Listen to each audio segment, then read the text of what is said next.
Listen to me carefully.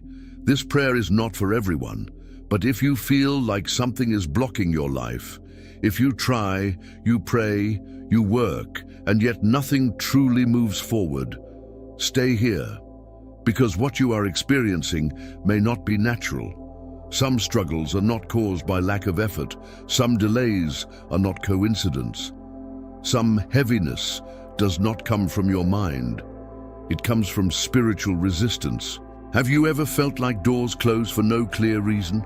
Like progress starts and suddenly stops? Like peace comes for a moment and then disappears again? Many people call this bad luck. Others say it's just a phase. But deep inside, you feel something is wrong. And that feeling is not random. There are evil bindings that operate silently. There are spiritual chains designed to slow you down, confuse you, drain your strength, and keep you stuck in cycles you did not choose. The enemy does not always attack loudly. Sometimes he binds quietly, and if you are here right now, it is not an accident. This prayer with Psalm 35, Psalm 70, and Psalm 91 is not a common prayer. It is a warfare prayer. A prayer to break what is hidden, confront what is unseen, and expose what has been working against you in silence. But here is what most people do not realize. Bindings only lose power when they are confronted with authority. Chains only break when light is brought into darkness. And that is exactly what is about to happen. Do not leave. Do not treat this as background sound. Stay until the end, because many people feel the strongest release when they least expect it, in the final moments of prayer. If something has been holding you back, if your spirit feels tired for no reason, if your life feels blocked, even though you are doing everything right, this prayer is for you. Stay here. What has been binding you is about to be confronted. Before we continue, I want you to understand where you are right now. This is not just a video. This is not just another prayer.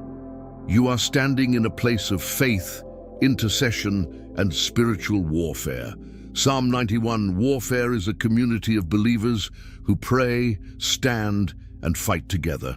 Right now, more than 34,000 active intercessors from around the world are united here, praying daily, believing together, and declaring freedom, protection, and victory in Jesus' name. When you pray here, you are not praying alone. When you cry out here, you are not unheard. When you stand here, you are surrounded. This channel exists for moments like the one you are living right now. Moments when you need covering, moments when you need strength, moments when you need God to intervene. And if you feel that this prayer speaks to you, then this is not coincidence. It is alignment. I invite you now to become part of this community of faith. Subscribe to the channel and join thousands of intercessors who believe that prayer is powerful, that God still fights battles, and that no chain is too strong to be broken. When you subscribe, you are choosing consistency in prayer, spiritual covering, a place to return when battles rise, and I ask you to engage with us. Write in the comments a simple declaration of faith. God is fighting my battles for me. You can also leave your prayer request below. This is a safe place, a place of agreement, faith, and intercession. You belong here. You are not alone. And together, we stand in prayer. Psalm 35 plus 70 plus 91. Break every evil binding and witchcraft. As we begin this moment of prayer, I ask you to slow down and become fully present. This is not something to rush. What we are about to do requires awareness, faith, and openness before God. You're not here by accident, and this moment is not random. There are times in life when the struggle feels heavier than usual. You do everything you know to do, yet progress feels blocked. You pray, you try to move forward, but something resists you. When this happens repeatedly, it is natural to feel confused, tired, and discouraged. But not every struggle is visible. Not every resistance is natural. Some opposition operates quietly. It does not always appear as chaos. Sometimes it appears as delay, sometimes as confusion. sometimes as repeated frustration without a clear cause. This is where spiritual discernment becomes important. The Word of God teaches us that battles are not always fought in the physical realm. There are moments when the root of the problem is spiritual, unseen, and hidden beneath what appears normal. When this happens, effort alone is not enough. What is needed is prayer with authority. Today we stand on that authority. Psalm 35 is a call for God to rise and contend against hidden enemies. It is a declaration that God Himself steps into the battle on behalf of His people. It reminds us that we are not meant to fight alone. Psalm 70 is a cry for urgent deliverance. It recognizes that when oppression becomes intense, we need God to act quickly and decisively. It gives language to desperation without shame. Psalm 91 declares protection. It reminds us that when we dwell in God's presence, no evil has the final word, no attack has permanent authority, no darkness can override divine covering. Together, these psalms form a strong foundation for breaking evil bindings, witchcraft, and every hidden work of the enemy. Before we go further, it is important to understand this clearly. God does not create fear in His children. God reveals truth to bring freedom. If something has been binding you, God reveals it not to scare you, but to release you. Many people carry spiritual weight without knowing why. They feel drained even after resting. They feel resistance even when doing the right things. They feel heaviness without explanation. Over time, this can affect emotions, decisions, and even faith. But what has been hidden is now being confronted. As we enter this prayer, you do not need perfect words. You do not need perfect faith. You only need willingness. God responds to hearts that are open, not to performance. Right now, God is drawing a line between what He has ordained for your life and what has been opposing it. This prayer is not about chasing darkness. It is about inviting light. Where light enters, darkness cannot remain. As we move forward, allow yourself to release control. You do not need to understand everything immediately. You do not need to explain what you feel. God already sees it. The purpose of this prayer is not to make you hyper-aware of evil. The purpose is to restore peace, clarity, and authority to your spirit. Evil loses power when it is exposed to God's truth. If you feel resistance even now, do not be alarmed. Resistance often appears when something is about to be broken. Stay present, stay focused, stay open. This is a moment of alignment. God is not distant. God is not silent. God is not passive. He is active, attentive, and powerful. As you continue listening, allow these truths to settle into your heart. This is not about fear. This is about freedom. This is not about what the enemy has done. This is about what God is doing now. You are not weak for needing this prayer. You are not late. You are not forgotten. You are standing at the beginning of release. As we continue, we will confront what has been working against you, not with emotion, but with authority rooted in God's word. Stay here. Do not rush ahead. What is unfolding is intentional. This is only the beginning. As we continue, it is important to understand how spiritual opposition often works. The enemy rarely announces himself openly. Most of the time, his strategy is subtle. He operates through confusion, discouragement, repeated delays, and silent resistance that slowly wears down the soul. This is why many people struggle without knowing why. They feel tired even after resting. They feel pressure even when life seems calm. They feel blocked even when they are doing everything right. These are not always emotional issues. Sometimes they are spiritual signals. Spiritual bindings are designed to restrict movement. They limit clarity. They interfere with peace. They attempt to disconnect a person from confidence, hope, and spiritual authority. Over time, if left unchallenged, these bindings can feel normal, but normal does not mean natural. God never intended His children to live under constant heaviness. Psalm 35 reminds us that God actively fights against those who fight against us. This means that whatever has been resisting your progress has not gone unnoticed. God sees it clearly, even when you cannot explain it. Psalm 70 acknowledges urgency. It teaches us that there are moments when delay is dangerous, when intervention is needed quickly. God is not offended by urgency. He responds to it when it is rooted in faith. Psalm 91 establishes the foundation of safety. It declares that no matter how dark the attack, protection is already in place for those who dwell in God's presence. This is not a hope, it is a promise. Together, these psalms confront opposition from three directions. God fights, God delivers, God protects. As we move deeper into this prayer, you may begin to recognize patterns in your life that suddenly make sense. Situations that felt random may now feel connected. This awareness is not meant to overwhelm you. It is meant to restore clarity. Clarity weakens the enemy. When confusion is removed, fear loses its grip. When fear loses power, faith becomes steady again. This is why the enemy works so hard to keep things unclear. But clarity is returning now. If you have felt spiritually distracted, unfocused, or disconnected lately, do not condemn yourself. Disconnection is often the result of pressure, not failure. God restores connection gently, not forcefully. Right now, this prayer is creating space. Space for peace to return. Space for clarity to rise, space for God's voice to become recognizable again. You may feel a sense of inner resistance as we go forward. This does not mean something is wrong.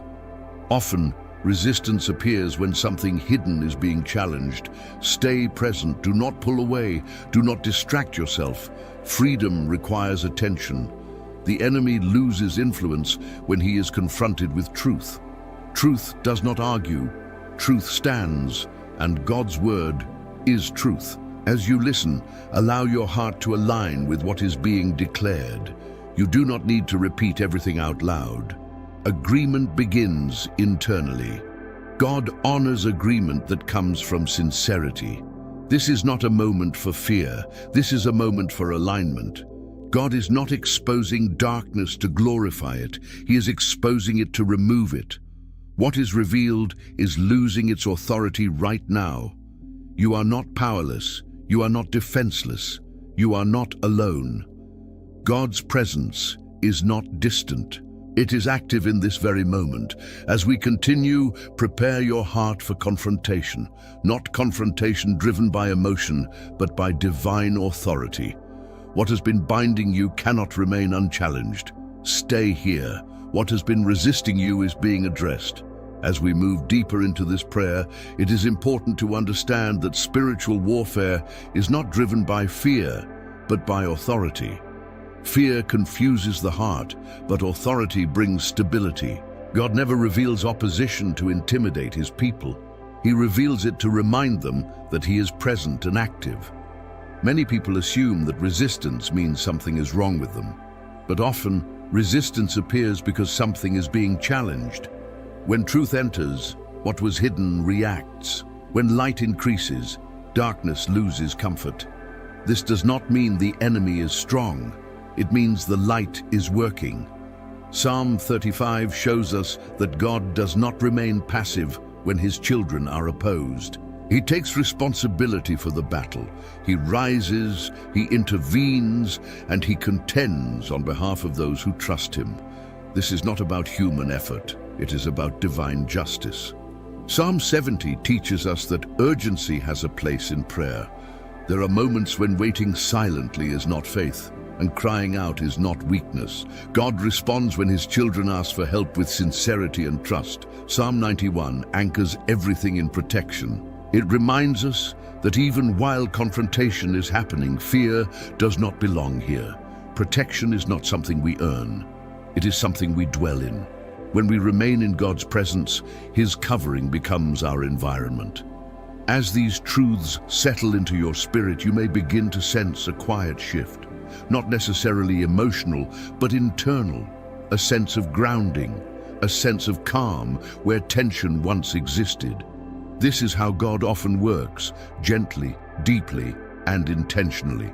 Do not rush what is happening. Spiritual bindings rarely collapse all at once. They weaken as truth replaces confusion. They loosen as peace replaces fear. What once felt constant begins to lose its hold. If distractions try to pull your attention away right now, gently return. Remaining present matters. Attention keeps alignment strong. You are not forcing anything. You are simply staying open. God is not asking you to fight aggressively. He is asking you to stand confidently. Standing in truth removes pressure. Standing in faith restores peace. Standing in God's word allows Him to do what only He can do.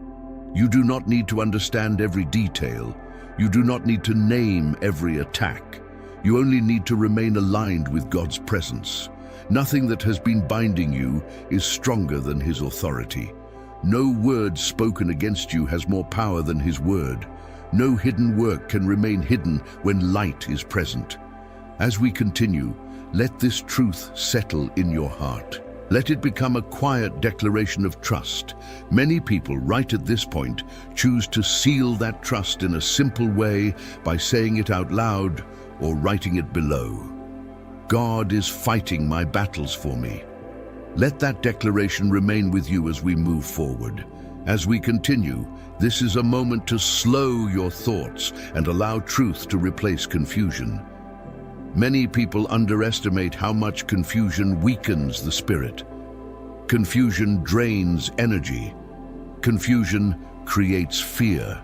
Confusion keeps people reacting instead of standing firm. That is why one of the enemy's main strategies is not always attack, but distortion. When clarity is removed, strength begins to fade. You may have noticed that over time, your thoughts became heavier. Decisions felt harder. Simple things required more effort than before. This does not mean you lost faith. It often means pressure was applied quietly, little by little, until resistance felt normal. But God never intended confusion to become your environment. Psalm 35 reveals something powerful. God does not wait for His children to be completely overwhelmed before He intervenes. He acts when injustice rises. He acts when opposition becomes unfair. He steps into situations where strength alone is no longer enough. This means that what you have been facing is not invisible to Him. Psalm 70 speaks to moments when pressure reaches a point where silence no longer makes sense. It is a psalm that gives permission to cry out. It teaches us that urgency does not offend God when it is rooted in trust. Sometimes, asking God to act quickly is an expression of faith, not impatience. Psalm 91 brings balance to everything. It reminds us that while confrontation is happening, fear does not belong here. God's protection is not fragile. It does not collapse under pressure. It remains steady even when circumstances are unstable.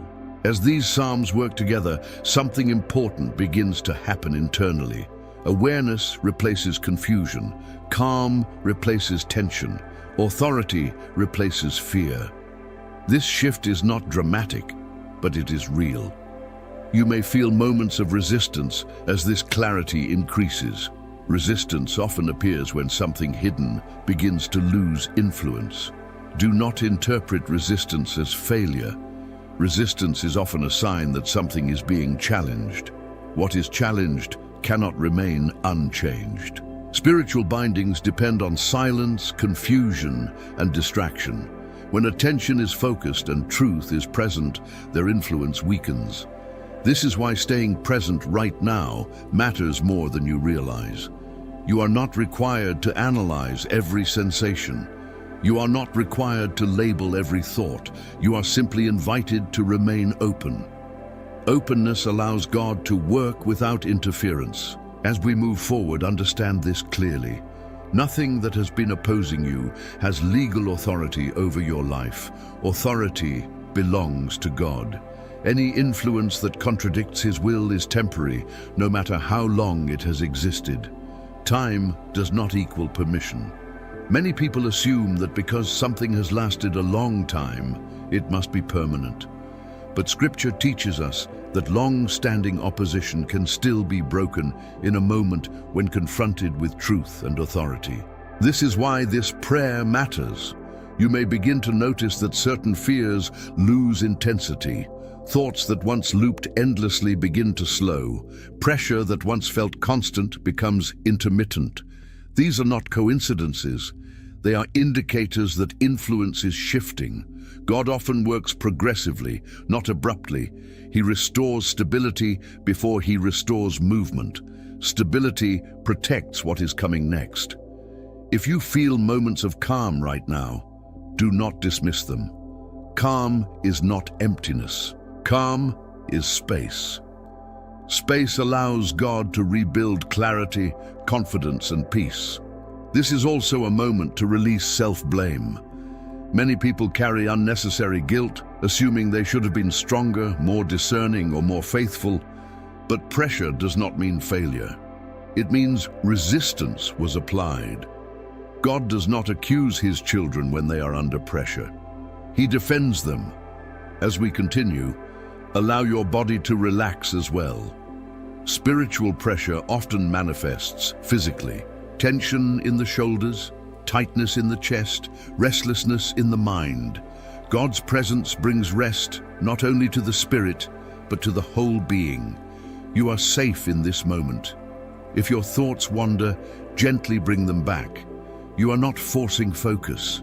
You are choosing awareness. Awareness keeps alignment strong. God is not asking you to confront darkness directly. He is asking you to remain in his presence while he confronts it. This removes pressure from you and places responsibility where it belongs.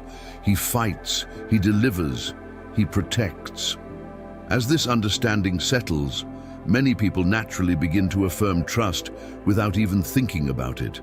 Sometimes it comes as a quiet thought, sometimes as a whisper, sometimes as a declaration in the heart. For many, it becomes as simple as acknowledging a truth that feels steady rather than emotional. God is fighting my battles for me.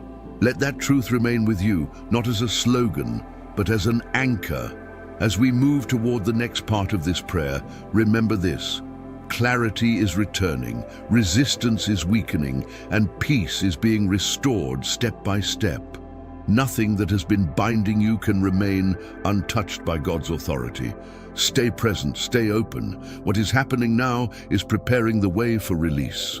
As we continue, this is a moment to address something many people rarely talk about: the way spiritual pressure slowly reshapes how we think. Long before a person feels overwhelmed, their thoughts begin to narrow. Options feel limited. Hope feels conditional. Confidence feels fragile. This is not because faith disappeared, but because pressure was applied consistently. Pressure does not always come as crisis. Sometimes it comes as repetition, repeated disappointment, repeated delay, repeated resistance. Over time, the soul learns to brace itself. It expects obstruction. It prepares for frustration. And without realizing it, peace becomes something you visit rather than something you live in. But this is not how God designed your inner life. Psalm 35 reveals that God is attentive to prolonged injustice. He does not ignore patterns of opposition. He responds not only to single attacks, but to ongoing resistance. This matters because many people assume that if something has lasted a long time, it must be permitted. Scripture tells us otherwise. Opposition lasting long does not make it legitimate. Psalm 70 reminds us that God understands urgency when the weight becomes too much. There are moments when asking God to act quickly is not impatience, but wisdom. It is the recognition that pressure has reached a point where intervention is necessary. Psalm 91 anchors us again in safety. It tells us that even while pressure tries to shape thought patterns, God's presence remains the stronger influence. Protection is not only external, it is internal. It guards the mind as much as it guards circumstances. As these truths settle, you may notice your thoughts beginning to loosen. The grip of constant anticipation weakens. You feel less compelled to predict outcomes. This is important. When the need to predict fades, trust grows naturally. God is not asking you to ignore reality. He's teaching you not to be ruled by it. Spiritual bindings often operate by shaping expectation. They teach the mind to expect limitation, loss, or delay. When expectation is shaped this way, even opportunity feels risky. But God is restoring a healthier expectation, one rooted in trust rather than fear. This restoration begins quietly. You may feel moments of relief without knowing why. You may feel less urgency to fix everything immediately. You may feel a subtle confidence returning. These are not emotional tricks. They are signs that influence is shifting. God often restores the inner world before changing the outer one. As we move forward, allow yourself to release the habit of over-monitoring your thoughts. You do not need to correct every feeling. You do not need to analyze every reaction. Awareness does not require control. It requires presence. Presence keeps alignment steady. If fear tries to whisper that calm means vulnerability, remember this: calm in God's presence is strength, not weakness. It is confidence that does not need to prove itself. This is where many people experience an important shift. They stop asking, "What if this goes wrong?" and begin asking, "How is God guiding me through this?" That change in question changes everything. God is not absent in uncertainty. He is active within it. As the prayer continues, you may begin to sense that old narratives lose credibility. Narratives like "nothing ever changes," or "this is just how life is," or "I will always struggle with this." These narratives were formed under pressure. They are not truth. Truth does not imprison. Truth liberates. Psalm 91 tells us that those who dwell in God's presence are not defined by fear. Fear may knock, but it does not decide. This dwelling is not physical location. It is relational posture. Staying connected, staying open, staying aware. If your mind tries to drift back into worry, gently return to the present moment. You are not suppressing anything. You are choosing where to place attention. Attention shapes influence. God's influence is stronger than any opposing force. As this understanding deepens, many people find themselves naturally affirming trust. Not loudly, not dramatically, but sincerely. It becomes a steady acknowledgement that replaces anxiety. For many, it sounds like this: God is fighting my battles for me. This is not denial of struggle, it is recognition of authority. Let that recognition settle into your heart. You do not need to repeat it constantly. You simply allow it to remain. As we approach the next stage of this prayer, remember that what shapes your inner world shapes your outer life. God is restoring clarity, not to overwhelm you with decisions, but to give you peace within them. Pressure is losing its ability to define you. Resistance is losing its ability to confuse you. Peace is returning to its rightful place. Stay present, stay open. What is being restored now will support what comes next. As we continue, this is a moment to address how spiritual pressure affects identity. Over time, resistance does more than block progress. It attempts to redefine who you believe you are. It whispers subtle lies, not loudly, but persistently. Lies that suggest you are limited, overlooked, or destined to struggle longer than others. These lies are not truth. They are symptoms of opposition. When pressure remains unchecked, identity can begin to shrink. Confidence becomes conditional. Hope becomes cautious. Faith becomes something you protect rather than something you live in. God never intended your identity to be shaped by resistance. Psalm 35 reveals that God does not only confront enemies, He defends His people's dignity. He stands against anything that tries to diminish what He has spoken over your life. This means that every attempt to weaken your confidence has already been noticed. Psalm 70 reminds us that God responds when the weight becomes too heavy. It teaches us that urgency can coexist with trust. You are allowed to say, "Lord, I need you," to act without fear of being misunderstood by God. Psalm 91 anchors identity and belonging. It declares that those who dwell in God's presence are not exposed, forgotten, or vulnerable. They are covered, they are seen, they are known. This belonging restores stability to the soul. As these truths settle, you may notice a shift in how you speak to yourself internally. The inner critic loses volume. Self-blame softens. You become less harsh with yourself. This is not weakness, it is healing. Healing restores identity. You may also notice that comparison loses influence. When identity is stable, comparison becomes irrelevant. You stop measuring your journey against others. You recognize that God's work in your life is specific, intentional, and unfolding at the right pace. Spiritual bindings often thrive on comparison. They convince you that you are behind, late, or lacking. But God's timeline is not competitive, it is purposeful. As identity stabilizes, clarity returns. You begin to see that many of the conclusions you formed about yourself were formed under pressure. They were not reflections of truth, they were adaptations to stress. God is gently dismantling those adaptations now. This process may feel unfamiliar. When you have lived under pressure for a long time, peace can feel strange at first. You may wonder if something is missing. But what you are experiencing is not absence, it is safety. Safety allows identity to expand again. As we continue, allow yourself to receive this truth without argument. You are not defined by what resisted you. You are defined by who God says you are. Resistance does not get to write your story. If thoughts try to pull you back into old self-definitions, gently redirect them. You are not fighting thoughts. You are choosing alignment.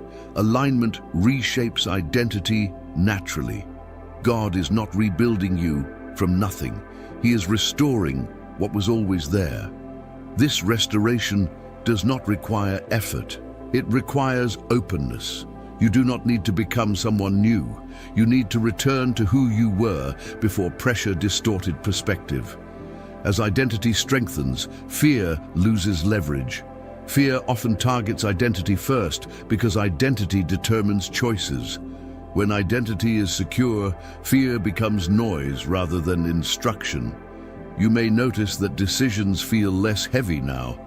You trust your discernment more. You feel less pressure to explain yourself. These are signs that authority is returning to its proper place. Authority does not shout, it stands. As this understanding deepens, many people find themselves naturally affirming trust again. Not as a ritual, but as recognition. A recognition that feels steady and grounding. Often it sounds like a simple acknowledgement that settles rather than excites. God is fighting my battles for me. Let that acknowledgement remain with you as a truth that supports identity rather than a phrase you repeat mechanically. As we approach the next part of this prayer, remember that what God restores internally will eventually reflect externally. Identity influences decisions. Decisions influence direction. Direction influences outcomes. God is restoring identity, not to rush you forward, but to ground you so that when movement comes, it is stable. Stay present. Stay open. What is being restored now will support what comes next. As we continue, this is a moment to address how spiritual pressure affects direction. When resistance lasts, it does not only attack peace or identity, it tries to confuse direction. People begin to question their choices, doubt their discernment, and hesitate at moments that once felt clear. Confusion about direction is one of the enemy's quiet tools. When direction feels unclear, movement slows. When movement slows, frustration grows. Over time, people may stop trusting their ability to move forward at all. God never intended confusion to guide your steps. Psalm 35 shows us that God actively clears the path for his people. He confronts what stands in the way. He removes obstacles that human strength cannot move. This reminds us that blocked paths are not final paths. Psalm 70 speaks to moments when urgency arises because delay has caused harm. There are times when clarity must return quickly. God responds to honest cries for help, especially when confusion has lingered too long. Psalm 91 anchors direction in safety. It tells us that when we dwell in God's presence, even uncertain steps are covered. Protection does not require perfect clarity. It requires trust. As these psalms work together, direction begins to untangle. You may not suddenly know every answer, but you begin to feel less lost. Confusion loosens its grip. Pressure to rush decisions fades. Calm returns to the decision-making process. This is important. God rarely restores direction by overwhelming us with information. He restores it by restoring peace. Peace creates space for wisdom to emerge. You may notice that you feel less pressured to justify your choices, less anxious about making mistakes. This is not carelessness. It is confidence returning. Confidence does not mean you will never question. It means questions no longer paralyze you. Spiritual bindings often target direction by creating fear of error. They whisper that every choice could be disastrous. But God does not guide through intimidation. He guides through peace. As we continue, allow yourself to release the fear of getting it wrong. God is more committed to guiding you than you are to following him. He does not abandon sincere hearts mid-step. If uncertainty surfaces, acknowledge it without panic. Uncertainty is not failure. It is a place where trust deepens. God's presence fills gaps that knowledge cannot. As clarity returns, you may begin to notice subtle prompts, a sense of "this feels right," a quiet resistance to what once seemed necessary. These impressions are not dramatic, but they are meaningful. Do not rush to analyze them. Let them settle. God often confirms direction through consistency rather than intensity. What remains peaceful over time is often aligned. As we move forward, remember that direction is not only about future decisions. It is also about current posture. How you respond today shapes where you arrive tomorrow. You do not need to solve your entire future now. You need to remain present and aligned. This alignment often expresses itself in small ways. You choose rest instead of anxiety. You choose prayer instead of overthinking. You choose trust instead of control. These choices realign direction naturally. As direction stabilizes, many people experience a quiet reassurance that feels grounding rather than exciting. It is not a rush of emotion. It is a sense of being guided. That sense is valuable. God is not silent. He speaks in ways that bring peace, not panic. If something produces constant anxiety, it is not coming from him. Psalm 91 reminds us that safety surrounds even the steps we take while learning. You are protected while you grow. You are covered while clarity forms. If past mistakes try to resurface now, release them. God does not guide by replaying failure. He guides by renewing perspective. As this understanding deepens, many people feel a renewed willingness to move again, not impulsively, but confidently. They feel less frozen by fear, less trapped by indecision. Movement does not need to be fast to be faithful. You may feel prompted to take small steps, a conversation, a boundary, a decision you have been postponing. These steps matter. God honors movement rooted in peace. As this block continues, let direction remain gentle. You do not need to force clarity. Clarity grows where peace is honored. Many people at this point naturally affirm trust in a way that feels steady and grounding. It becomes less about words and more about posture. Often it settles into a simple acknowledgement that feels true rather than dramatic. God is fighting my battles for me. Let that truth accompany you as direction continues to restore. It is not a declaration of conflict. It is a declaration of confidence.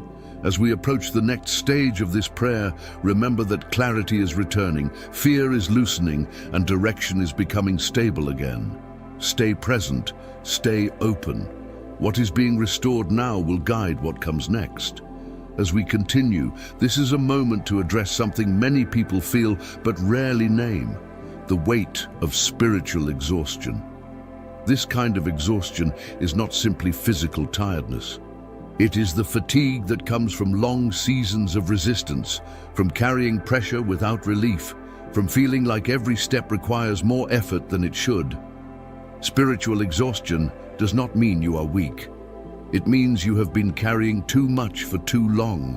When pressure persists, the soul can begin to operate in survival mode. You do what is necessary, but joy feels distant.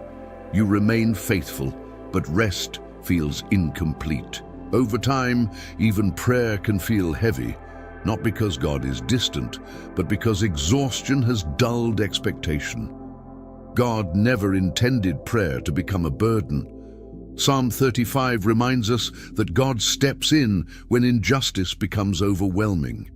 He does not ask his children to fight endlessly without support. He intervenes when resistance threatens to crush hope. Psalm 70 gives voice to the cry of the exhausted heart. It teaches us that asking God to hurry is not irreverent when the weight has become too heavy.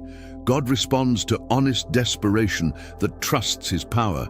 Psalm 91 restores rest. It tells us that dwelling in God's presence is not effort, it is refuge. Refuge is where strength returns. Refuge is where vigilance can relax. Refuge is where the soul remembers what safety feels like. As these psalms work together, exhaustion begins to lift, not all at once, but gradually. You may feel moments of relief that feel unfamiliar. That is okay. When you have been tired for a long time, rest can feel strange at first. Do not resist rest, receive it. Spiritual bindings often rely on exhaustion to remain effective.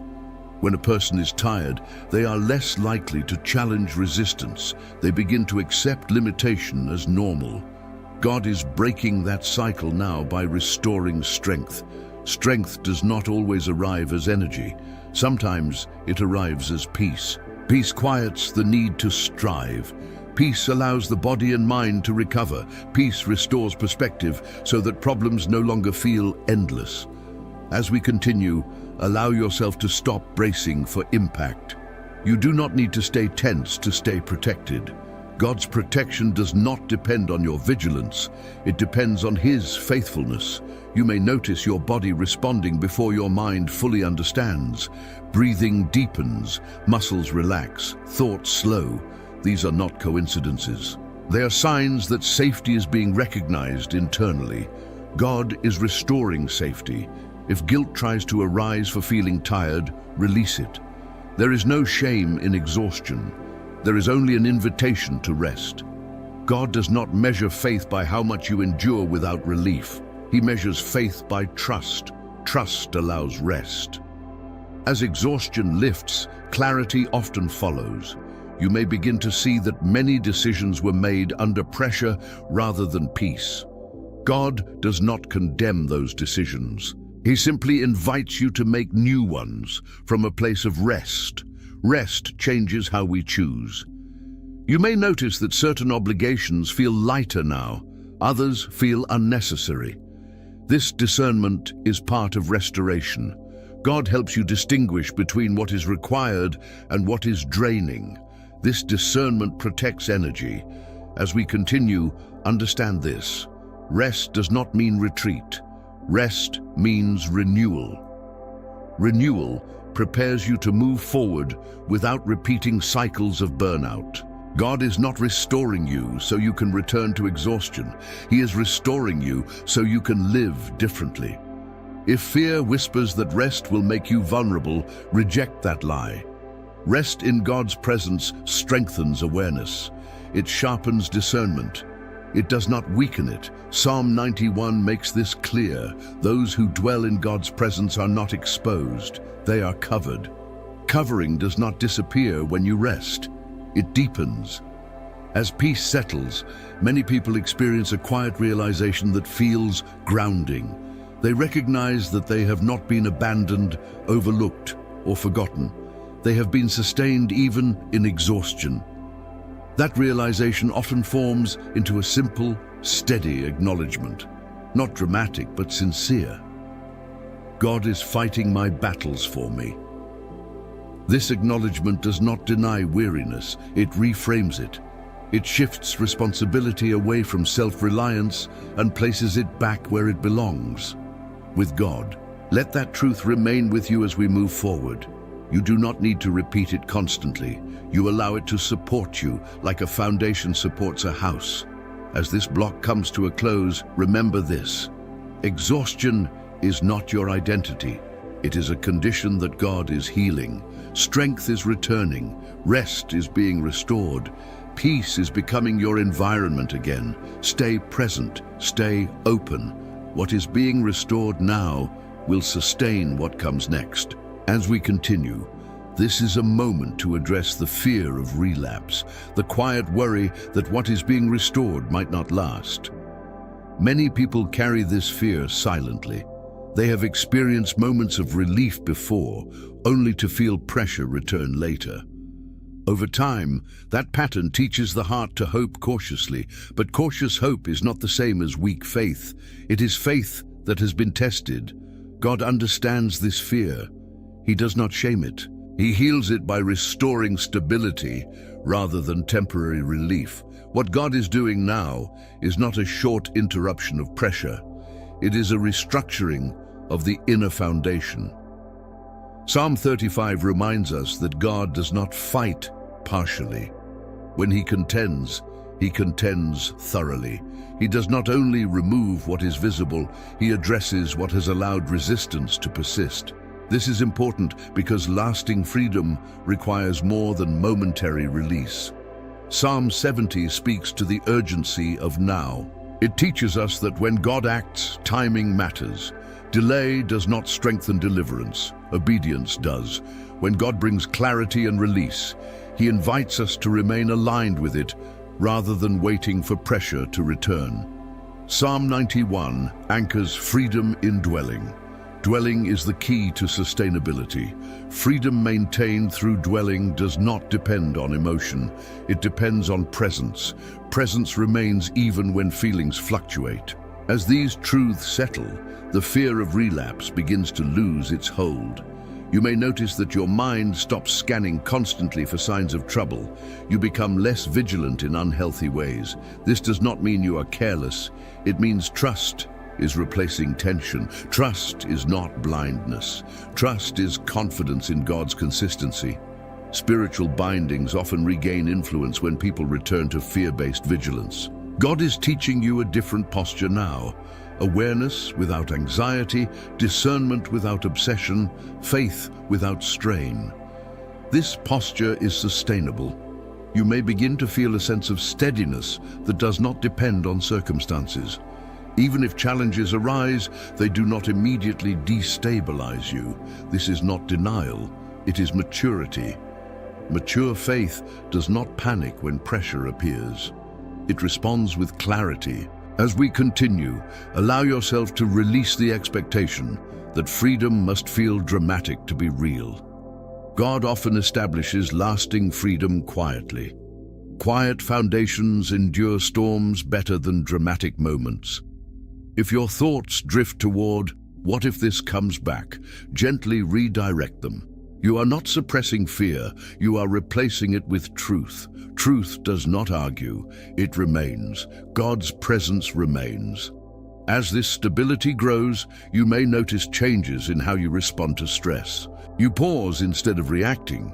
You pray instead of spiraling. You wait instead of forcing outcomes.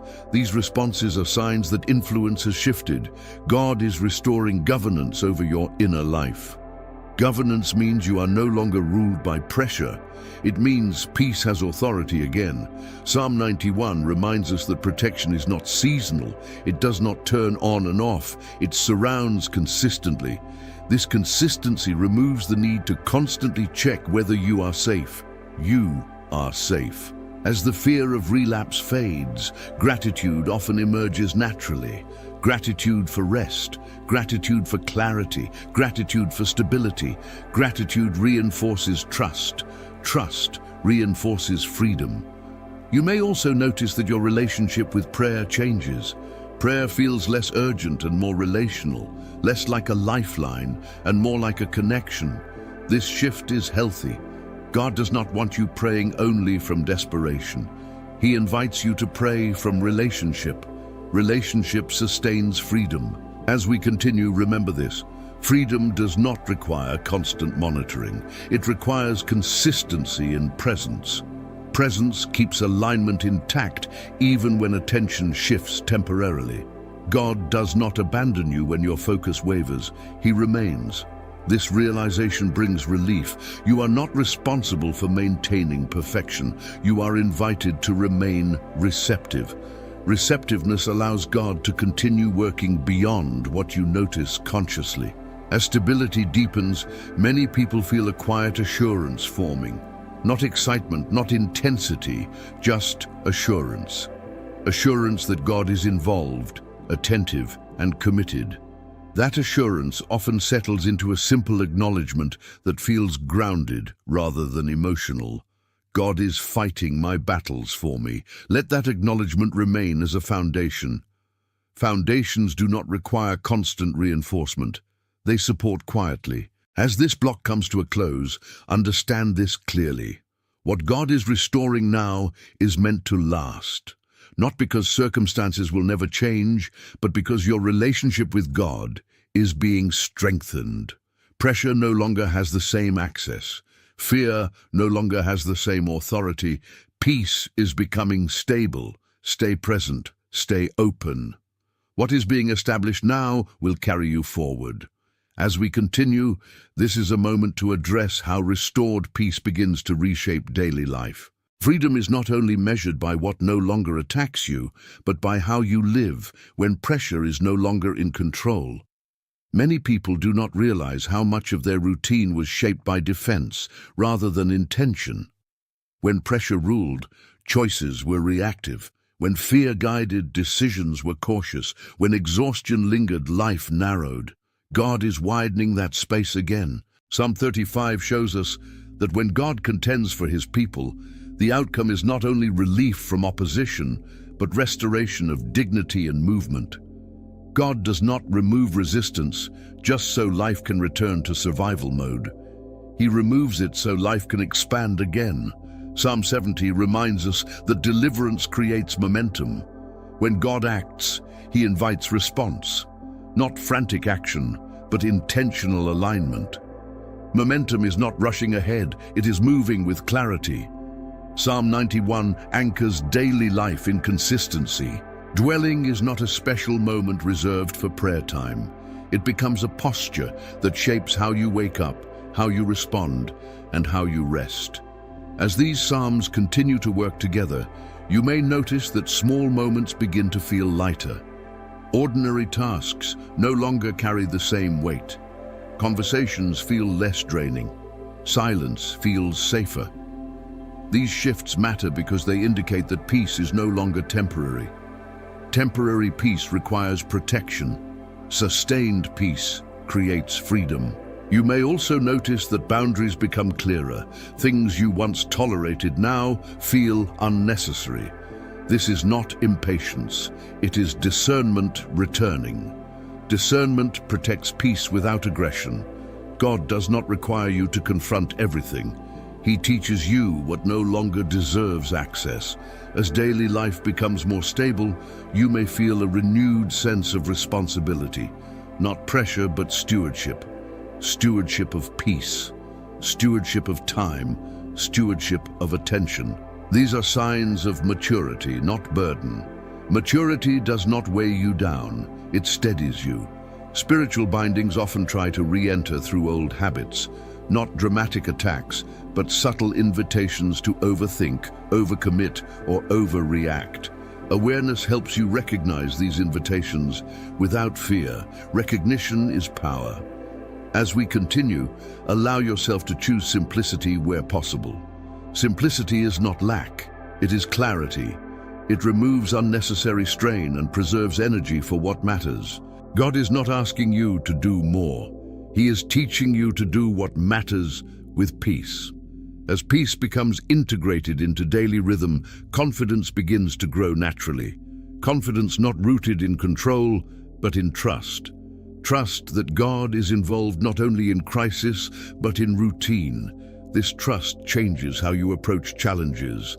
Challenges become situations to navigate, not threats to survive. This shift reduces anxiety and restores perspective.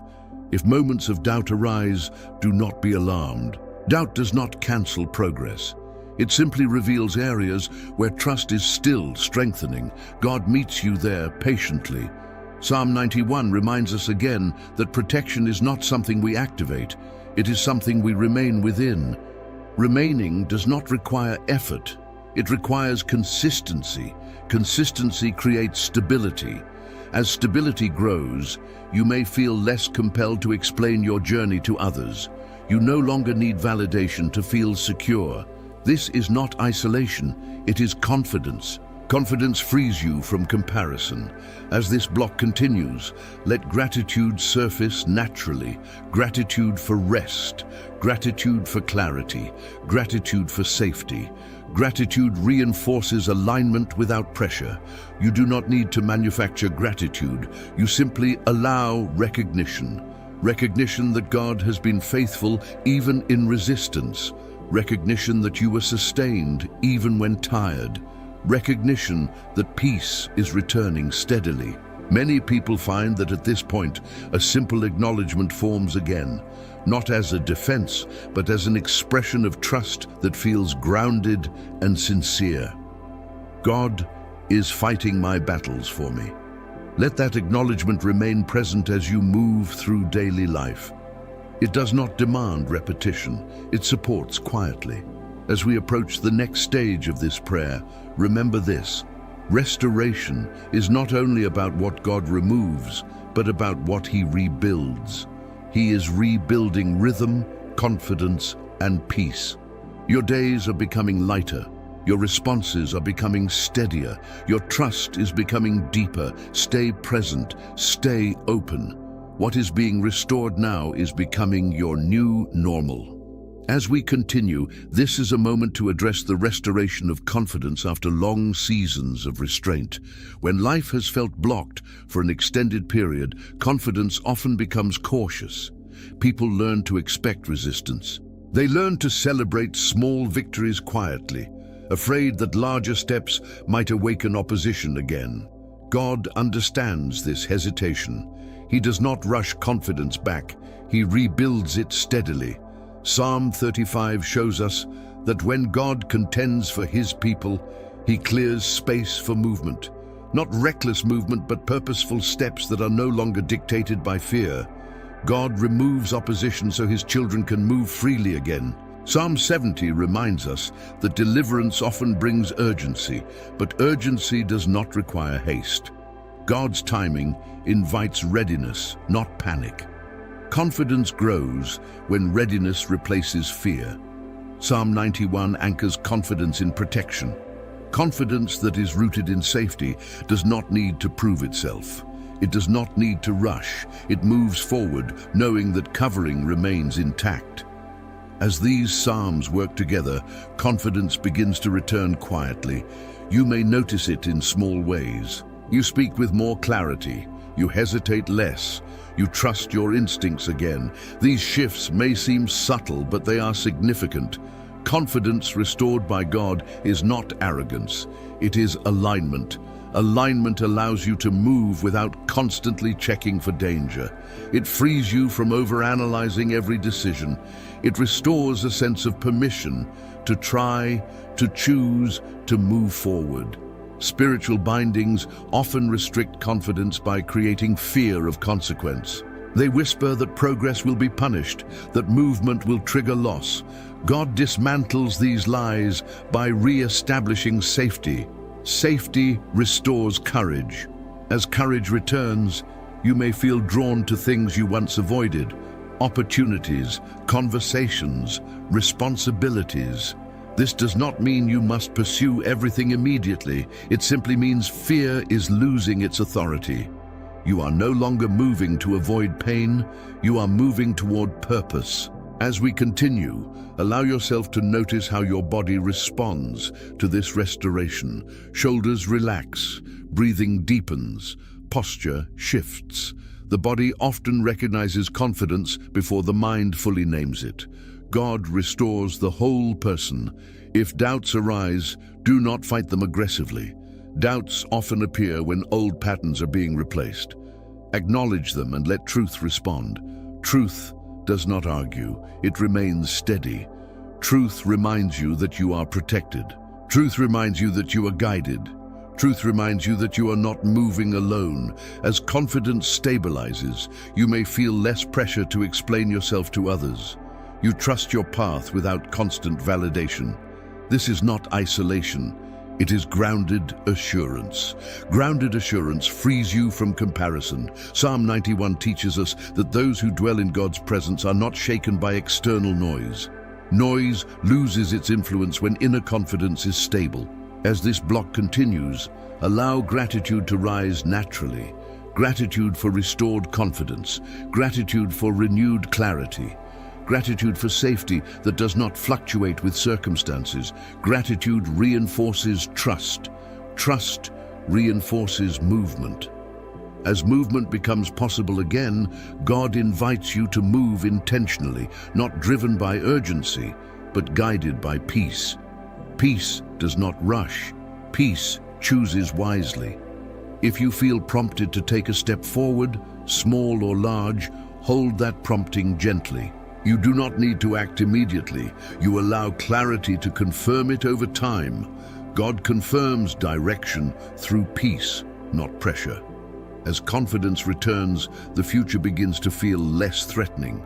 Uncertainty no longer feels like danger. It feels like possibility. This shift is important because it opens space for hope to expand.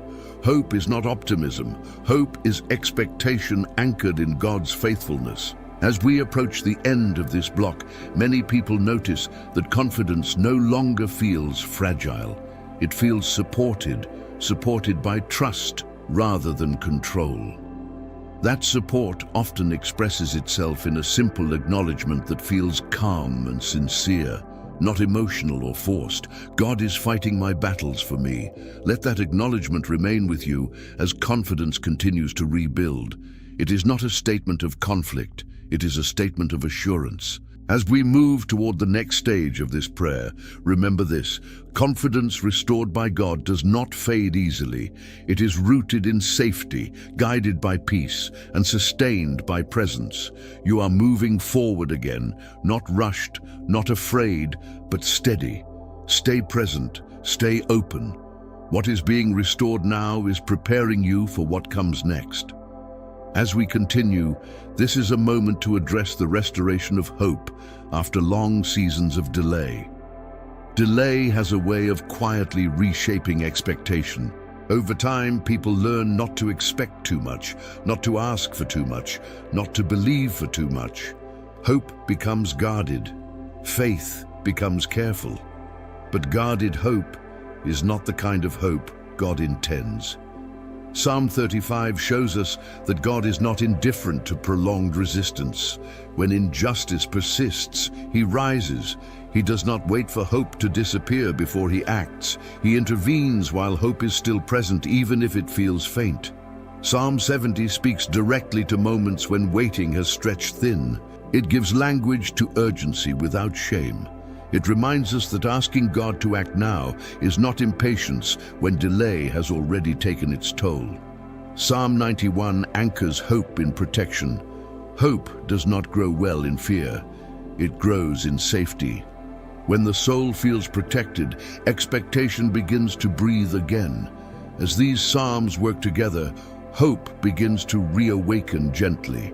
Not as excitement, not as adrenaline, but as quiet expectation. You may notice yourself thinking about the future without immediately bracing for disappointment. This shift matters. Hope returning does not mean you forget the past. It means the past no longer dictates the future. Spiritual bindings often attack hope because hope fuels movement. When hope is diminished, people stop trying. They stop believing that change is possible. God is restoring hope now, not by denying what you endured, but by reminding you of what is still possible. Hope restored by God is not naive. It is resilient. As resilience grows, you may notice that disappointment loses some of its authority. You remember past setbacks without being controlled by them. You can acknowledge pain without assuming it will repeat. This is healing. Healing allows hope to stabilize. You may also notice that prayer begins to feel lighter again, less heavy with urgency, more open to expectation. Prayer becomes less about survival and more about alignment. This change indicates that hope is becoming active again. Active hope listens. Active hope waits with trust. Active hope does not rush. As we continue, allow yourself to release the belief that hope must be protected from disappointment by staying small. God does not ask you to limit expectation to stay safe.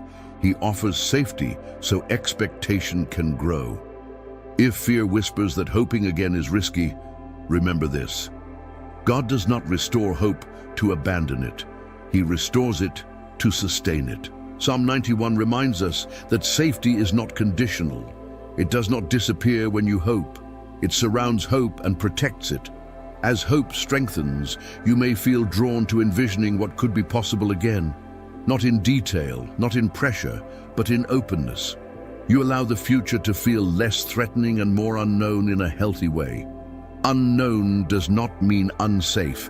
Unknown simply means unfolding. God works in unfolding seasons. As this block continues, notice how your inner language shifts. Words like never and always begin to lose influence. You stop making permanent conclusions based on temporary experiences. This is a sign that hope is reclaiming space. Spiritual bindings often rely on absolute conclusions. God replaces them with trust in process. Trust in process does not mean passivity, it means patience with expectation. You may also notice that gratitude and hope begin to coexist. Gratitude for what has been restored, hope for what is coming. These two together create stability. Stability supports expectation without strain. As hope returns, some people feel prompted to re-engage with things they once loved. Creative expression, learning, serving. These are not distractions. They are signs of life returning to areas that were dormant under pressure. God restores life where pressure restricted it. As this restoration unfolds, you may find yourself quietly acknowledging trust again, not as a defense against fear, but as an expression of alignment. For many, this acknowledgement surfaces naturally and gently, something like, God is fighting my battles for me. This acknowledgement supports hope without forcing it. It reminds the heart that it does not carry the future alone. As we move toward the next part of this prayer, remember this: hope restored by God is not fragile. It is patient. It is grounded. It does not demand immediate results to remain alive. You are allowed to hope again. You are allowed to expect again. You are allowed to believe that change is still possible. Stay present. Stay open. What is being restored now is preparing you to receive what comes next. As we continue, this is a moment to address the restoration of spiritual authority, the quiet confidence that returns when fear no longer dictates reactions. Authority is not loud. It is not aggressive. True authority is calm, steady, and grounded in truth. When pressure ruled, reactions were automatic. You responded quickly, often defensively. Your nervous system stayed alert, always preparing for the next challenge. Over time, that posture becomes exhausting. God did not design you to live on constant alert. Psalm 35 reveals that authority does not come from striving, it comes from alignment. God contends so his people can stand without strain. When he steps into the battle, his children are released from the burden of constant defense. Psalm 70 acknowledges moments when authority feels urgent to reclaim. There are seasons when pressure has crossed a line and clarity must return quickly. God responds to urgency when it is rooted in trust, not panic. Psalm 91 anchors authority in dwelling. Dwelling produces confidence that does not fluctuate with circumstances. When you remain in God's presence, you do not need to assert authority loudly. It is already established. As these psalms work together, authority begins to feel natural again. You may notice that your reactions slow. You pause before responding. You choose silence where you once felt compelled to explain. This is not avoidance, it is discernment. Discernment protects peace. Spiritual bindings often weaken authority by keeping people reactive.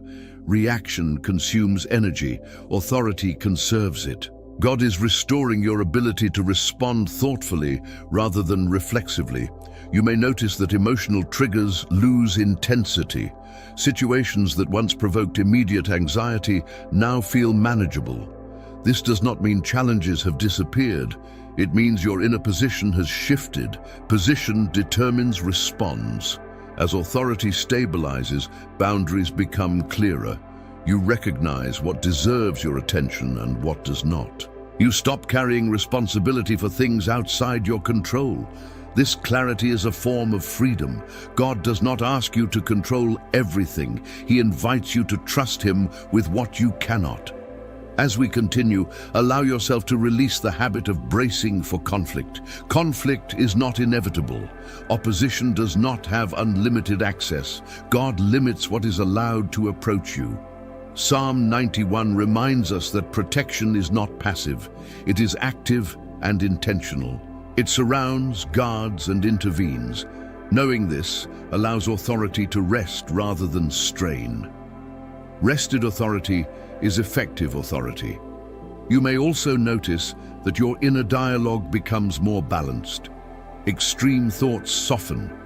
You stop assuming worst-case scenarios. You recognize options instead of threats. This mental shift reflects restored authority. Authority reshapes perception. As perception changes, confidence follows. Not the kind that demands control, but the kind that trusts outcomes to God. This confidence does not rush decisions. It waits until peace confirms direction. Peace confirms authority. If moments of doubt arise, do not interpret them as loss of progress. Doubt often surfaces when old patterns are being replaced. Acknowledge it without fear and allow truth to steady you. Truth steadies without force. As authority deepens, many people notice a renewed sense of calm leadership in their own lives. They lead their thoughts rather than being led by them. They guide emotions rather than being driven by them. This leadership begins internally. Internal leadership precedes external influence. God is restoring leadership within you, not for dominance, but for stewardship. Stewardship of peace. Stewardship of attention, stewardship of energy. This stewardship protects what God is rebuilding. As we continue, notice how your body responds to this restoration. Shoulders relax, breathing steadies, muscles unclench. The body often recognizes authority returning before the mind articulates it. God heals holistically. As authority becomes stable, fear loses urgency. Fear may still speak occasionally, but it no longer commands. It becomes information, not instruction. You hear it without obeying it.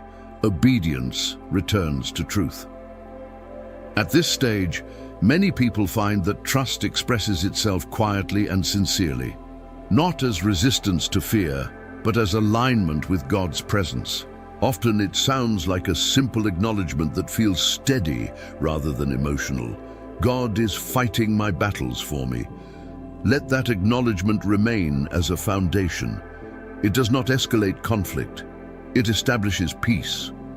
As we approach the next part of this prayer, remember this: authority restored by God does not require constant assertion. It is maintained through presence, trust, and alignment. You are no longer reacting from pressure. You are responding from stability. You are standing from truth. Stay present. Stay open.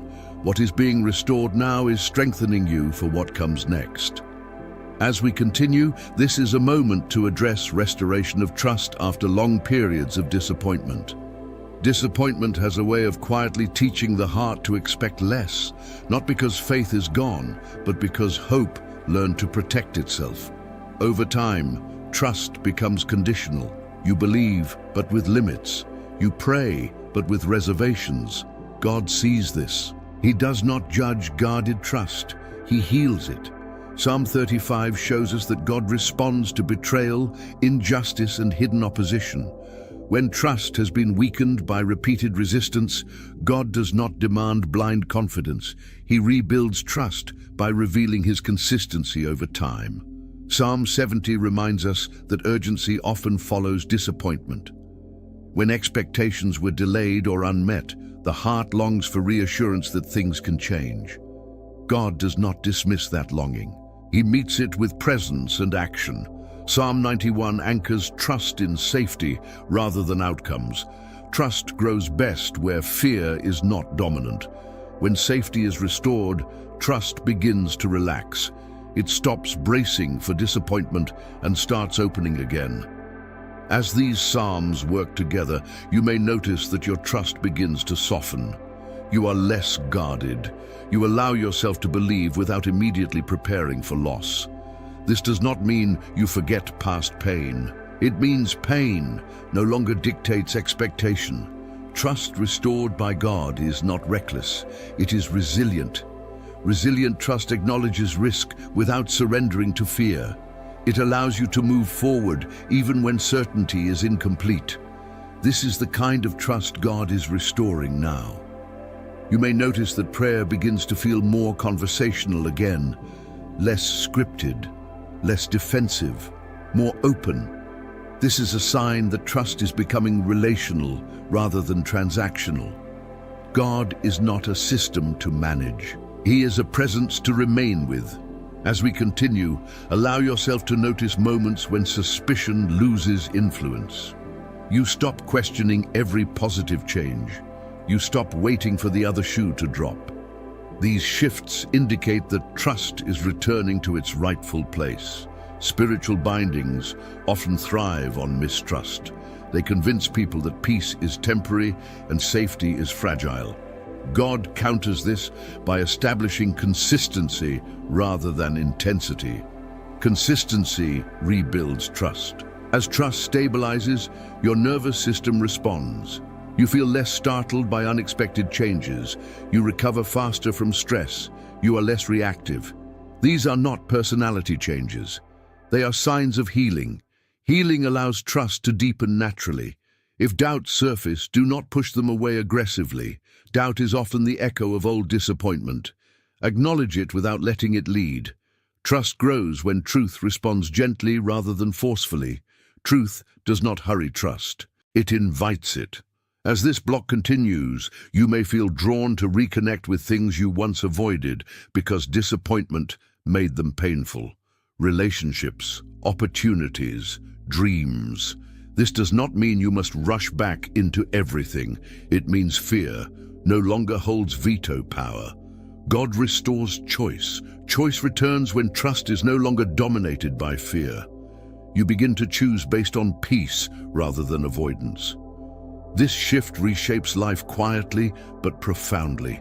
Psalm 91 reminds us that dwelling in God's presence creates an environment where trust is safe to grow. Dwelling does not require constant effort. It requires consistency, remaining even when emotions fluctuate. Remaining stabilizes trust. As trust grows, gratitude often follows. Gratitude for small confirmations, gratitude for stability, gratitude for the absence of constant fear. Gratitude reinforces trust without pressure. You do not need dramatic evidence to trust again. You need consistency. As we move forward, notice how trust expresses itself in small decisions. You hesitate less. You allow outcomes to unfold. You stop rehearsing disappointment before it happens. These changes matter. God is not asking you to forget what you learned. He is inviting you to live beyond it. As trust becomes more stable, many people notice that inner dialogue shifts. Instead of asking, "What if this fails?" they begin asking, "How is God guiding me through this?" That question reflects restored trust. Trust changes the questions we ask. As this restoration settles, you may find yourself quietly acknowledging alignment again, not as a defense against disappointment, but as recognition of God's involvement. Often, it forms into a simple, steady acknowledgement: God is fighting my battles for me. Let that acknowledgement remain with you as trust continues to rebuild. It does not deny the past, it places the future in God's hands. As we approach the next part of this prayer, remember this: trust restored by God does not collapse easily. It is supported by safety, reinforced by consistency, and strengthened through presence. You are learning to trust again, not hurried, not naive, but steady. Stay present, stay open. What is being restored now is preparing you for what comes next. As we continue, this is a moment to address restoration of courage after long periods of restraint.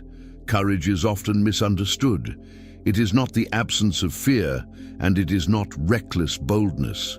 True courage is the quiet willingness to move forward, even when the memory of resistance still lingers. Pressure has a way of teaching people to stay small, to wait longer than necessary, to avoid visibility, to delay action even when peace is present. God is not restoring courage to push you into danger. He is restoring courage to free you from unnecessary limitation. Psalm 35 shows us that when God contends for his people, he removes intimidation. Intimidation is not always loud. Sometimes it appears as hesitation, sometimes as second-guessing, sometimes as constant delay without clear reason. God confronts intimidation so courage can return naturally. Psalm 70 speaks to moments when restraint has lasted too long. It gives permission to say enough, not in anger but in trust. Trust that God's timing includes moments of decisive movement, not endless waiting. Psalm 91 anchors courage in safety. Courage grows best where safety is established. When you know you are covered, courage does not need to prove itself. It simply responds to peace. As these psalms work together, courage begins to rise quietly. You may notice that certain thoughts lose their authority over you. Thoughts that once said, "It's safer not to try," or "What if this goes wrong?" begin to soften. They no longer control your choices. Courage restored by God is not impulsive. It is steady. Steady courage allows you to take steps without rushing. It allows you to speak without over-explaining. It allows you to choose without constant reassurance. This is the courage God is rebuilding. You may notice small moments where you choose differently than before. You say yes where you once hesitated. You set a boundary where you once endured. You rest where you once pushed yourself. These are not random changes. They are signs of courage returning to balance. Spiritual bindings often suppress courage by amplifying consequence. They exaggerate risk and minimize support. God corrects this distortion by restoring perspective. Perspective restores courage. As perspective shifts, you begin to see that not every step carries the same weight it once did. Some steps are simply steps, not threats. This realization frees you from unnecessary pressure. God is not measuring your courage by speed. He is measuring it by alignment. Alignment allows courage to grow at a sustainable pace. You do not need to prove anything, you only need to remain attentive to peace. If moments of fear arise, do not condemn yourself. Fear does not cancel courage. Courage exists alongside fear. It simply chooses not to be governed by it. God honors courage that moves gently. As we continue, allow yourself to notice where courage is being invited. Not forced, invited. God does not shout commands, He invites participation. Participation strengthens confidence over time. Confidence grows when courage is exercised safely. You may also notice that your voice feels steadier. You speak with less tension. You express needs without apology. This is not assertiveness for its own sake. It is clarity emerging. Clarity supports courage. As courage stabilizes, many people notice that old avoidance patterns lose relevance. You no longer automatically retreat. You consider options. You engage thoughtfully. This shift changes how you experience challenges. Challenges become navigable rather than overwhelming. Psalm 91 reminds us again that dwelling in God's presence creates an environment where courage is protected. You are not stepping forward alone. You are stepping forward covered. Coverage reduces fear. As this block continues, allow gratitude to surface for the courage that is returning. Gratitude does not inflate courage. It grounds it. It acknowledges progress without pressure. You may find yourself quietly acknowledging alignment again, not as a mantra, but as recognition of where confidence is coming from. For many, it forms into a calm, steady acknowledgement. God is fighting my battles for me. Let that acknowledgement remain as courage continues to strengthen. It is not a declaration of conflict, it is a declaration of support. As we move toward the next part of this prayer, remember this: courage restored by God does not fade easily. It is built on safety, guided by peace, and sustained by presence. You are not being pushed forward. You are being released forward. Stay present. Stay open. What is being restored now is preparing you to move with confidence into what comes next. As we continue, this is a moment to address the restoration of spiritual clarity after seasons of confusion. Confusion is not always loud. Often it arrives quietly, blurring priorities, clouding judgment, and making simple decisions feel unusually heavy. Over time, confusion can feel normal, even familiar, but familiar does not mean healthy. Psalm 35 reveals that God actively removes confusion created by opposition. When enemies work in hidden ways, God responds by bringing clarity into places where distortion once operated. Clarity is not information overload. It is alignment, returning to the heart. Psalm 70 speaks to moments when confusion has lingered long enough to cause harm. God understands that prolonged uncertainty drains strength. He responds when clarity is urgently needed, not to overwhelm you, but to steady you. Psalm 91 anchors clarity in protection. When the mind feels safe, it becomes receptive. Fear closes perception. Safety opens it. God restores clarity by restoring safety first. As these psalms work together, you may notice your thoughts beginning to organize naturally. Racing thoughts slow.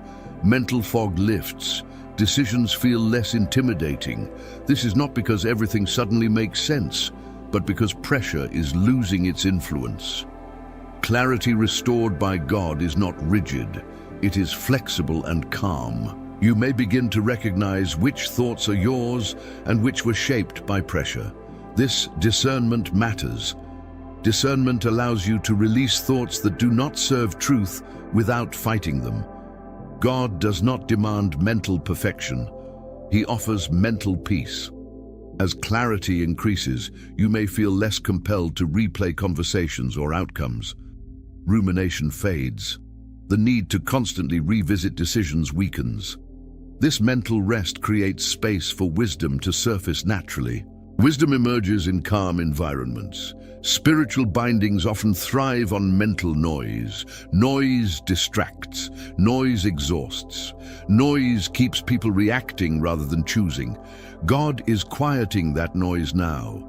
Quiet does not mean emptiness, it means order. As order returns, you may notice that priorities realign. What once felt urgent may feel less important. What once felt distant may feel relevant again. This realignment reflects clarity returning to its rightful place. You are not losing interest. You are gaining perspective. As we continue, allow yourself to trust this process. You do not need to force clarity. You do not need to analyze every thought. Clarity grows where peace is honored. If doubts surface, acknowledge them gently. Doubt often appears when old mental patterns are dissolving. It does not mean clarity is failing. It means change is happening. God allows change without chaos. As clarity stabilizes, you may notice that your prayers shift again. They become more focused, less scattered. You know what to bring before God without struggling to name it. This focus indicates restored alignment. Alignment simplifies prayer. Psalm 91 reminds us that clarity is sustained by dwelling, not striving. Remaining in God's presence keeps perception clear even when circumstances fluctuate. You do not need perfect understanding to remain aligned. Remaining steadies clarity. As clarity deepens, confidence follows quietly. Not bold declarations, but settled assurance. You trust your ability to discern next steps without panic. You trust God's guidance without needing constant confirmation. This trust reduces mental strain. As this block continues, notice how your inner dialogue changes. Extremes soften, harsh judgments ease. You speak to yourself with more patience. This inner gentleness supports clarity rather than undermining it. God restores clarity with kindness. You may also notice that past confusion no longer defines you. You stop identifying as someone who is always unsure. You recognize that uncertainty was situational, not personal. This distinction frees identity. Identity influences clarity. As we move forward, allow gratitude to surface for moments of mental peace, however small. Gratitude reinforces clarity by focusing attention on what is stabilizing rather than what is fading. At this point, many people naturally affirm alignment again, not as a ritual, but as recognition of support and guidance. It often sounds like a calm acknowledgement that feels steady and sincere. God is fighting my battles for me. Let that acknowledgement remain with you as clarity continues to strengthen. It is not a statement against confusion, it is a statement of trust. As we approach the next part of this prayer, remember this: clarity restored by God does not disappear easily. It is protected by peace, sustained by presence, and strengthened by trust. You are thinking more clearly, you are choosing more calmly, you are resting more deeply. Stay present, stay open. What is being restored now is preparing you to move forward with confidence. As we continue, this is a moment to address the restoration of peace in relationships after seasons of pressure. Spiritual opposition does not only affect inner life, it often spills into interactions. When pressure is present, patience shortens, misunderstandings multiply, distance grows where closeness once existed. This does not mean relationships are broken. It often means pressure has been shaping responses. Psalm 35 shows us that when God contends for his people, he does not only confront enemies outside, he also removes the tension that opposition creates within. God restores peace by removing the influence that has been disrupting harmony. Psalm 70 speaks to moments when relational strain has become urgent. When misunderstandings linger too long, they begin to harden. God responds to cries for restoration, not only by changing circumstances, but by softening hearts. Psalm 91 anchors relationships in safety. Safety allows vulnerability. Vulnerability allows honesty. Honesty allows healing. When people feel safe, walls come down naturally. As these psalms work together, relational peace begins to return quietly. You may notice that conversations feel less charged. Silence feels less threatening. You respond with more patience than before. These shifts matter because they reflect internal peace becoming external. Peace restored by God is not forced, it is organic. You may also notice that you feel less responsible for managing others' reactions. When pressure ruled, you may have felt compelled to explain, defend, or anticipate responses. God is releasing you from that burden. You are responsible for alignment, not control.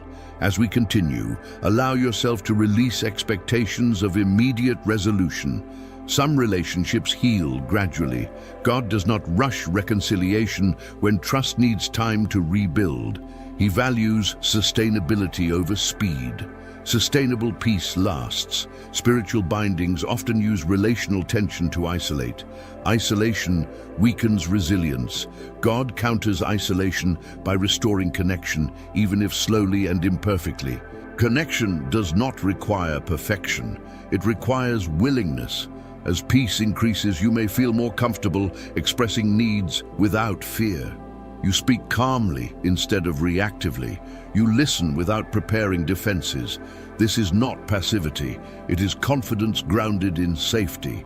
Safety changes communication.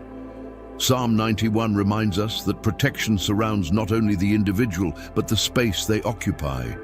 When you carry peace, it influences the environment around you. Peace becomes contagious. You may also notice discernment returning in relationships. You recognize which connections need boundaries and which need patience. Discernment is not judgment. It is wisdom protecting peace. Wisdom simplifies relationships. As this block continues, allow forgiveness to surface gently where appropriate.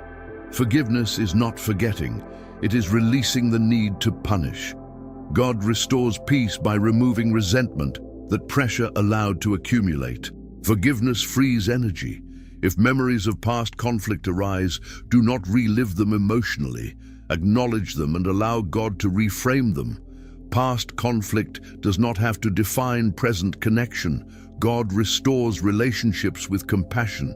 As relational peace deepens, many people notice that empathy increases. You see others' struggles more clearly. You react less defensively. This empathy does not excuse harm, but it creates understanding. Understanding reduces conflict. As we continue, notice how peace in relationships supports overall stability. When relational stress decreases, mental clarity improves. Physical tension reduces. Joy becomes more accessible. God designed peace to be holistic. You may feel prompted to reach out, apologize, or simply remain patient. Do not force action. Allow peace to guide timing. God confirms relational steps through calm, not pressure. Peace confirms direction. As peace becomes more consistent, gratitude often follows. Gratitude for moments of understanding. Gratitude for calm conversations. Gratitude for restored connection. Gratitude reinforces peace naturally. At this point, many people find that trust expresses itself again in a simple, sincere acknowledgement, not as a response to conflict, but as recognition of God's involvement in restoration. Often it sounds like this: God is fighting my battles for me. Let that acknowledgement remain as relational peace continues to grow. It is not a declaration against others. It is a declaration of trust in God's ability to restore harmony. As we approach the next part of this prayer, remember this: peace restored by God extends beyond the individual. It touches relationships, environments, and interactions. You are not carrying tension alone anymore. You are not managing harmony by yourself. You are allowing God to restore what pressure disrupted. Stay present. Stay open. What is being restored now is bringing wholeness into every area of your life. As we continue, this is a moment to address the restoration of purpose after seasons of stagnation. Stagnation does not always feel dramatic. Often it feels like routine without meaning, movement without direction, effort without fulfillment. Life continues, but something feels disconnected. That disconnection is not your identity. It is a signal. Psalm 35 reminds us that God does not allow opposition to cancel purpose. When resistance interferes with calling, God steps in to realign what was disrupted. Purpose is not fragile. It can be delayed, but it cannot be destroyed. Psalm 70 speaks to moments when delay has become discouraging. God understands that when purpose feels distant, motivation weakens. He responds to cries for restoration not by overwhelming us with direction, but by reawakening desire. Psalm 91 anchors purpose in safety.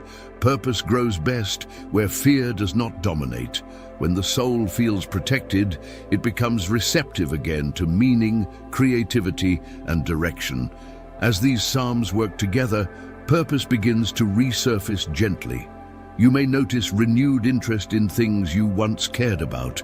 Curiosity returns. Motivation stirs quietly. This is not pressure to act. It is life returning to dormant spaces. Purpose restored by God does not arrive as urgency. It arrives as clarity. Clarity allows you to recognize what aligns with you and what does not. You stop forcing yourself into roles that drain you. You begin to honor what brings peace and meaning. As we continue, allow yourself to release the belief that purpose must be dramatic to be valid. Purpose often expresses itself in consistency, not intensity. Small acts done with alignment carry more meaning than large acts done under pressure. God values faithfulness over spectacle. Spiritual bindings often distort purpose by creating comparison. They convince people that purpose must look a certain way to matter. God dismantles this by restoring authenticity. Your purpose does not need to resemble anyone else's to be meaningful. Authenticity sustains purpose. You may notice that you feel less compelled to measure progress against others. Comparison loses its grip. You focus more on alignment than achievement. This shift protects purpose from burnout. As purpose stabilizes, energy follows. Not frantic energy, but steady engagement. You show up more fully. You feel less resistance to participation. This energy is not self-generated. It is restored. God restores energy by restoring meaning. As we continue, notice how your inner dialogue changes.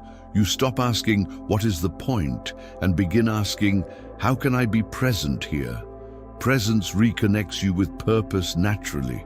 Presence is fertile ground. Psalm 91 reminds us that dwelling creates continuity. Purpose sustained by dwelling does not depend on constant affirmation. It remains even when feedback is absent. This stability protects purpose. You may also notice that past failures lose some of their power to define you. You remember them without being limited by them. God reframes failure as experience, not identity. Experience informs purpose. It does not negate it. As this block continues, allow gratitude to surface for moments of renewed meaning, however small. Gratitude reinforces purpose by honoring progress rather than demanding outcomes. You do not need to know your entire future to live with purpose today. As purpose becomes clearer, you may feel prompted to re-engage with learning, service, or creativity. Do not rush these impulses. Let them mature. God confirms purpose through peace and consistency. Peace confirms alignment. As many people move through this stage, they notice a quiet sense of confidence forming, not about what they will do, but about who they are becoming. This confidence is not ambition, it is acceptance. Acceptance stabilizes purpose. At this point, many find themselves acknowledging trust again in a simple, steady way, not as a declaration against stagnation, but as recognition of God's guidance. Often it sounds like this: God is fighting my battles for me. Let that acknowledgement remain as purpose continues to restore. It is not a statement of struggle, it is a statement of direction.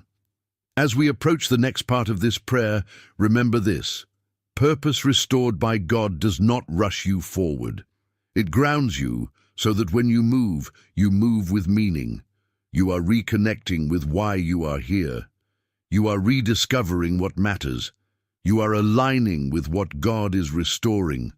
Stay present. Stay open. What is being restored now is guiding you toward what comes next. Pause for a moment, right here, right now. Before we go any further, I want you to notice something important. You are still here. You did not leave. You did not disconnect. Something in you chose to stay, to listen, to remain present. That choice matters more than you realize. Staying is not passive. Staying is agreement. Agreement with truth. Agreement with healing. Agreement with what God is doing beneath the surface. Many people leave moments like this too early. They disengage when things start to settle, when the noise fades and the work becomes quiet. But you stayed, and that tells us something. Your spirit is responding. Psalm 35 reminds us that God responds to those who remain. He contends not only against opposition, but for those who refuse to withdraw when pressure has tried to push them away. Remaining is an act of trust. Psalm 70 speaks to those moments when staying feels difficult, when waiting has been long, when answers feel delayed, when hope has been tested. God does not overlook those who stay through weariness. He honors perseverance that is rooted in faith. Psalm 91 anchors staying in safety. Staying does not mean exposure. It means dwelling. And dwelling is where protection surrounds, not where danger increases. As these psalms work together, something important becomes clear.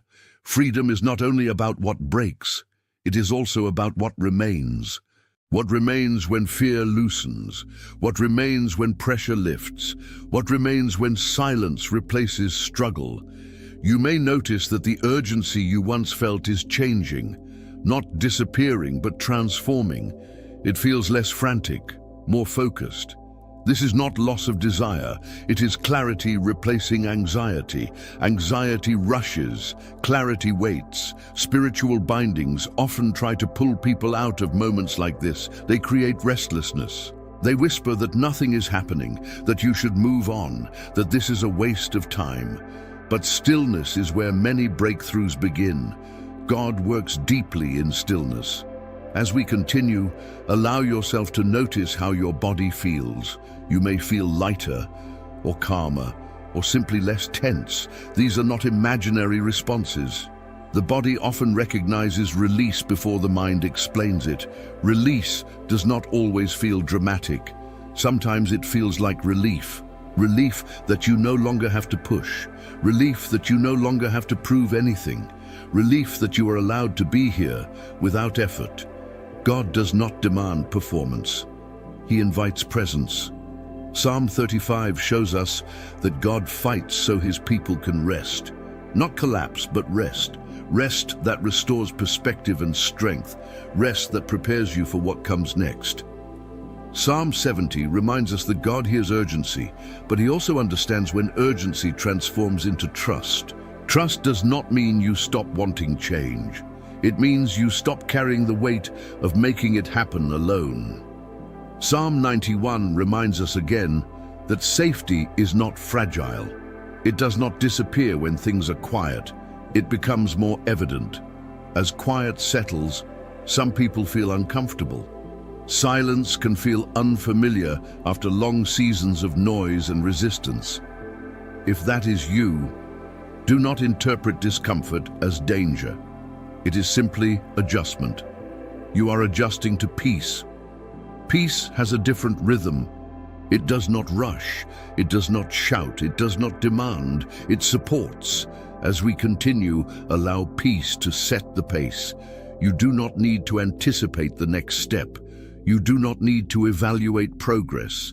God is not asking you to monitor the process. He is inviting you to remain within it. Remaining is enough. Spiritual bindings weaken when people stop reacting. Reaction feeds them. Presence starves them. When you are present without fear, without urgency, without striving, their influence fades. You are doing more by staying than you realize. As this block unfolds, you may notice that certain thoughts lose their urgency. Worries that once demanded attention now feel distant. You acknowledge them without obeying them. This is authority returning quietly. Authority does not announce itself. It settles. You may also notice gratitude beginning to surface without effort. Gratitude for stillness. Gratitude for clarity. Gratitude for the sense that you are not alone in this moment. Gratitude is not something you force. It arises when pressure releases. Gratitude seals peace. As peace deepens, many people find that trust expresses itself again in a simple, unforced way. Not as resistance to fear, but as recognition of support. It often sounds like a quiet acknowledgement, steady and sincere. God is fighting my battles for me. Let that acknowledgement rest where it belongs, not as a shield against fear, but as a foundation beneath you. As we move toward the next part of this prayer, remember this. Staying was not accidental. Remaining was not wasted. Something is shifting because you did not leave. You stayed. You remained. You are aligned. Stay present. Stay open. What is being restored now is preparing you for what comes next. As we continue, this is a moment to address the restoration of spiritual sensitivity, the ability to recognize God's movement without fear or strain. Spiritual sensitivity is not emotional intensity. It is awareness. It is the quiet ability to discern what aligns with peace and what does not. Pressure dulls sensitivity. Noise overwhelms it. Fear distorts it. God is restoring sensitivity by restoring calm. Psalm 35 shows us that when God contends for his people, he clears confusion so awareness can return. Awareness does not arrive through effort. It arrives when obstruction is removed. When resistance is pushed back, perception sharpens naturally. Psalm 70 speaks to moments when urgency has drowned out discernment. When everything feels pressing, it becomes hard to hear clearly. God responds by reducing the internal noise, so his guidance can be recognized again. Psalm 91 anchors sensitivity in safety. When the soul feels protected, it becomes receptive. Fear narrows perception. Safety expands it. God restores sensitivity by restoring safety first. As these psalms work together, you may notice subtle changes in how you perceive situations. You sense when something is off without panic. You recognize alignment without forcing explanation. This is not imagination. It is discernment returning to balance. Balanced sensitivity does not overwhelm. It clarifies. You may also notice that you feel less compelled to react immediately. You pause. You observe. You listen internally before responding. This pause is not hesitation. It is wisdom. Wisdom listens before acting. Spiritual bindings often exploit impulsive reaction. They push urgency so people respond without awareness. God restores sensitivity so reactions slow and choices become intentional. As we continue, allow yourself to trust these subtle signals. Not every impression needs immediate action. Sensitivity grows stronger when it is honored gently, not tested aggressively. God guides through peace, not pressure. You may feel drawn to quieter moments. Stillness may feel inviting rather than uncomfortable. This is a sign that sensitivity is stabilizing. Silence is not emptiness. It is space where awareness sharpens. Space reveals truth. As sensitivity returns, you may notice clearer emotional boundaries. You recognize what belongs to you and what does not. You stop absorbing others' anxiety. This clarity protects peace. Protection preserves sensitivity.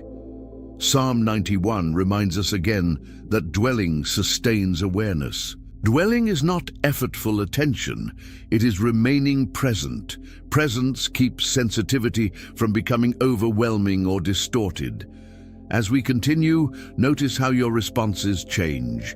You speak with more intention. You listen without preparing defenses. You feel less need to control outcomes. These are signs of restored spiritual sensitivity. Sensitivity does not control, it aligns. Alignment allows you to recognize when to move and when to wait. Waiting no longer feels like failure. It feels like wisdom. Movement no longer feels forced. It feels guided. This balance is healthy. If old fears attempt to re-enter, do not panic. Fear often tests restored sensitivity. Acknowledge fear without following it. Sensitivity grows stronger when fear is recognized but not obeyed. Truth steadies sensitivity. As this block continues, gratitude may arise for moments of clarity that feel simple but meaningful. Gratitude reinforces awareness by focusing attention on what is aligning rather than what is fading. Gratitude sharpens perception. At this stage, many people notice that trust expresses itself again in a quiet, grounded way, not as an emotional reaction, but as a steady recognition of guidance and support. Often, it sounds like a simple acknowledgement that feels true. God is fighting my battles for me. Let that acknowledgement remain as sensitivity continues to restore. It is not a defense. It is an anchor. As we move toward the next part of this prayer, remember this: restored sensitivity allows you to move through life with clarity without strain. You are not guessing, you are not forcing, you are responding. You are becoming more aware without becoming more anxious. You are becoming more discerning without becoming more guarded. You are becoming more aligned without becoming rigid. Stay present, stay open. What is being restored now is refining how you perceive what comes next. As we continue, this is a moment to address the restoration of spiritual alignment after long seasons of distraction. Distraction does not always look like chaos. Often, it looks like constant activity without depth, movement without intention, focus scattered across too many concerns.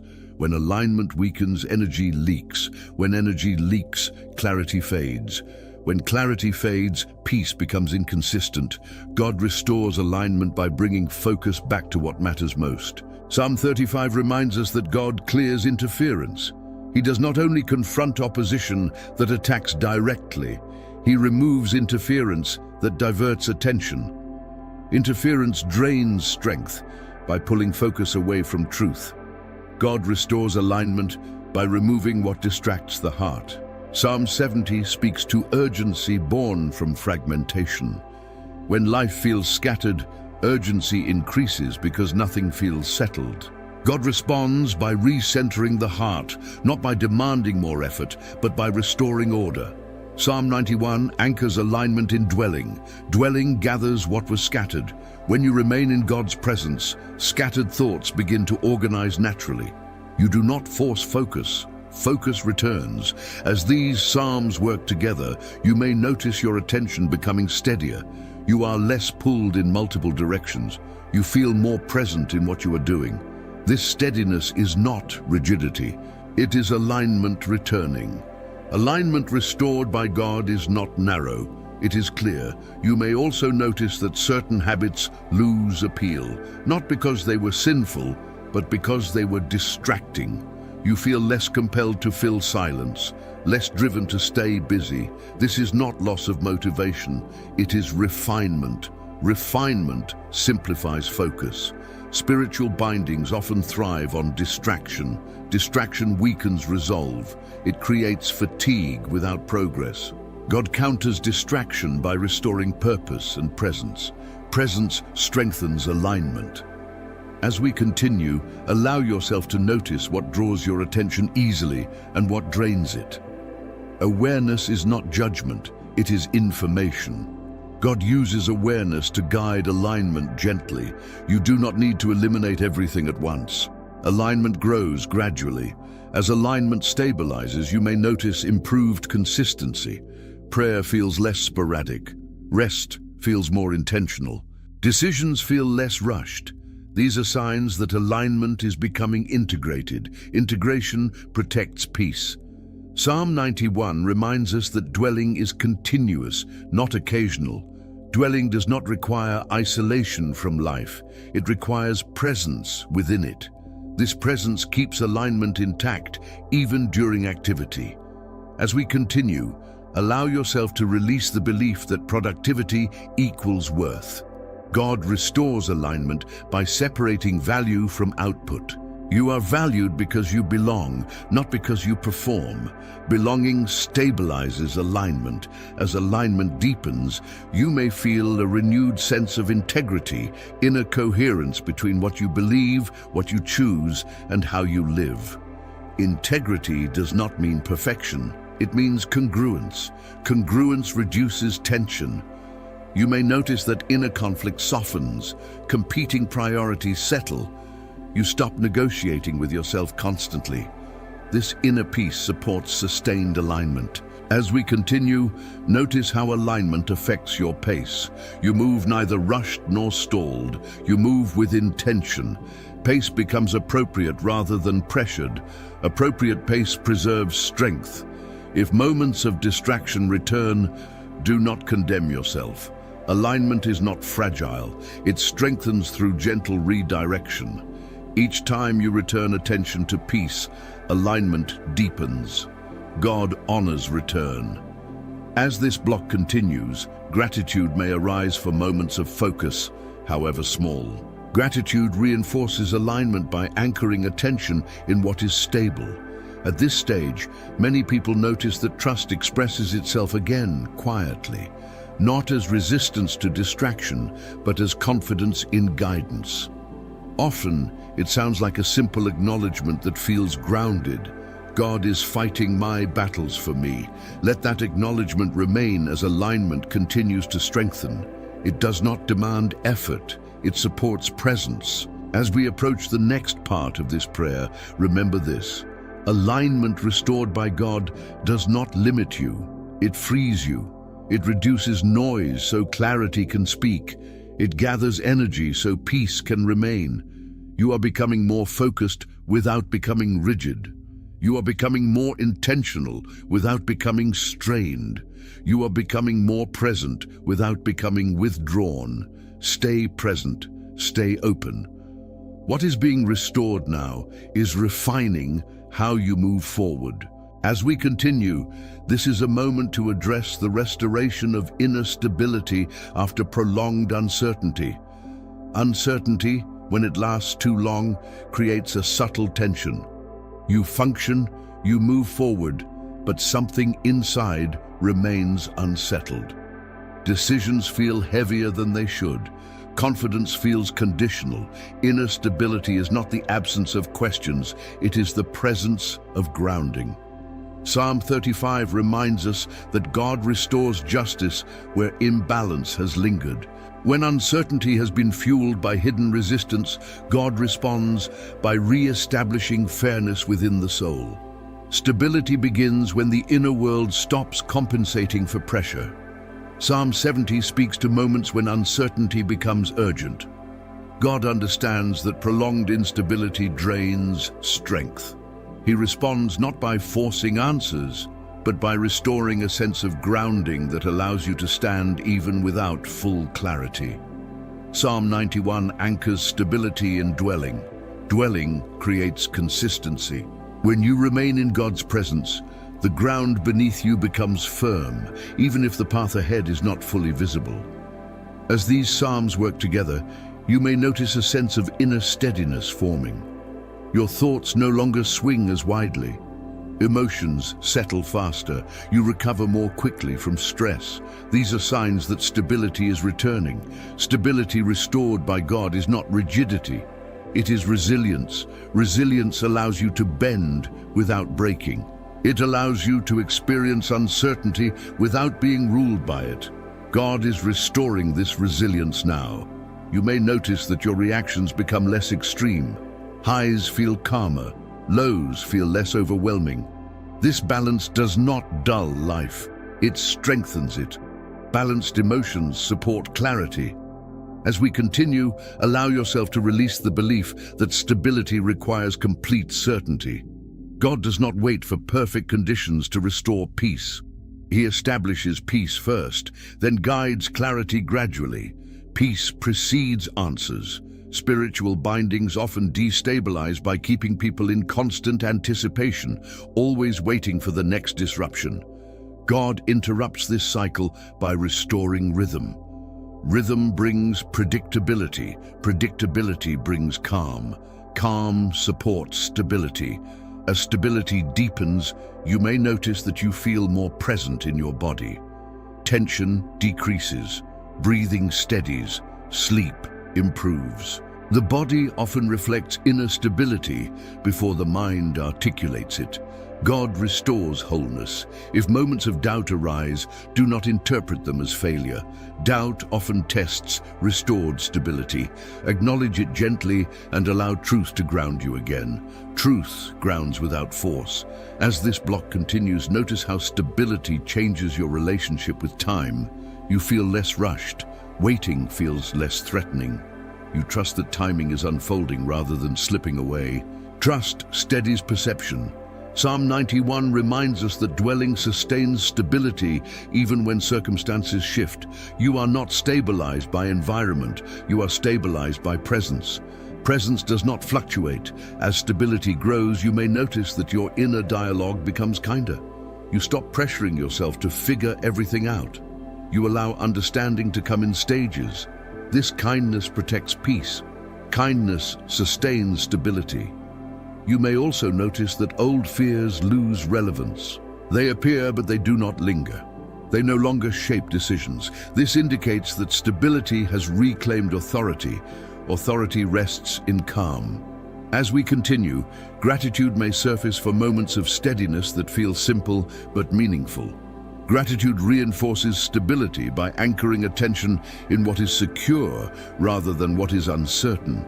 At this stage, many people find that trust expresses itself again quietly and sincerely, not as a reaction to fear, but as recognition of support. Often it sounds like a calm acknowledgement that feels grounded.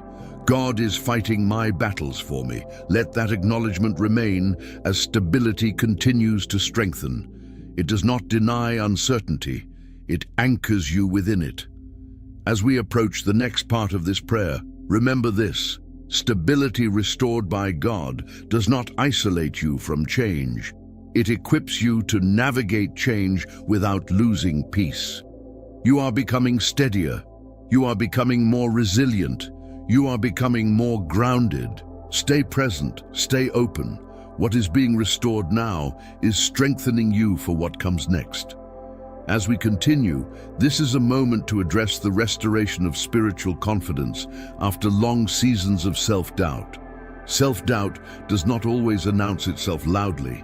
Often, it hides behind hesitation, overthinking, and the habit of questioning your own discernment. Self-doubt weakens decisions.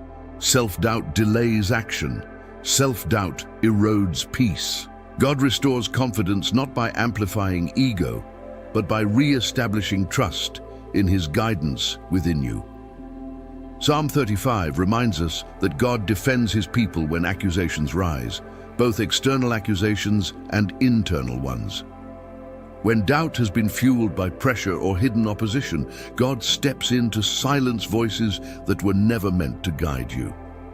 Psalm 70 speaks to moments when hesitation has lasted too long.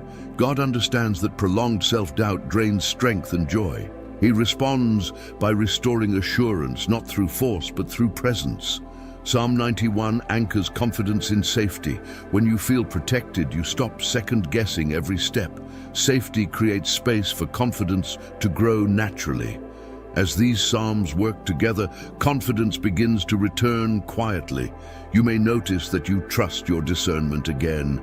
You feel less compelled to seek constant confirmation. Decisions feel lighter. This is not impulsivity. It is confidence being restored to balance. Confidence restored by God is not loud, it is steady. Steady confidence allows you to move forward without rushing and without freezing. It allows you to make choices without carrying the fear of constant error. As we continue, allow yourself to notice where self-doubt has shaped habits. Over-preparing, over-apologizing, over-explaining. These habits form to protect you under pressure. God does not condemn them. He gently releases you from needing them. Release restores simplicity. Spiritual bindings often rely on self-doubt to slow progress. When people doubt themselves, they delay alignment. God dismantles this by restoring trust, not trust in self alone, but trust in His guidance through you. Trust restores momentum. As confidence grows, you may notice changes in your inner language. You stop saying, "I'm not sure," by default. You allow yourself to decide and adjust if needed. This flexibility reflects healthy confidence. Healthy confidence adapts, it does not collapse. Psalm 91 reminds us that dwelling sustains confidence. When you remain in God's presence, you do not need to manufacture assurance. Assurance becomes your environment. As we continue, allow yourself to release the fear of making mistakes. Mistakes do not disqualify you from God's guidance. They are part of learning. God corrects gently. He does not abandon. Correction refines confidence. You may also notice that confidence restores your voice. You speak more clearly. You express needs without guilt. You share perspective without fear. This is not dominance. It is clarity. Clarity strengthens relationships. As confidence stabilizes, your pace changes. You move neither rushed nor hesitant. You move with intention. This balanced pace protects energy and peace. Balance preserves strength. If moments of doubt return, do not panic. Doubt often tests restored confidence. Acknowledge it without surrendering authority. Confidence deepens each time you choose trust. Trust reinforces confidence. As this block continues, gratitude may surface for moments when decisions feel easier, when clarity feels accessible. Gratitude anchors confidence by focusing attention on what is stabilizing. At this stage, many people naturally acknowledge trust again in a simple, grounded way. Not as a defense against doubt, but as recognition of guidance and support. Often it sounds like a calm acknowledgement. God is fighting my battles for me. Let that acknowledgement remain as confidence continues to rebuild. It does not demand perfection, it supports growth. As we approach the next part of this prayer, remember this: confidence restored by God does not depend on constant success. It depends on consistent presence. You are learning to trust again. You are learning to decide again. You are learning to move forward again. Stay present. Stay open. What is being restored now is strengthening you for what comes next. As we continue, this is a moment to address the restoration of inner freedom after long seasons of restriction. Restriction does not always look like imprisonment. Often it feels like limited options, repeated detours, and the sense that life has been narrowed without explanation. Restriction teaches the soul to compromise, to settle, to accept less than what God intended. God restores freedom not by creating chaos, but by widening space where pressure once narrowed it. Psalm 35 reminds us that God breaks restraints imposed by injustice. When limitation has been enforced through hidden opposition, God confronts what confined you. He does not merely open a door, He removes what blocked movement in the first place. Psalm 70 speaks to moments when restriction has lingered too long. God understands that prolonged confinement, emotional, spiritual, or circumstantial, wears down hope. He responds by accelerating release, not through panic, but through decisive intervention. Psalm 91 anchors freedom in protection. Freedom without safety becomes reckless. Freedom with safety becomes sustainable. When you know you are covered, you are free to move without fear. As these psalms work together, inner freedom begins to return. You may notice a renewed sense of choice. Options feel available again. You feel less boxed in by past decisions or circumstances. This is not denial of reality. It is reality being reframed. Freedom restored by God is not impulsive. It is discerning. Discerning freedom recognizes when to move and when to rest. It does not rush out of restriction only to create new ones. God restores freedom with wisdom. As we continue, allow yourself to notice where you have been negotiating with limitation. Where you said, "This is just how it is," even when peace was absent. God does not condemn those adaptations. He releases you from needing them. Release expands perspective. Spiritual bindings often restrict by shrinking imagination. They convince people that change is unrealistic, that alternatives are dangerous, that hope is naive. God dismantles this by restoring vision rooted in trust rather than fantasy. Vision widens freedom. You may notice that creativity returns, new ideas surface, old interests reawaken. This is not distraction. It is life returning to spaces that were dormant under pressure. God restores life where restriction ruled. As inner freedom grows, your relationship with fear changes. Fear no longer dictates boundaries. You acknowledge risk without surrendering movement. This balance reflects maturity, not recklessness. Mature freedom respects wisdom. Psalm 91 reminds us again that dwelling sustains freedom. Dwelling is not isolation. It is remaining in God's presence while moving through life. This presence keeps freedom from becoming fragile. As we continue, allow yourself to release the belief that freedom must be earned through struggle. God gives freedom as a gift. Your role is to receive and steward it well. Stewardship protects freedom. You may also notice that forgiveness becomes easier where restriction once hardened the heart. Forgiveness does not excuse harm. It removes barriers that kept you tied to the past. God restores freedom by loosening emotional restraints. Emotional freedom strengthens movement. As this block continues, notice how your body responds to widening space. Breathing deepens, tension releases.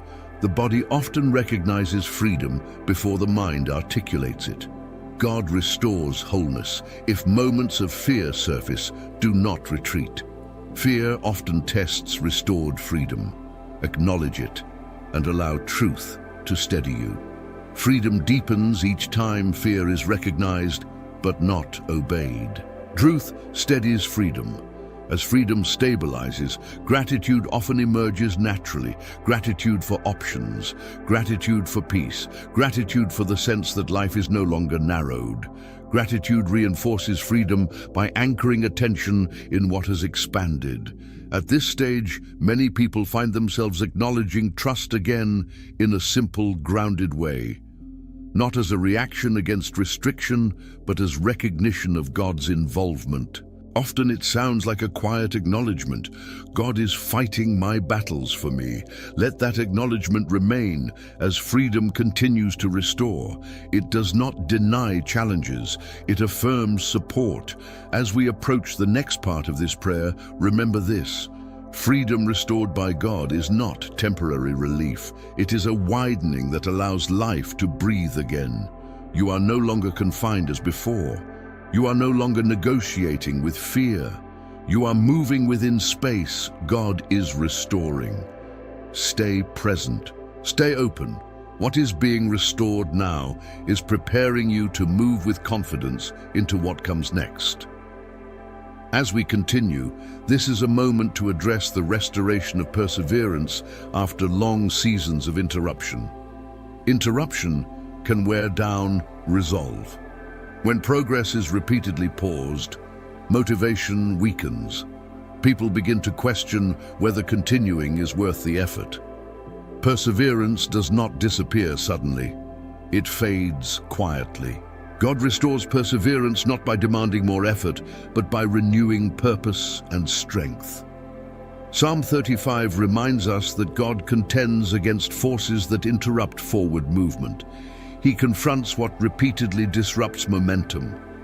When perseverance has been drained by unfair resistance, God steps in to restore endurance. Psalm 70 speaks to moments when interruption has become exhausting. God understands that repeated setbacks test patience. He responds not by shaming weariness, but by bringing timely help that renews strength. Psalm 91 anchors perseverance in protection. Perseverance without safety becomes burnout. Perseverance with safety becomes sustainable.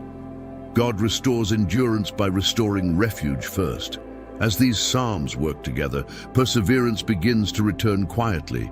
You may notice that giving up feels less appealing. You feel a renewed willingness to continue, not out of obligation, but out of confidence that effort has meaning again. Perseverance restored by God is not stubbornness. It is hope with endurance. Hope sustains perseverance when results are not immediate. It allows you to keep moving without demanding instant reward. As we continue, allow yourself to notice where interruptions shaped discouragement, missed opportunities, delayed answers, broken rhythms. God does not minimize these experiences. He restores what they interrupted. Restoration repairs momentum. Spiritual bindings often rely on interruption to weaken resolve.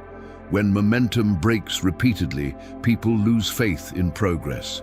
God counters this by restoring rhythm, steady movement rather than sporadic effort. Rhythm stabilizes perseverance. You may notice that routines feel easier to maintain. Commitments feel less draining. This is not because life has become effortless, but because endurance is returning to balance. Balanced endurance protects peace. As perseverance strengthens, you may feel less pressure to measure progress constantly. You trust that movement matters even when results are not visible. This trust frees you from anxiety-driven effort. Trust sustains perseverance. Psalm 91 reminds us that dwelling sustains strength. Remaining in God's presence renews endurance quietly. You do not need to recharge constantly when you remain connected. Connection fuels endurance. As we continue, allow yourself to release the belief that perseverance means never feeling tired. Tiredness does not cancel perseverance. Rest renews it. God restores endurance by teaching you when to rest and when to move. Rest preserves perseverance. You may also notice that setbacks feel less personal. You no longer interpret every obstacle as failure. You recognize them as part of process. This perspective protects motivation. Perspective strengthens resolve. As this block continues, notice how perseverance affects decision-making. You stop abandoning plans prematurely. You allow strategies to mature. This patience reflects restored endurance. God honors patient perseverance. If moments of discouragement arise, do not retreat. Discouragement often tests restored endurance. Acknowledge it without letting it dictate direction. Perseverance deepens when discouragement is faced with truth. Truth steadies resolve. As perseverance stabilizes, gratitude often follows. Gratitude for strength to continue, gratitude for consistency, gratitude for renewed motivation. Gratitude reinforces endurance by anchoring attention in what is sustaining you. At this stage, many people find that trust expresses itself again in a calm, grounded way.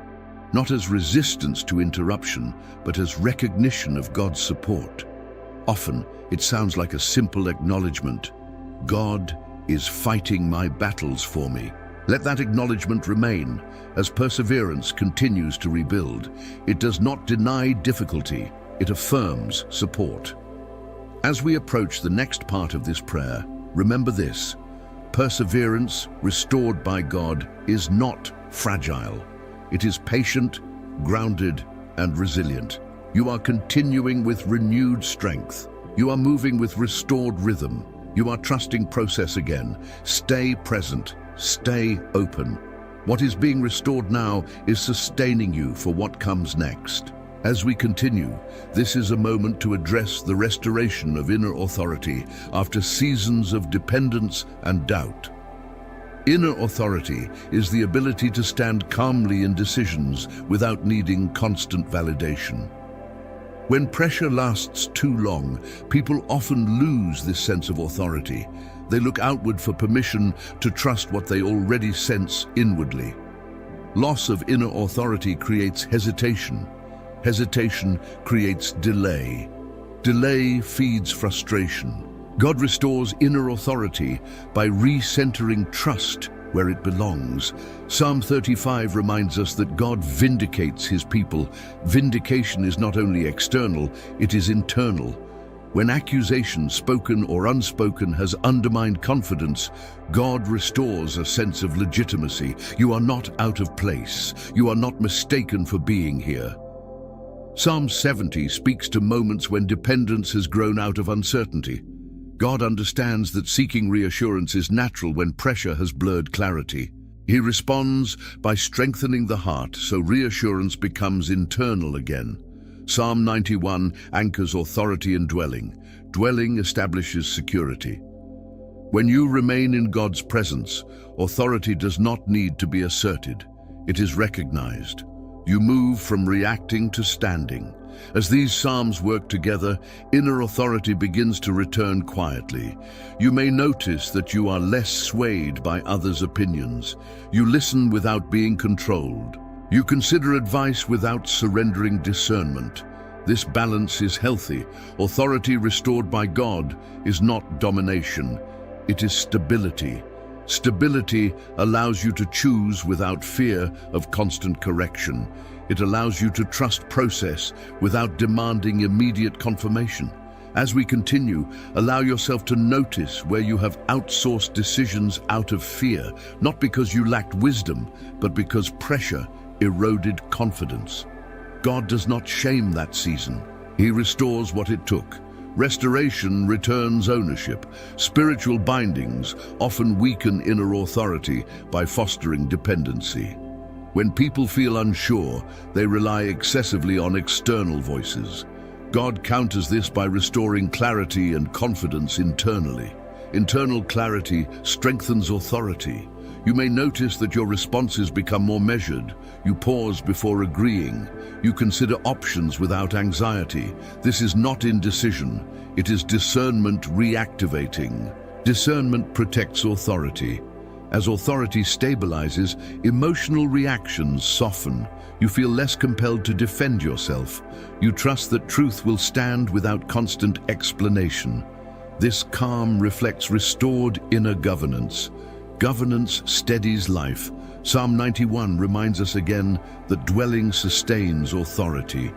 Authority grounded in presence does not fluctuate with circumstances. It remains steady even when situations change. As we continue, allow yourself to release the belief that authority requires certainty about everything. Authority grows in trust, not in total knowledge. God guides step by step.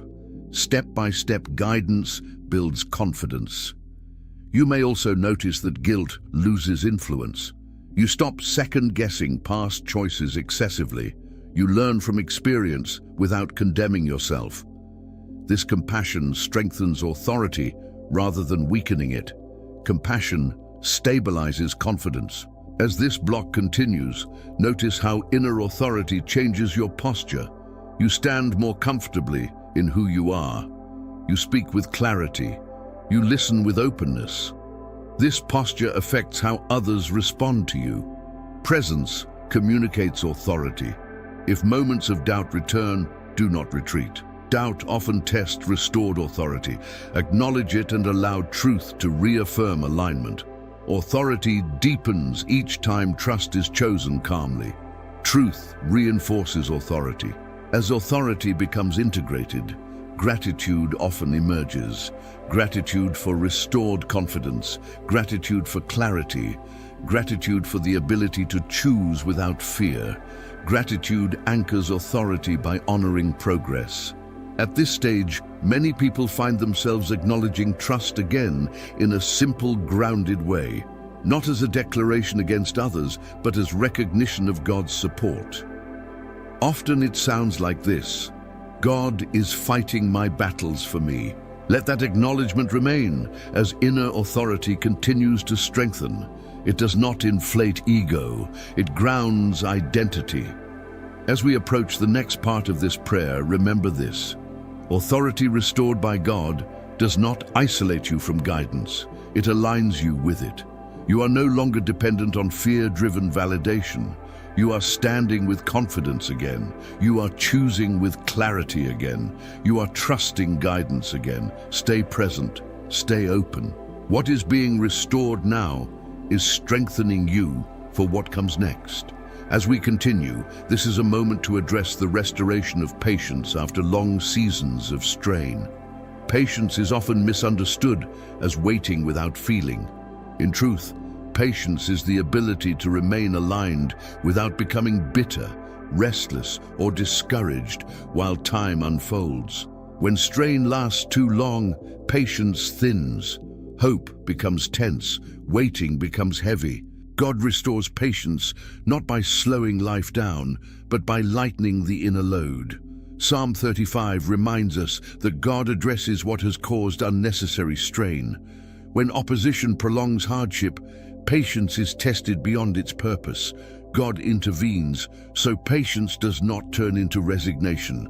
Psalm 70 speaks to urgency that rises when patience feels exhausted. God understands that waiting can become painful. He does not dismiss urgency. He responds by renewing strength so patience can remain alive rather than forced. Psalm 91 anchors patience in protection. Patience grows best where safety exists. When you feel protected, waiting no longer feels threatening. It becomes purposeful. As these psalms work together, patience begins to restore quietly. You may notice that waiting feels less tense. You stop counting time obsessively. You trust that progress is happening even when it is not visible. Patience restored by God is not passive, it is hopeful. Hopeful patience does not shut down desire, it keeps desire alive without letting it become anxiety. This balance is what God is restoring now.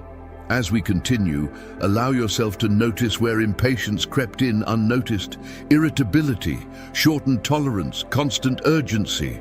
These were signals of strain, not flaws. God does not shame them, He heals them. Healing restores gentleness. Spiritual bindings often exploit impatience by creating pressure to rush or quit. God counters this by restoring rhythm. Rhythm allows patience to breathe. Breathing space renews patience. You may notice that your reactions soften. You respond instead of react. You give situations more time to unfold. This is not avoidance, it is maturity returning. Maturity steadies patience. As patience strengthens, emotional resilience grows. Delays feel less personal. Obstacles feel less threatening. You maintain peace even when outcomes are pending. Peace sustains patience. Psalm 91 reminds us again that dwelling sustains calm. Remaining in God's presence removes the need to hurry outcomes. You trust timing without losing hope. As we continue, allow yourself to release the belief that patience means silence. Patience can speak, it can pray, it can express need without panic. God honors patient faith that remains honest. Honesty deepens patience. You may also notice that gratitude and patience begin to coexist. Gratitude for what is present, patience for what is coming. Together, they create balance. Balance preserves endurance. As this block continues, notice how patience changes your perspective on challenges. Challenges become processes, not punishments. This shift reduces emotional weight. Perspective protects peace. If moments of frustration arise, do not withdraw. Frustration often tests restored patience. Acknowledge it gently and allow truth to steady you again. Truth renews patience. As patience stabilizes, gratitude often rises naturally. Gratitude for calm moments, gratitude for steady progress, gratitude for the absence of constant urgency. Gratitude reinforces patience by anchoring attention in what is stable. At this stage, many people find that trust expresses itself again in a simple, calm acknowledgement, not as resistance to waiting, but as recognition of God's support. Often it sounds like this: God is fighting my battles for me. Let that acknowledgement remain as patience continues to restore. It does not deny desire, it supports hope. As we approach the next part of this prayer, remember this: patience restored by God does not drain you, it steadies you. It allows time to become an ally rather than an enemy. You are waiting with peace again. You are hoping without strain again. You are trusting timing again. Stay present. Stay open. What is being restored now is preparing you for what comes next. As we continue, this is a moment to address the restoration of trust in timing after long seasons of delay. Delay has a way of quietly distorting perception. What begins as patience can slowly turn into doubt. Doubt then questions timing. And when timing is questioned for too long, hope becomes cautious. But God's timing is not indifferent. It is intentional. Psalm 35 reminds us that God is not passive while injustice delays progress. When delay is fueled by opposition rather than wisdom, God intervenes. He does not allow resistance to rewrite destiny. He restores movement at the right moment. Psalm 70 gives voice to the urgency that rises when waiting has stretched thin. God does not reject urgency born from faith. He responds by re-establishing trust that timing is still unfolding, not abandoned. Psalm 91 anchors trust in timing within protection. Timing feels unsafe when protection feels uncertain. When you know you are covered, waiting does not feel like loss. It feels like preparation. As these psalms work together, trust in timing begins to heal. You may notice that anxiety about when begins to loosen. You stop calculating deadlines internally. You allow space for process without panic. Trust restored by God does not eliminate desire. It removes fear from desire. Desire without fear can wait without resentment. It can hope without pressure. This balance is what God is restoring now. As we continue, allow yourself to recognize where delay taught you to brace for disappointment. That bracing protected you once. God honors it, but He is releasing you from needing it now. Release restores openness. Spiritual bindings often distort timing by convincing people that waiting equals failure. God counters this lie by restoring perspective. Waiting is not wasted when it is aligned. Preparation often happens quietly. Quiet preparation produces lasting outcomes. You may notice that your relationship with time changes. You feel less rushed. You feel less behind. You stop comparing your pace to others. This shift protects peace. Peace restores trust. As trust in timing strengthens, you may notice improved emotional regulation. Frustration softens. Hope steadies. You stop oscillating between extremes. This balance reflects restored alignment. Alignment steadies expectation. Psalm 91 reminds us again that dwelling sustains trust. Remaining in God's presence keeps you grounded while timing unfolds. You are not waiting alone. You are waiting accompanied. Companionship changes waiting. As we continue, allow yourself to release the belief that you must understand timing to trust it. Understanding often comes later. Trust comes first. God asks for openness, not analysis.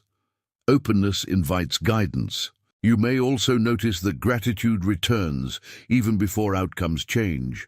Gratitude for stability, gratitude for protection, gratitude for the absence of constant urgency.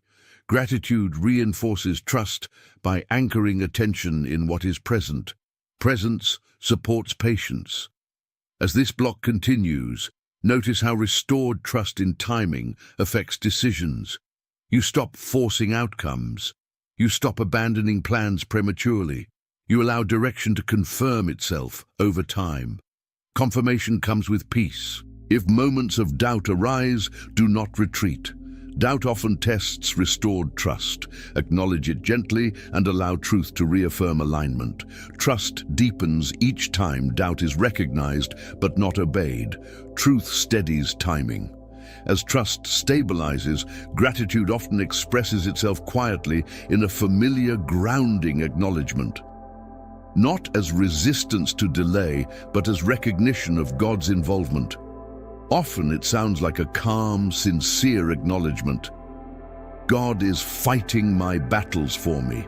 Let that acknowledgement remain as trust in timing continues to restore. It does not deny urgency, it reframes it. As we approach the final movement of this prayer, remember this. Timing restored by God does not rush you forward. It positions you so that when movement comes, it is aligned and sustainable. You are no longer racing against time. You are no longer fearing delay. You are trusting process again. Stay present. Stay open. What is being restored now is preparing you for completion.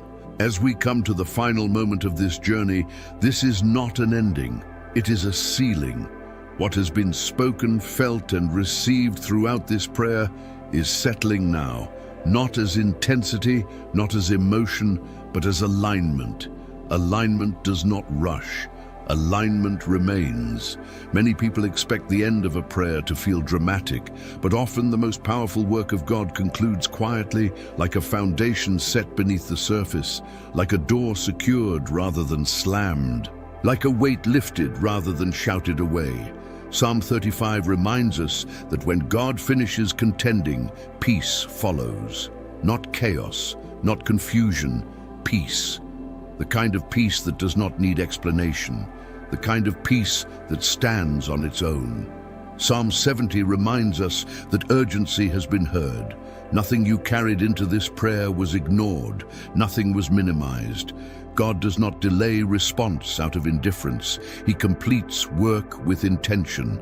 Psalm 91 seals everything in protection. What God restores, He covers. What He frees, He guards. What He aligns, He sustains. This means that what you have received here is not fragile, it is established. As this prayer comes to rest, notice how your body feels, how your breathing settles, how your thoughts slow. These are signs that the nervous system is recognizing safety again. Safety allows restoration to take root. You do not need to analyze what changed. You do not need to measure progress. You do not need to look for proof. Faith does not require surveillance. It requires trust. Throughout this journey, themes returned again and again. Peace, alignment, stability, trust, authority, patience, freedom. These are not separate blessings. They are connected. When one restores, the others follow. God restores holistically. If resistance tries to return later, remember this moment, not emotionally, but structurally. Remember that peace does not depend on circumstances. It depends on presence, and presence remains. You may still face challenges, but they will not have the same access. You may still hear noise, but it will not carry the same authority. You may still wait, but waiting will no longer feel empty, because something has shifted. As this prayer seals, release the need to hold on to it tightly. What God establishes does not require your grip. It remains because He sustains it. Let peace do its quiet work. Let clarity guide your steps. Let trust support your choices. You are not walking forward alone. You are not carrying battles by yourself. You are not returning to what was. And often, when this truth settles fully, it expresses itself one last time, not as repetition, not as ritual, but as recognition. A simple acknowledgement that carries weight because it is true. God is fighting my battles for me. Let that truth remain with you beyond this moment, not only here, but in your days, your decisions, your waiting, your movement. This prayer does not end here. It continues in how you live from this place. Stay grounded, stay aligned, stay open. What God has begun, He is faithful to complete. As we remain here, do not rush to move on. There is still space for God to work beneath awareness. Some shifts do not announce themselves immediately. They unfold quietly, reinforcing what has already begun. What you are experiencing now is integration.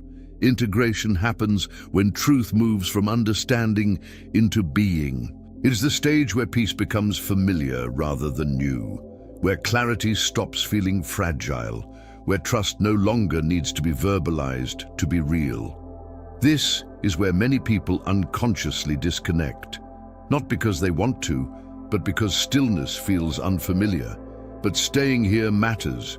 Psalm 35 reminds us that after God contends, there is a settling, a recalibration. The soul adjusts to the absence of pressure it carried for so long. This adjustment is necessary. Without it, people sometimes recreate tension because calm feels strange.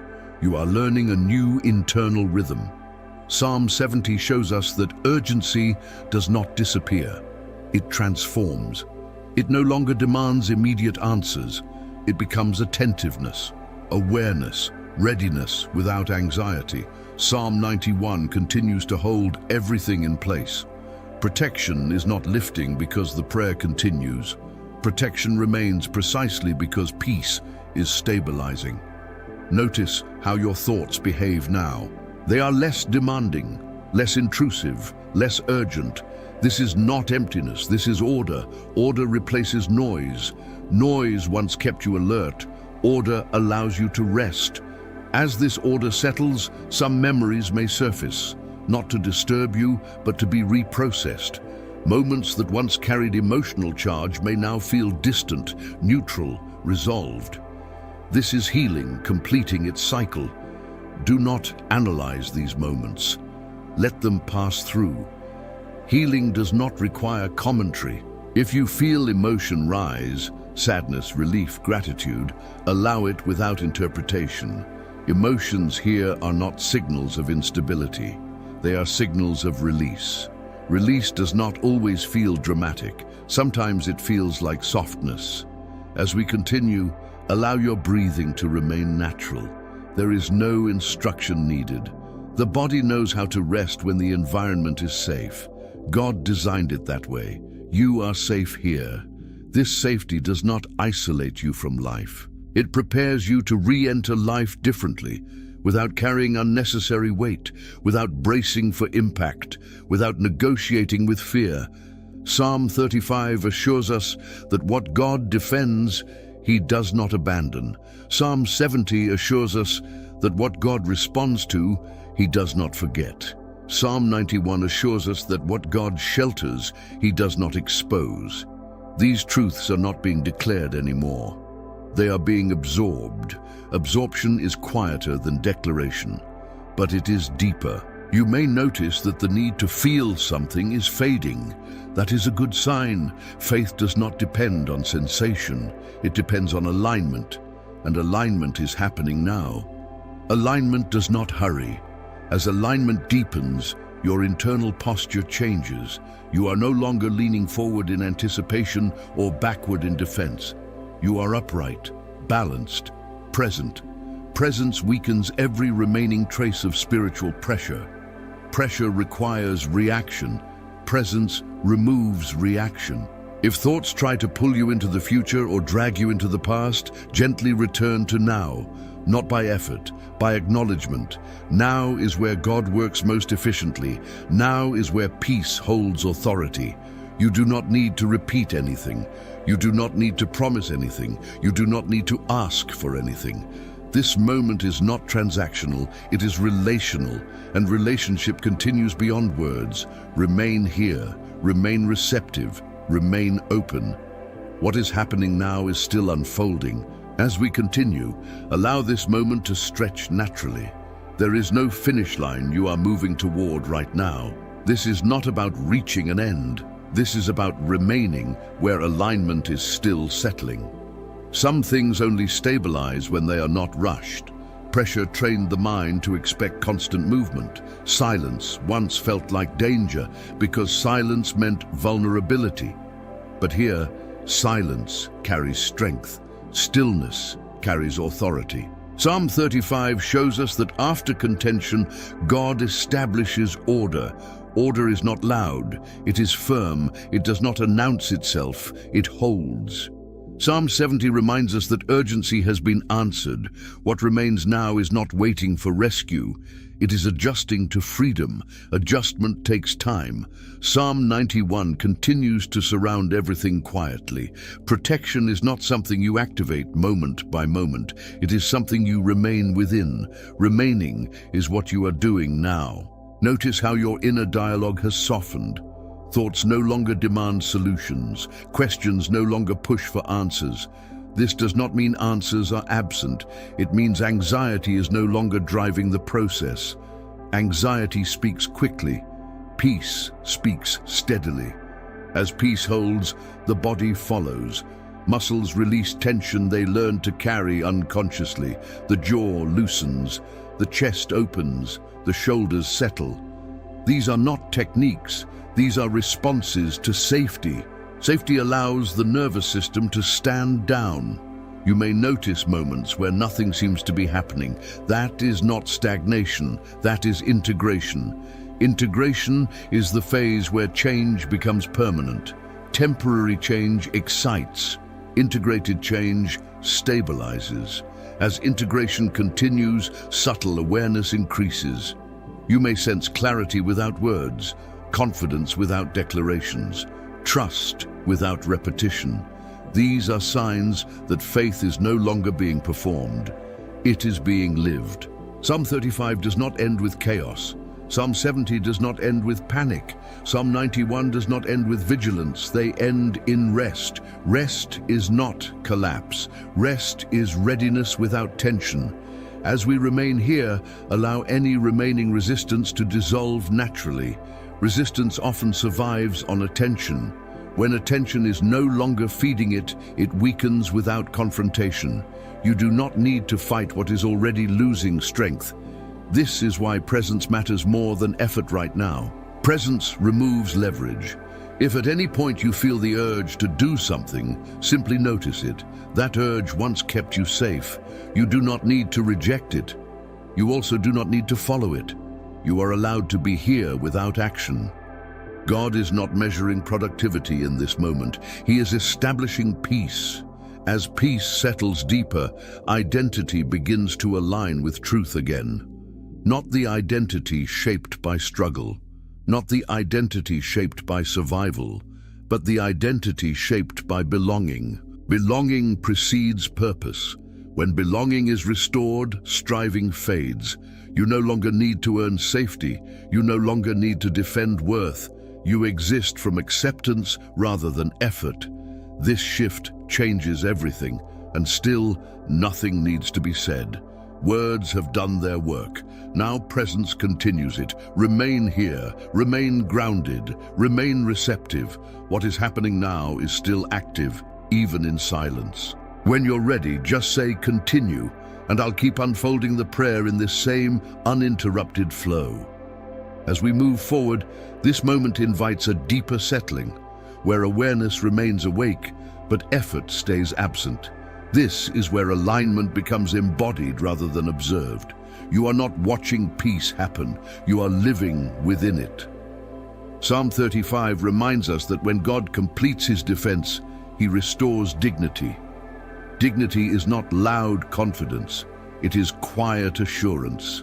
It is the feeling of standing upright internally without needing reinforcement. Psalm 70 speaks again to urgency that has already been answered. What remains now is not the cry for help, but the recalibration of expectation. You are no longer anticipating rescue. You are adjusting to stability. Psalm 91 continues to frame everything in safety. Safety that does not require vigilance. Safety that does not demand proof. Safety that remains even when attention drifts. As these truths continue to work together, Notice how your sense of self feels less compressed. You occupy more internal space. You feel less confined by thoughts, emotions, or outcomes. This is not escape. This is expansion. Expansion happens when pressure releases. You may notice that your inner boundaries feel clearer. You recognize what belongs to you and what does not. You stop absorbing tension that was never yours to carry. This clarity protects peace naturally. Peace protects clarity. As we continue, allow yourself to remain curious without searching. Curiosity without urgency keeps the mind open and relaxed. It allows understanding to arrive when it is ready, rather than forcing it prematurely. God reveals in timing, not demand. You may feel moments of deep neutrality, neither high nor low. This neutrality is not emptiness, it is balance. Balance is where long-term stability lives. Balance sustains freedom. As balance settles, inner dialogue becomes simpler. Fewer explanations, fewer negotiations, fewer internal arguments. This simplicity reflects authority returning to its rightful place. Authority does not argue, it rests. Psalm 91 reminds us that dwelling is ongoing. Dwelling does not pause when attention shifts briefly. Protection does not disappear when you think about something else. Coverage remains. This allows you to relax mentally. As mental relaxation deepens, emotional regulation follows. Emotions move through without clinging. They rise and fall without attaching to identity. This fluidity is healthy. Healthy emotions do not dominate. They inform. As we remain here, notice how your perception of time feels different. Minutes feel less heavy. Waiting feels less loaded. You are not tracking progress. You are present within it. Presence dissolves pressure. If thoughts attempt to pull you back into old narratives, old worries, old definitions, acknowledge them gently and allow them to pass. You do not need to replace them. They lose influence when they are not engaged. Non-engagement weakens repetition. As we continue, the body continues to respond. Breath remains steady.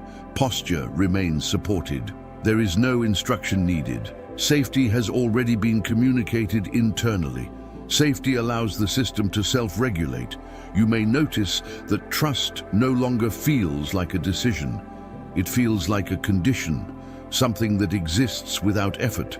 This is trust that has moved beyond intention into embodiment. Embodied trust does not fluctuate easily, and from this place, the acknowledgement that has appeared before may arise again. Not as we move forward, this moment invites a deeper settling, where awareness remains awake, but effort stays absent. This is where alignment becomes embodied rather than observed. You are not watching peace happen, you are living within it. Psalm 35 reminds us that when God completes his defense, he restores dignity.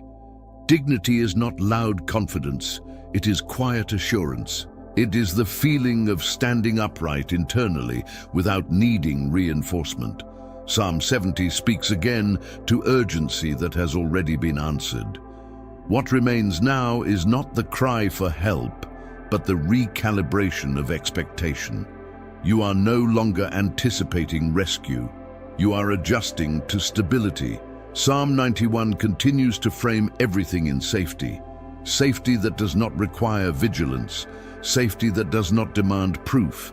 Safety that remains even when attention drifts. As these truths continue to work together, notice how your sense of self feels less compressed. You occupy more internal space. You feel less confined by thoughts, emotions, or outcomes. This is not escape. This is expansion. Expansion happens when pressure releases. You may notice that your inner boundaries feel clearer. You recognize what belongs to you and what does not. You stop absorbing tension that was never yours to carry. This clarity protects peace naturally. Peace protects clarity. As we continue, allow yourself to remain curious without searching. Curiosity without urgency keeps the mind open and relaxed.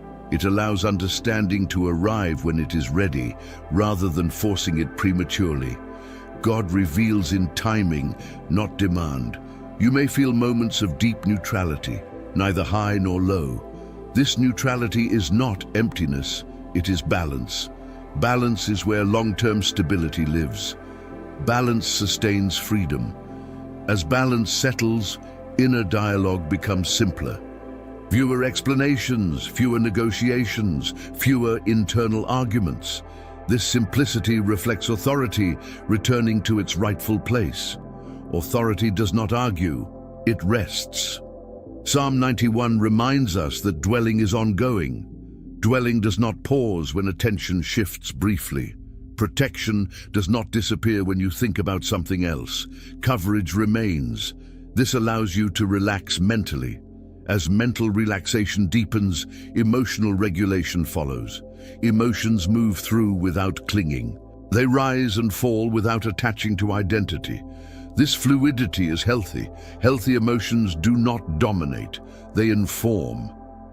As we remain here, notice how your perception of time feels different. Minutes feel less heavy. Waiting feels less loaded. You are not tracking progress. You are present within it. Presence dissolves pressure. If thoughts attempt to pull you back into old narratives, old worries, old definitions, acknowledge them gently and allow them to pass. You do not need to replace them. They lose influence when they are not engaged. Non-engagement weakens repetition.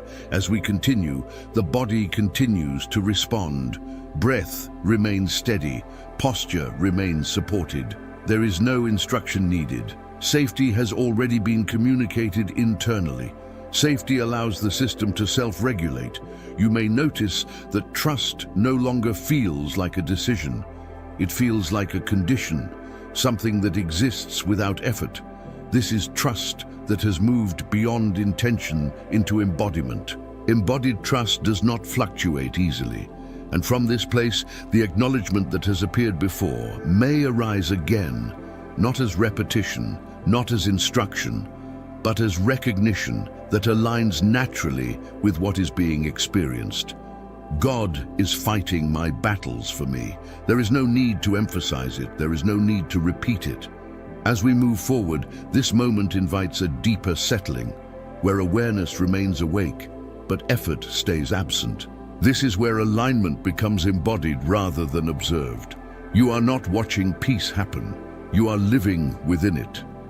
Psalm 35 reminds us that when God completes his defense, he restores dignity. Dignity is not loud confidence, it is quiet assurance. It is the feeling of standing upright internally without needing reinforcement. Psalm 70 speaks again to urgency that has already been answered. What remains now is not the cry for help, but the recalibration of expectation. You are no longer anticipating rescue, you are adjusting to stability. Psalm 91 continues to frame everything in safety. Safety that does not require vigilance. Safety that does not demand proof. Safety that remains even when attention drifts. As these truths continue to work together, notice how your sense of self feels less compressed. You occupy more internal space. You feel less confined by thoughts, emotions, or outcomes. This is not escape. This is expansion. Expansion happens when pressure releases. You may notice that your inner boundaries feel clearer. You recognize what belongs to you and what does not. You stop absorbing tension that was never yours to carry. This clarity protects peace naturally. Peace protects clarity. As we continue, allow yourself to remain curious without searching. Curiosity without urgency keeps the mind open and relaxed. It allows understanding to arrive when it is ready, rather than forcing it prematurely.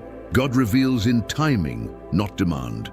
You may feel moments of deep neutrality, neither high nor low. This neutrality is not emptiness, it is balance. Balance is where long-term stability lives. Balance sustains freedom. As balance settles, inner dialogue becomes simpler. Fewer explanations, fewer negotiations, fewer internal arguments. This simplicity reflects authority returning to its rightful place.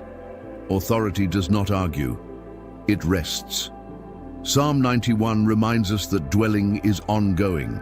Dwelling does not pause when attention shifts briefly. Protection does not disappear when you think about something else. Coverage remains. This allows you to relax mentally. As mental relaxation deepens, emotional regulation follows. Emotions move through without clinging. They rise and fall without attaching to identity. This fluidity is healthy. Healthy emotions do not dominate. They inform.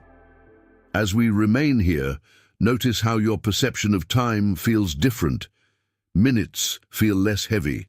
Waiting feels less loaded. You are not tracking progress. You are present within it. Presence dissolves pressure. If thoughts attempt to pull you back into old narratives, old worries, old definitions, acknowledge them gently and allow them to pass. You do not need to replace them. They lose influence when they are not engaged. Non-engagement weakens repetition. As we continue, the body continues to respond. Breath remains steady. Posture remains supported. There is no instruction needed. Safety has already been communicated internally. Safety allows the system to self-regulate. You may notice that trust no longer feels like a decision. It feels like a condition, something that exists without effort. This is trust that has moved beyond intention into embodiment. Embodied trust does not fluctuate easily. And from this place, the acknowledgement that has appeared before may arise again, not as repetition, not as instruction, but as recognition that aligns naturally with what is being experienced. God is fighting my battles for me. There is no need to emphasize it. There is no need to repeat it. It simply rests where it belongs. As we continue beyond this point, what unfolds next will build upon what has already stabilized. Nothing is being undone. Nothing is being reset. Everything is being carried forward. Remain present, remain receptive, remain grounded. It simply rests where it belongs. As we continue beyond this point, what unfolds next will build upon what has already stabilized. Nothing is being undone. Nothing is being reset. Everything is being carried forward. Remain present, remain receptive, remain grounded. Repetition, not as instruction, but as recognition that aligns naturally with what is being experienced. God is fighting my battles for me. There is no need to emphasize it. There is no need to repeat it. It simply rests where it belongs. As we continue beyond this point, what unfolds next will build upon what has already stabilized. Nothing is being undone. Nothing is being reset. Everything is being carried forward. Remain present, remain receptive, remain grounded.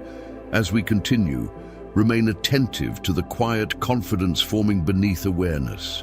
This is not the confidence that comes from outcomes. It is the confidence that comes from orientation. You know where you are standing now, even if the path ahead is still unfolding. Psalm 35 reminds us that when God intervenes, He restores equilibrium. Equilibrium is the ability to remain steady when conditions shift. It is not rigidity, it is balance that adapts without collapsing. Psalm 70 speaks to the urgency that has already transformed into readiness. Readiness does not rush. It stays available. It listens without strain. You are not waiting for permission to move. You are prepared to respond when peace confirms direction. Psalm 91 continues to establish a perimeter of safety that does not require monitoring. Safety that allows attention to relax. Safety that supports awareness without tension. As these truths continue to integrate, notice how intention becomes simpler. You are not juggling multiple inner agendas. You are not negotiating with fear. Choices feel cleaner. Even when decisions are not made yet, they feel less complicated. Simplicity is a sign of alignment. As alignment deepens, energy becomes more efficient. You are not expending effort on internal resistance. What once drained you now passes without attachment. This conservation of energy supports clarity and endurance. Endurance grows quietly. You may notice moments where motivation arises without pressure. The desire to engage, to create, to participate returns gently. This motivation is not fueled by urgency. It is fueled by meaning. Meaning sustains movement. As we continue, allow your attention to remain soft. Focus does not need to be sharp to be effective here. Soft attention allows perception without strain. It keeps the mind receptive rather than defensive. Receptivity allows guidance. You may sense a subtle shift in how you relate to uncertainty. Uncertainty no longer feels like threat. It feels like space. Space for unfolding. Space for discovery. Space for God to work beyond your expectations. Space invites trust. Psalm 91 reminds us that dwelling does not eliminate uncertainty, it stabilizes you within it. You are not required to predict what comes next to remain at peace. Peace exists before understanding. As this block continues, notice how emotional responses feel less sticky. Emotions pass through rather than settling in. This fluidity indicates that identity is no longer entangled with temporary states. Identity is stabilizing. As identity stabilizes, comparison loses relevance. You are less concerned with how your journey looks relative to others. You are present within your own process. This presence protects joy. Joy emerges quietly. If old habits of overthinking attempt to return, acknowledge them without engagement. Overthinking once served as protection. You no longer need it to feel safe. Safety has been restored. As we continue, the rhythm remains steady. Nothing is being rushed. Nothing is being withheld. What unfolds next will build naturally upon what has already settled. You do not need to anticipate the next shift. You do not need to prepare for disruption. You are already positioned within peace. And again, without emphasis or repetition, the acknowledgement that has accompanied this journey may surface naturally, aligning with what is already present. God is fighting my battles for me. It does not interrupt the flow. It supports it. Remain here. Remain grounded. Remain open. As we continue, notice how steadiness now feels natural rather than intentional. This is an important shift. Earlier, peace required attention. Now peace supports attention. You are not holding it together. It is holding you. Psalm 35 reminds us that when God restores order, He also restores confidence in movement. You are no longer testing each step. You move with quiet assurance, even when the direction is still forming. Psalm 70 speaks to readiness that no longer feels urgent. The heart is available without being restless. This availability allows guidance to arrive without pressure. You are not searching for signs. You are receptive to clarity. Psalm 91 continues to maintain an environment of protection that does not fluctuate. Protection is not responding to threat. It is establishing peace as the baseline. As these truths remain active, notice how decision-making feels less weighted. Even unresolved choices do not feel heavy. You trust that clarity will arrive in time. This trust reduces mental strain and preserves energy. Energy preserved becomes presence. Presence allows perception to remain clear without effort. You see what matters without filtering through fear. You recognize alignment without needing justification. This clarity does not argue. It rests. Rested clarity endures. As we continue, allow your awareness to expand gently, not outward, but inward. Notice how your internal space feels larger. Thoughts have room to move without crowding. Emotions have room to pass without lingering. Space restores balance. Balance allows you to remain engaged without becoming overwhelmed. You can participate in life without losing peace. This is not detachment. It is grounded involvement. Grounded involvement protects stability. Psalm 91 reminds us again that dwelling is continuous. You are not stepping in and out of safety. You are remaining within it. This consistency allows the system to trust the environment. Trust reduces vigilance. As vigilance softens, the mind no longer scans for danger constantly. It rests. This rest supports long-term clarity and resilience. Resilience does not force strength. It allows recovery. As we remain here, notice how your relationship with expectation has changed. You are no longer demanding outcomes. You are open to unfolding. This openness does not weaken hope. It stabilizes it. Stable hope does not rush. If memories of past urgency arise, allow them to pass without engagement. They no longer describe your present state. The system recognizes that the environment has changed. Change has been integrated. As this integration continues, the body remains regulated. Breath steady, posture supported, no instruction is required. Regulation is happening naturally. Natural regulation sustains peace. And within this sustained peace, the acknowledgement that has accompanied this journey may appear again. Not as repetition, not as emphasis, but as alignment with what is already true. God is fighting my battles for me.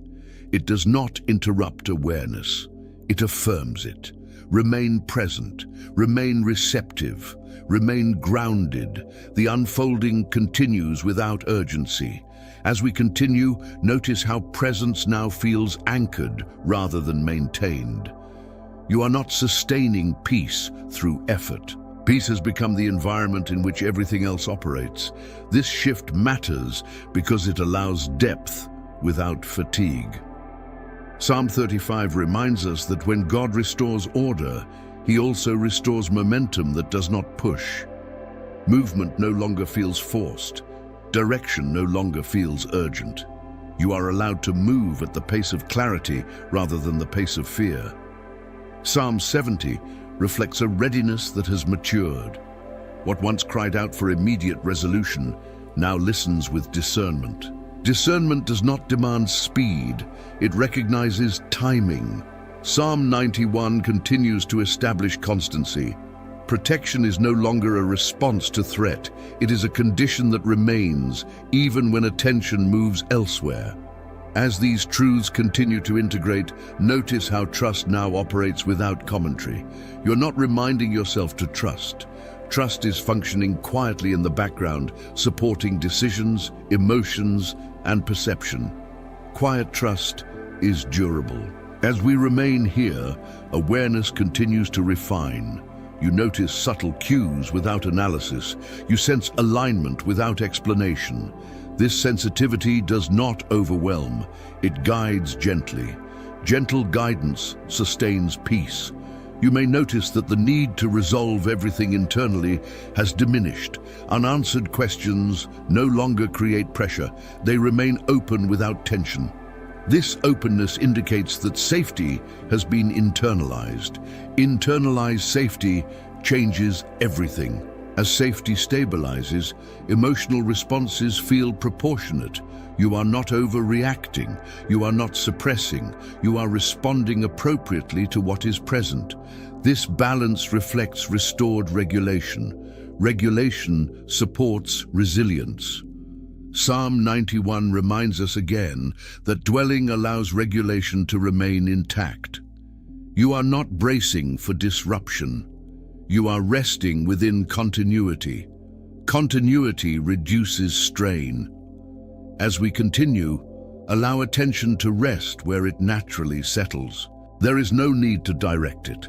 The system knows how to remain aligned when fear is absent. Fear is no longer directing attention. If old patterns attempt to reassert themselves, overthinking, urgency, self-monitoring, acknowledge them without engagement. They weaken when they are not reinforced. Non-reinforcement dissolves habits. As integration deepens, the sense of self feels coherent. You are not divided internally. You are not pulled in opposing directions. This coherence strengthens confidence without inflating ego. Coherence stabilizes identity. As identity stabilizes, purpose feels less pressured. You are not rushing toward outcomes. You are moving with meaning as it unfolds. Meaning does not need urgency to remain alive. Meaning sustains movement. And again, in this steady flow, the acknowledgement that has quietly accompanied this process may surface, not as repetition, not as instruction, but as recognition aligned with what is already happening. God is fighting my battles for me. It does not need emphasis. It does not need reinforcement. It simply fits. Remain present, remain receptive, remain grounded. The unfolding continues, steady and uninterrupted. As we continue, notice how calm no longer feels like a pause between struggles. It feels like a stable ground.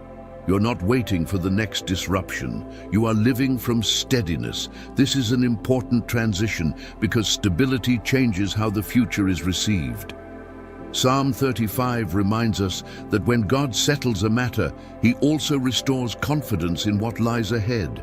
You are no longer bracing for retaliation or reversal. You are oriented toward continuity. What has been restored is not provisional. Psalm 70 reflects a heart that has moved from urgency into availability. Availability does not mean constant action. It means openness without pressure. You are not forcing movement, and you are not resisting it. You are ready without being tense. Psalm 91 continues to hold the perimeter. Protection is not something you check for. It is something you live within.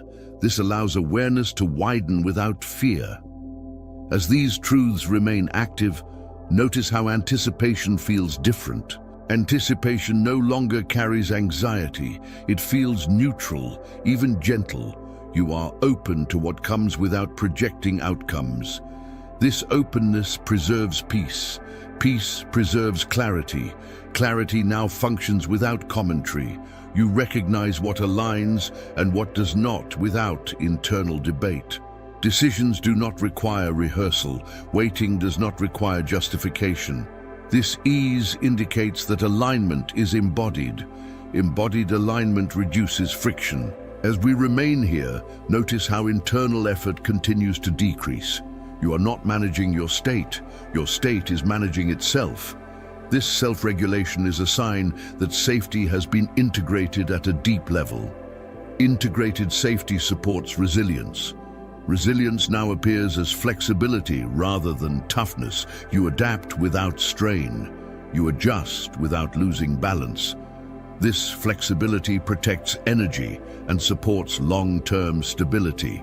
Stability does not resist change. It accommodates it. Psalm 91 reminds us again that dwelling creates continuity across change. You do not lose ground when circumstances shift. Ground remains beneath you.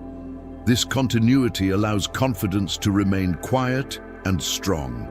Quiet confidence endures. As we continue, allow your attention to rest wherever it naturally settles. There is no preferred focus. There is no task to complete. Remaining is enough. Remaining keeps alignment intact. If any impulse arises to label or define this moment, let it pass. Definition can limit what is still unfolding. Experience is allowed to remain open. Openness allows depth. As depth continues to form, identity feels less constructed and more received. You are not assembling who you are recognizing who you have been beneath pressure.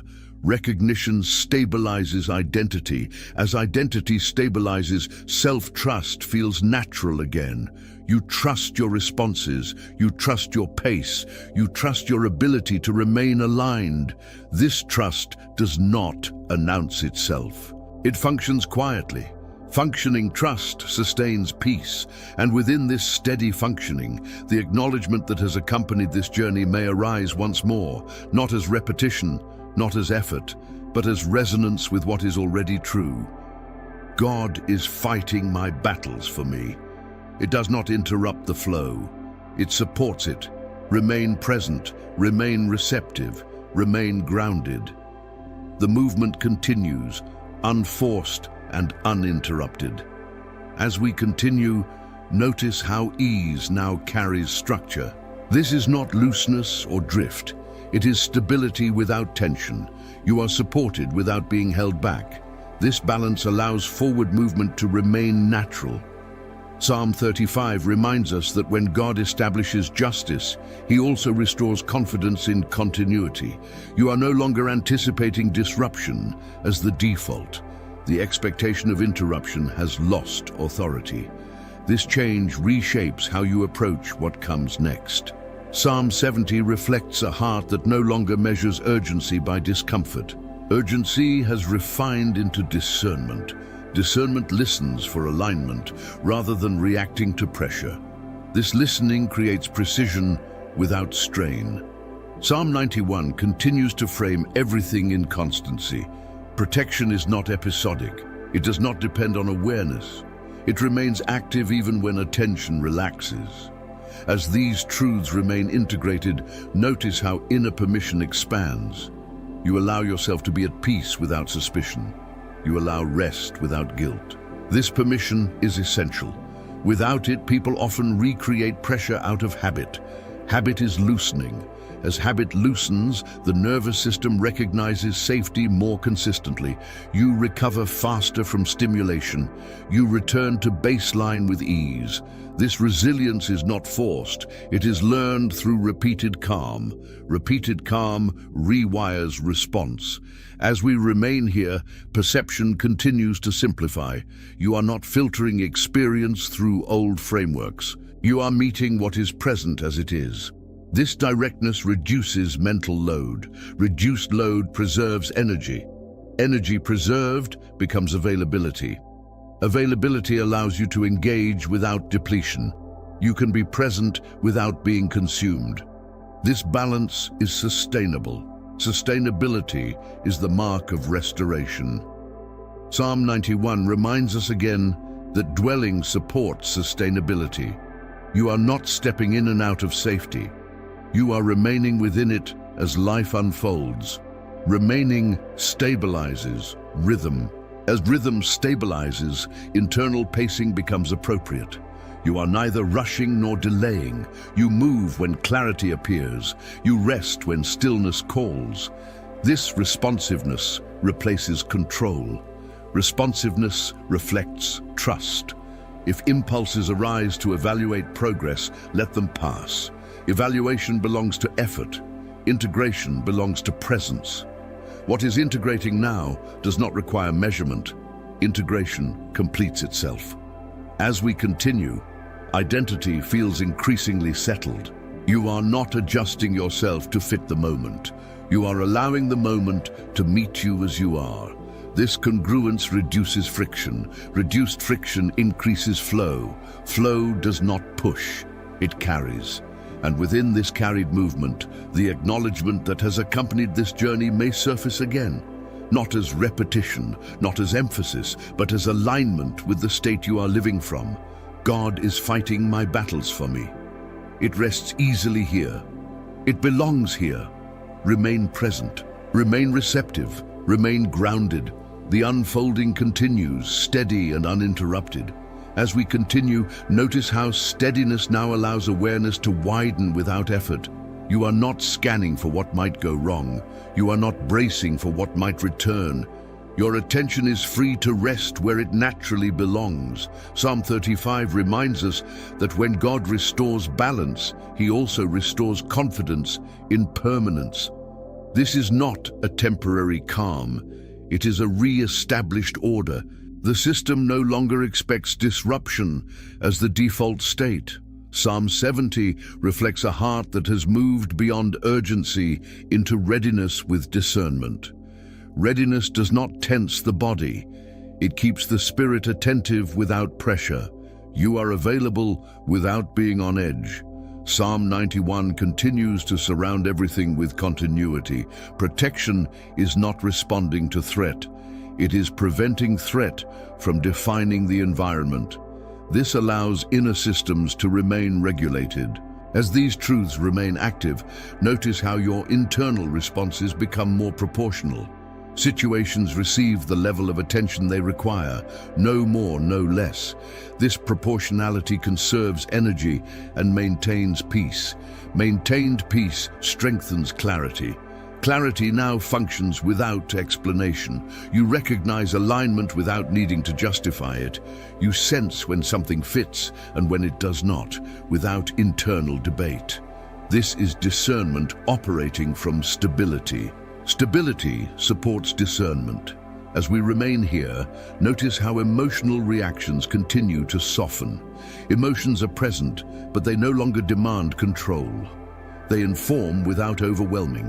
This fluidity reflects restored regulation. Regulation protects resilience. Psalm 91 reminds us again that dwelling maintains regulation across change. You are not destabilized by shifts in attention or circumstance.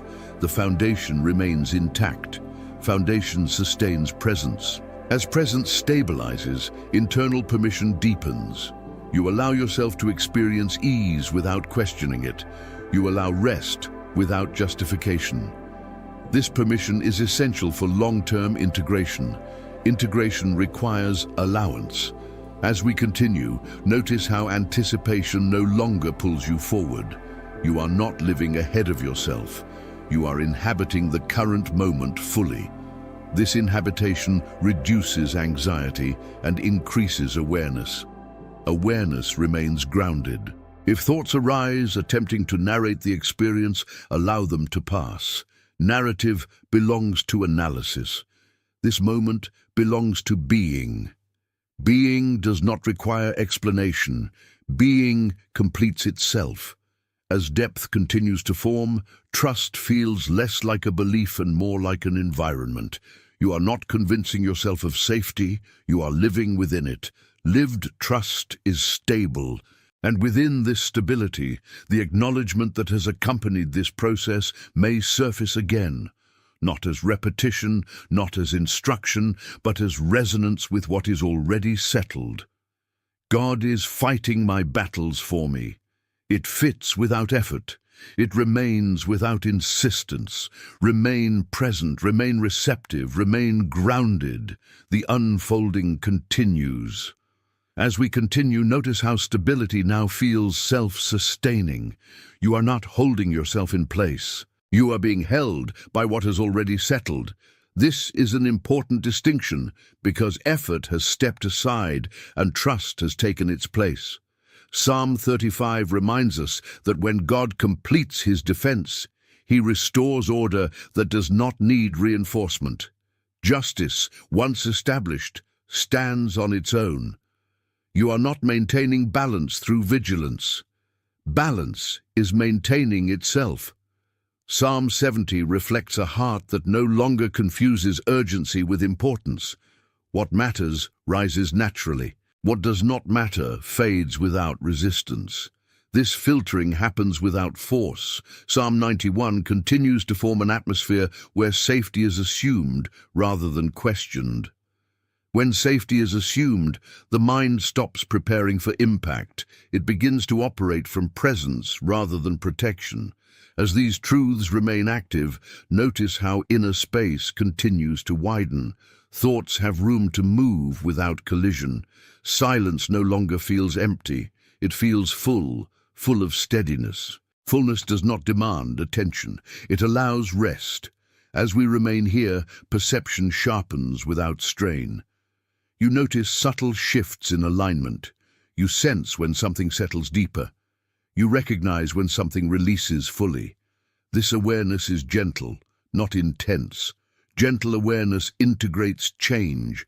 Integration continues as the nervous system recognizes predictability. Predictability does not mean routine. It means reliability. The internal environment feels reliable again. Reliability restores confidence. As confidence returns quietly, the need to monitor internal states diminishes. You are no longer checking if peace is still there. You assume it is, and it is. Assumption of peace sustains peace. Psalm 91 reminds us again that dwelling creates this reliability. You are not visiting safety, you are residing within it. Residence changes expectations. Expectations shape experience. As expectations shift, reactions soften further. You are less startled by interruption, less disrupted by noise, less influenced by uncertainty. This does not indicate numbness. It indicates grounding. Grounding allows engagement. As we continue, allow attention to remain fluid. There is no correct focal point. Whatever draws awareness naturally is sufficient. The system knows how to remain aligned when fear is absent. Fear no longer directs attention. If old reflexes arise, overthinking, scanning, evaluating, acknowledge them without engagement. They lose strength when they are not followed. Non-following dissolves patterns. As this dissolving continues, identity feels increasingly settled. You are not adjusting to feel safe. You feel safe being as you are. This acceptance stabilizes everything else. Acceptance precedes peace. And within this acceptance, the acknowledgement that has accompanied this unfolding may appear again, without effort or repetition, simply aligning with what is already established. God is fighting my battles for me. It rests here naturally. It belongs here. Remain present. Remain receptive. Remain grounded. The movement continues, steady and uninterrupted. As we continue, notice how trust now feels embodied rather than conceptual. You are not thinking about trusting. You are operating from trust. This distinction matters because embodied trust does not collapse when thoughts fluctuate. Psalm 35 reminds us that when God restores order, He also restores legitimacy. You no longer question whether peace is allowed to remain. You accept it as rightful. What is rightful does not require defense. Psalm 70 reflects a heart that has released the habit of urgency. Attention is sharp without being tight. Awareness is awake without being tense. This state allows guidance to surface naturally. Psalm 91 continues to establish an atmosphere where protection is implicit. You are not checking boundaries. You are living within them. This allows the system to conserve energy. Conserved energy supports clarity. As these truths remain active, notice how your internal rhythm continues to synchronize. Thoughts, emotions, and sensations are no longer competing. They cooperate. Cooperation reduces friction and supports flow. Flow does not hurry, it carries. As we remain here, awareness becomes less directional. You are not aiming attention. You are allowing it to rest where it naturally settles. This resting sharpens perception without strain. Rested perception integrates truth.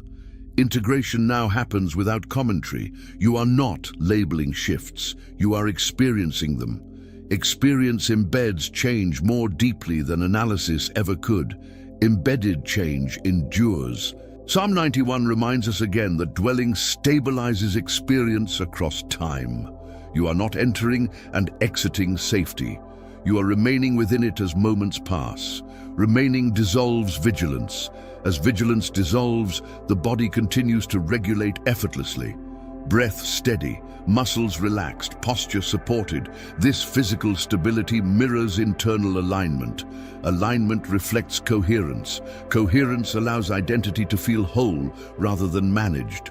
You are not assembling yourself moment by moment. You are recognizing continuity. This recognition strengthens confidence quietly. Quiet confidence sustains presence. As we continue, notice how anticipation no longer pulls attention forward. You are not living ahead of yourself. You are inhabiting the present without resistance. This inhabitation anchors peace. Anchored peace remains. If any thought arises attempting to reintroduce effort, something to fix, something to monitor, acknowledge it gently and allow it to pass. Effort has already done its work. Now, presence continues it. And within this continued presence, the acknowledgement that has accompanied this unfolding may surface again, not as repetition, not as emphasis, but as resonance with what is already active. God is fighting my battles for me. It aligns without effort. It settles without demand. Remain present. Remain receptive. Remain grounded. The unfolding continues, steady and uninterrupted. As we continue, notice how continuity now feels effortless. Nothing needs to be sustained manually. What has settled remains settled. This is the stage where peace no longer needs confirmation. It simply operates. Psalm 35 reminds us that when God establishes resolution, He also restores confidence in permanence. You are not expecting reversal. You are oriented towards stability. This orientation quietly reshapes how the future is received. Psalm 70 reflects a heart that has learned to remain available without leaning forward. Availability does not anticipate crisis. It stays open to guidance without tension. You are attentive without being alert. Psalm 91 continues to uphold an environment where safety is assumed. Assumed safety changes everything. It allows awareness to relax, perception to widen, and responses to remain proportional. As these truths remain active, notice how your internal systems continue to synchronize. Thought, emotion, and sensation move together rather than competing for attention. This synchronization reduces internal noise. Reduced noise reveals clarity. Clarity now appears without explanation. You sense what aligns without analysis. You recognize when something is complete without needing proof. This recognition is calm, not dramatic. Calm recognition endures. As we remain here, the need to evaluate diminishes further. You are not measuring depth, you are inhabiting it. Inhabitation embeds stability more deeply than observation ever could. Embedded stability sustains itself. Psalm 91 reminds us again that dwelling removes the need for vigilance. You are not guarding peace. Peace is guarding you. This reversal conserves energy and supports long-term balance. Balance supports resilience. As resilience continues to integrate, reactions soften further. Unexpected moments do not destabilize you. They register and pass. This flexibility reflects strength that does not harden. Strength remains adaptable. As we continue, allow attention to rest wherever it naturally falls. There is no preferred object. There is no instruction to follow. The system knows how to remain aligned when fear is absent. Absence of fear allows intelligence to operate freely. If old reflexes arise, checking, scanning, rehearsing, acknowledge them gently. They are remnants of a previous environment. They no longer define this one. Environment has changed. As this change integrates, identity feels increasingly continuous. You are not switching states. You are remaining yourself across moments. This continuity stabilizes confidence without effort. Effortless confidence supports peace. And within this sustained peace, the acknowledgement that has accompanied this unfolding may surface again, not as repetition, not as instruction, but as resonance with what is already established. God is fighting my battles for me. It rests easily here. It belongs without insistence. Remain present, remain receptive, remain grounded. The movement continues, steady and uninterrupted. As we continue, notice how steadiness now feels relational rather than situational. Peace is no longer tied to what is happening around you.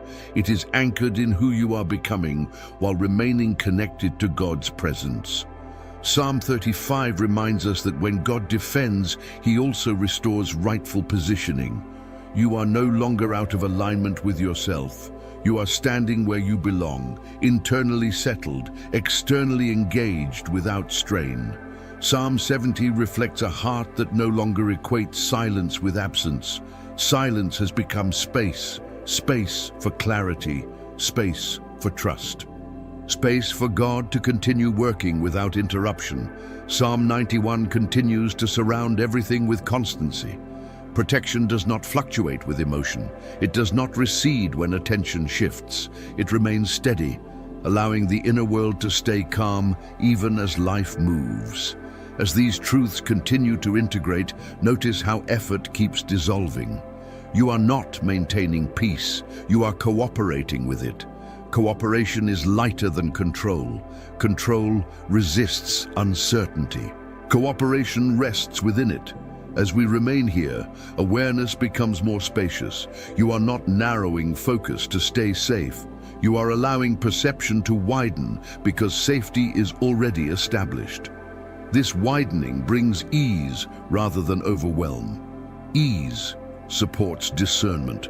Discernment now feels intuitive rather than analytical. You recognize alignment without reasoning through it.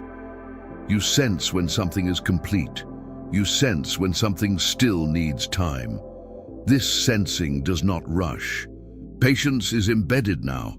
Psalm 91 reminds us again that dwelling sustains this patience. You are not waiting outside safety. You are waiting within it. Waiting no longer feels exposed. As patience settles, internal pressure continues to fall away. The need to resolve, to conclude, to finalize weakens. You are allowing unfolding rather than demanding closure. Unfolding deepens trust. As trust deepens, emotional responses remain proportionate. Nothing feels overwhelming. Nothing feels suppressed. Emotions move freely without dominating awareness. Freedom of emotion supports clarity. As we continue, notice how the body remains regulated without instruction. Breath flows naturally. Posture remains supported. This regulation mirrors internal alignment. Alignment remains consistent.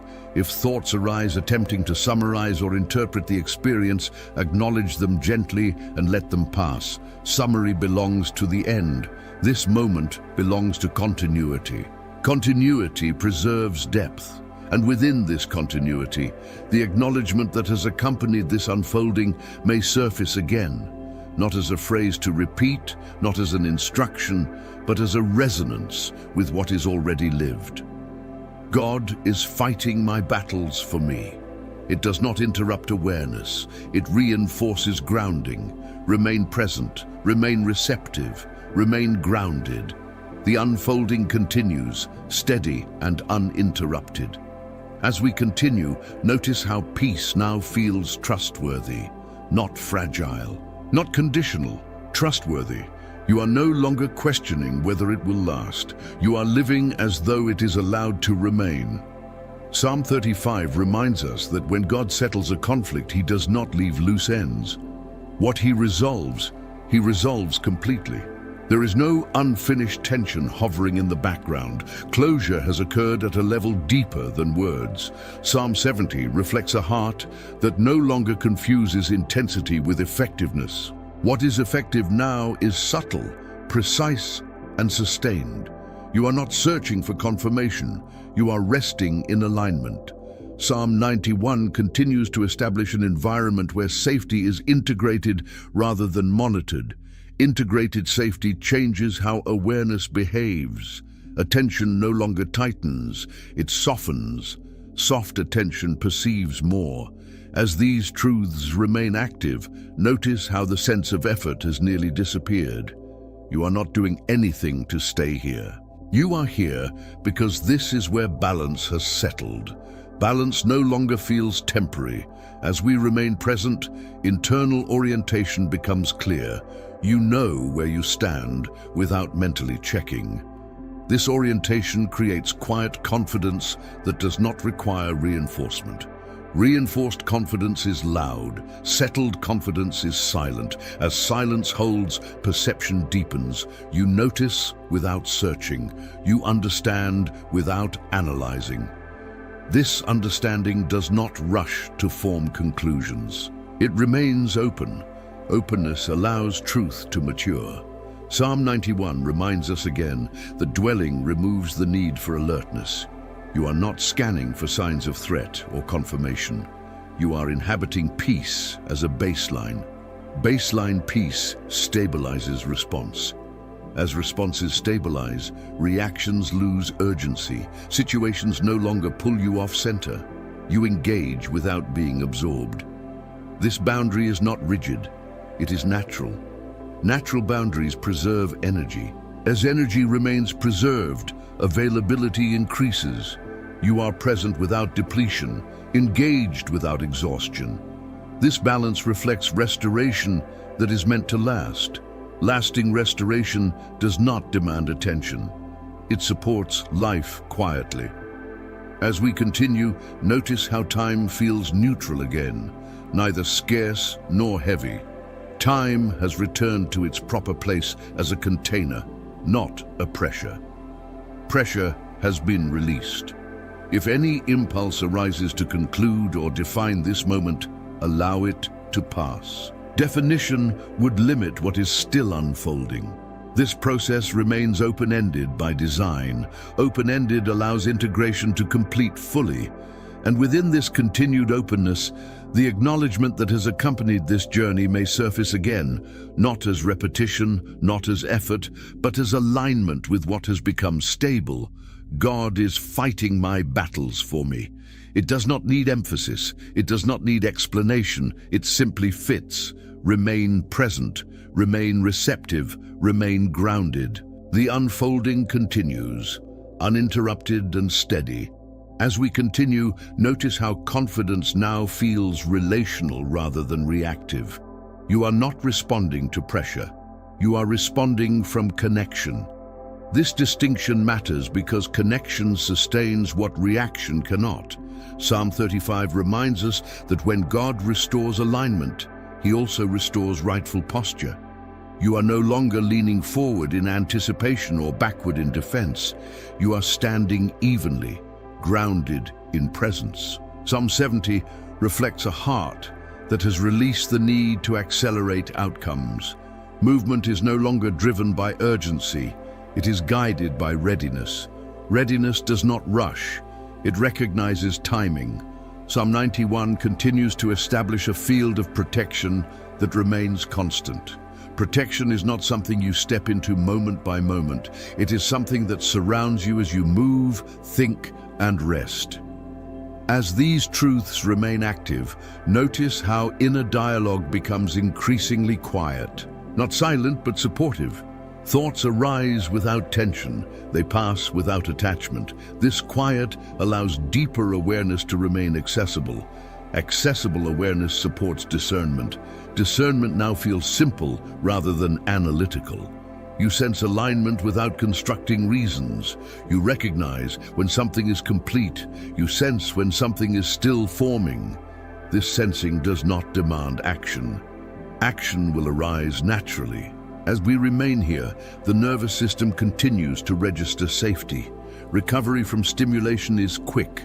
Baseline calm returns easily. This resilience is not forced. It is learned through consistent peace. Consistent peace retrains response. Psalm 91 reminds us again that dwelling sustains this retraining. You are not exiting and re-entering safety. You are remaining within it as life unfolds. This continuity allows learning to stabilize. Stabilized learning endures. As we continue, notice how identity feels increasingly settled. You are not adapting yourself to maintain peace. You are being yourself within peace. This authenticity reduces internal conflict. Reduced conflict preserves energy. Energy preserved becomes availability. You are available to listen, to respond, to engage without depletion. This availability is sustainable because it is not driven by effort. Effort has stepped aside. As we remain present, expectation continues to soften. You are not anticipating disruption. You are open to unfolding. This openness does not weaken readiness. It refines it. Refined readiness listens. If old impulses arise, to check, to evaluate, to confirm, acknowledge them gently. They were once necessary. They are no longer required in this environment. Environment has shifted. As the environment remains stable, trust operates quietly. You are not convincing yourself of anything. You are living within what has already been established. Living trust does not fluctuate. And within this steady living, the acknowledgement that has accompanied this unfolding may surface again, not as repetition, not as instruction, but as resonance with what is already present. God is fighting my battles for me. It rests naturally. It supports continuity. Remain present, remain receptive, remain grounded. The unfolding continues, steady and uninterrupted. As we continue, notice how presence now feels spacious rather than focused. You are not concentrating to remain aligned. Alignment is holding you. This spaciousness allows awareness to move freely without losing center. Psalm 35 reminds us that when God establishes vindication, He also restores ease. Ease is not carelessness. It is the absence of unnecessary resistance. You are no longer pushing against what has already settled. Psalm 70 reflects a heart that has learned to wait without tension. Waiting no longer feels like delay. It feels like placement. You are exactly where you need to be for what is unfolding. Psalm 91 continues to maintain continuity. Protection does not intensify or fade. It remains steady, allowing attention to soften and perception to deepen. As these truths remain active, notice how internal permission expands further. You allow yourself to trust calm. You allow stillness to remain without searching for stimulation. This permission is essential for depth to continue forming. Depth forms where permission exists. As we remain here, thought patterns continue to simplify. There is less commentary, less interpretation. Experience is allowed to be direct. Direct experience integrates change more fully than explanation. Integration is happening now. Psalm 91 reminds us again that dwelling supports integration. You are not transitioning between states. You are remaining within a stable field where learning settles into habit. Habit formed in peace endures. As this endurance stabilizes, responses remain flexible. You adjust without strain. You adapt without losing balance. This flexibility is strength that does not harden. Soft strength lasts. As we continue, notice how self-reference fades. You are less occupied with monitoring yourself. Attention rests outward and inward without fixation. This ease indicates that identity is no longer under threat. Identity feels secure. Security allows engagement without defense. You listen without preparing replies. You observe without anticipating outcomes. This openness enhances clarity rather than diluting it. Clarity sharpens in openness. If impulses arise to label this moment or move ahead of it, allow them to pass. This space does not require direction, it requires allowance. Allowance deepens presence. As presence deepens, time continues to feel neutral, neither urgent nor empty. Time is simply passing through a stable environment. This neutrality supports sustained calm. Sustained calm supports trust. And within this sustained calm, the acknowledgement that has accompanied this unfolding may surface again, not as repetition, not as effort, but as alignment with what is already established. God is fighting my battles for me. It does not interrupt awareness. It belongs within it. Remain present. Remain receptive. Remain grounded. The unfolding continues, steady and uninterrupted. As we continue, notice how calm now feels cooperative. It works with you rather than needing your attention. You are not guarding peace. Peace is informing your responses. This cooperation reduces effort and increases clarity. Psalm 35 reminds us that when God restores justice, He also restores rightful ease. Ease is not the absence of responsibility, it is the absence of unnecessary struggle. You are no longer contending with what has already been resolved. Psalm 70 reflects a heart that understands timing without tension. You are not pushing the moment forward, you are meeting it as it arrives. This meeting is gentle, precise, and sufficient. Psalm 91 continues to establish an atmosphere where protection is implicit. You do not adjust posture to stay safe. Safety remains regardless of posture, allowing the body and mind to remain relaxed. As these truths remain active, notice how attention continues to flow without fixation. You are present without effort, engaged without strain. This flow preserves energy and supports sustained awareness. Sustained awareness deepens insight. Insight now arises without analysis. You recognize meaning without searching for it. Understanding appears as familiarity rather than discovery. This familiarity signals integration. Integrated understanding stabilizes trust. As we remain here, internal dialogue grows quieter still. Thoughts do not need to persuade or warn. They inform and pass. This quiet allows deeper intuition to remain audible. Audible intuition guides gently. Psalm 91 reminds us again that dwelling supports this guidance. You are not toggling between safety and exposure.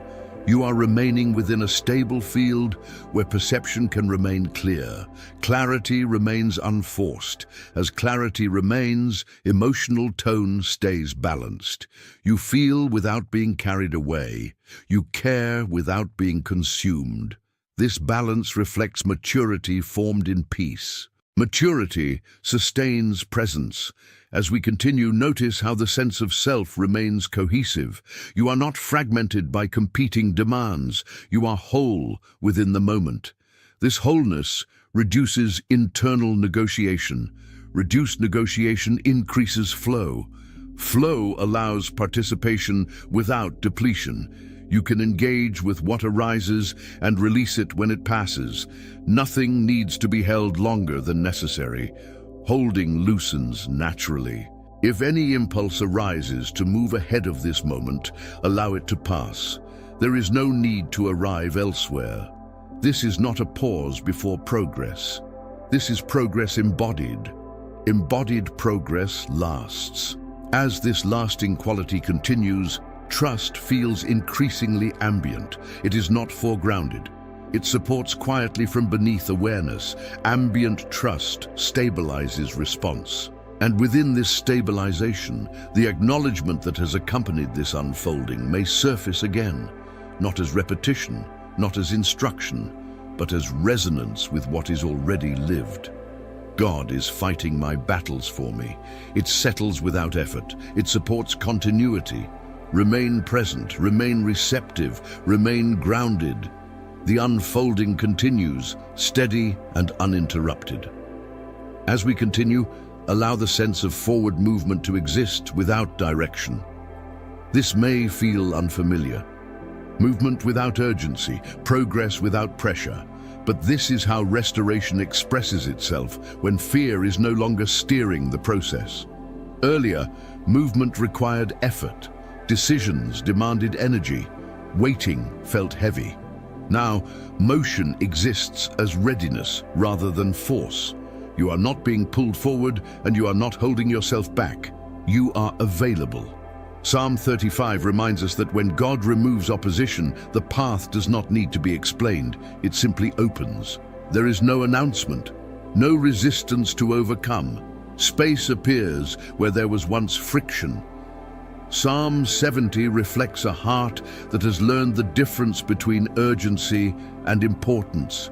Urgency once screamed for action. Importance now speaks quietly. You recognize what matters without tension. This recognition allows movement to happen naturally, without proving anything.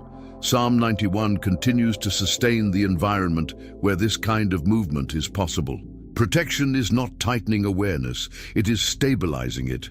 When safety is constant, the system does not rush to secure itself. As these truths remain active, notice how effort continues to dissolve. You are not trying to stay aligned. Alignment is holding you. This changes how energy is used.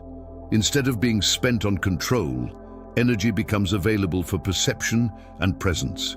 Presence now feels durable. Durable presence does not collapse under distraction. Attention may shift, but grounding remains. You are not losing stability when focus moves. Stability has moved beneath focus. As we remain here, awareness becomes increasingly layered. You are aware of thoughts without being drawn into them, aware of emotions without needing to manage them, aware of the body without instructing it. This layered awareness is calm, not fragmented. Fragmentation belongs to pressure. Integration belongs to peace. As integration deepens, internal pacing continues to normalize. You are no longer moving faster than your capacity. You are no longer slowing yourself artificially. Pace and capacity are aligned again. Aligned pace conserves strength. Strength now appears as resilience rather than force. You adapt without strain. You absorb change without losing center. This resilience is not something you are doing. It is something that has returned. Returned resilience does not announce itself. It simply functions. As we continue, notice how the relationship with uncertainty has softened even further. Uncertainty no longer signals danger. It signals openness, possibility, space for unfolding that does not threaten stability. When uncertainty is no longer dangerous, creativity returns. Creativity may appear subtly, a thought, a curiosity, a gentle interest, not as pressure to act, but as life moving freely again. This movement does not need direction yet. It only needs permission. Permission has been restored. As permission expands, the need to monitor yourself continues to fade. You are not checking whether peace is still present. You assume it is, and that assumption is accurate. Peace no longer needs verification. Verified peace becomes lived peace. Psalm 91 reminds us again that dwelling is not an action, it is a condition. You are not stepping in and out of safety, you are living within it. This condition allows everything else to settle. As things settle, internal dialogue becomes increasingly sparse, not empty, efficient. Thoughts appear when useful. Silence remains when nothing needs to be said. This efficiency reduces mental load. Reduced load supports clarity. Clarity now operates without pressure. You do not need to arrive at conclusions. Understanding can remain partial without creating anxiety. You trust that what matters will become clear when needed. Trust is no longer a decision, it is an environment. As we remain here, notice how emotional tone stays balanced. Even when emotion arises, it does not hijack attention, it moves through. This movement indicates that emotions are no longer carrying unresolved tension. Released tension allows feeling without overwhelm. As feeling becomes lighter, empathy increases naturally. You are more open to others without losing yourself. Boundaries remain without effort. This balance supports connection without depletion. Connection feels safe again. Psalm 35 reminds us that when God restores justice, He also restores dignity.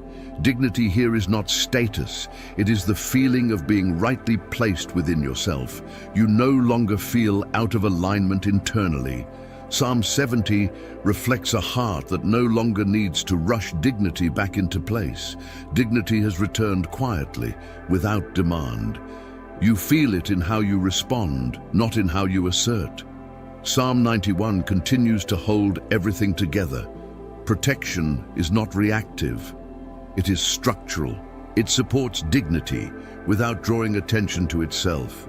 As these truths continue to integrate, notice how identity feels increasingly continuous. You are not switching between states. You are not managing versions of yourself. You are remaining yourself across moments. Continuity strengthens confidence. Confidence now appears without comparison. You are not measuring yourself against others. You are not tracking progress externally. You are oriented internally. Internal orientation stabilizes direction. As we continue, the sense of next feels less compelling, not because nothing is coming, but because presence no longer feels like waiting.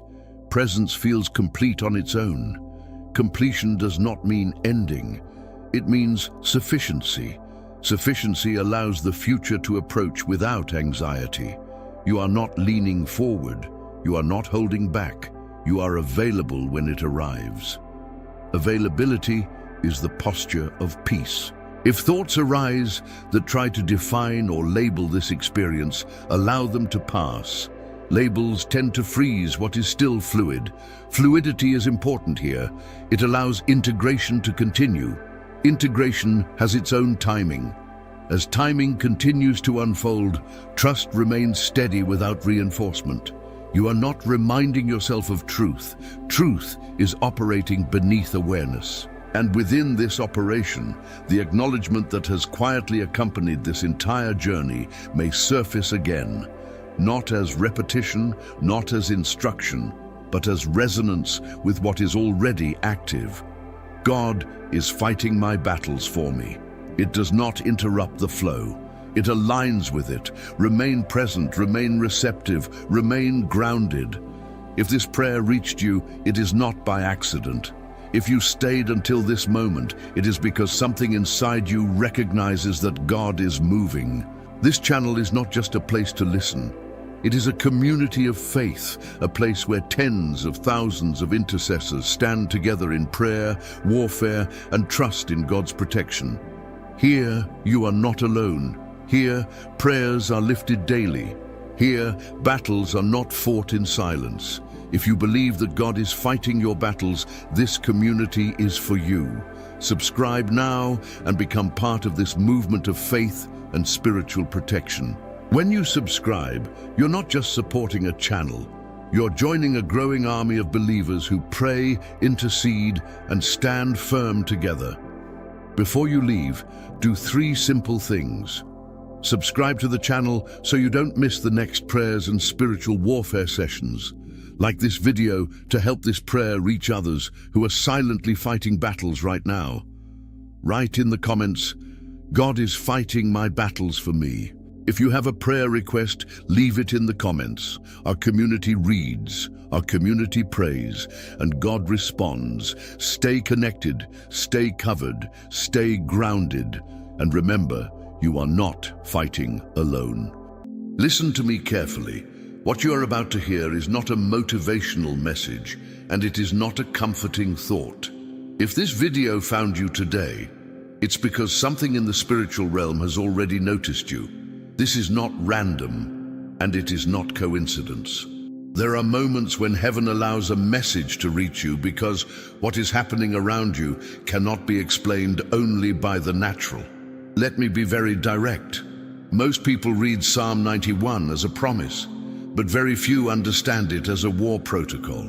They quote it for comfort, but they don't realize it was written for people who would face pressure, threats, and unseen resistance. Here is a question almost no one asks. Why does this psalm speak so clearly about danger, arrows, pestilence, terror at night, and destruction at noon if it was meant only to calm the heart? Why would God describe attacks in such detail unless he was preparing you to survive them? Right now, there are people watching this who have felt unexplained pressure, sudden fear, and a mental exhaustion that doesn't match their life.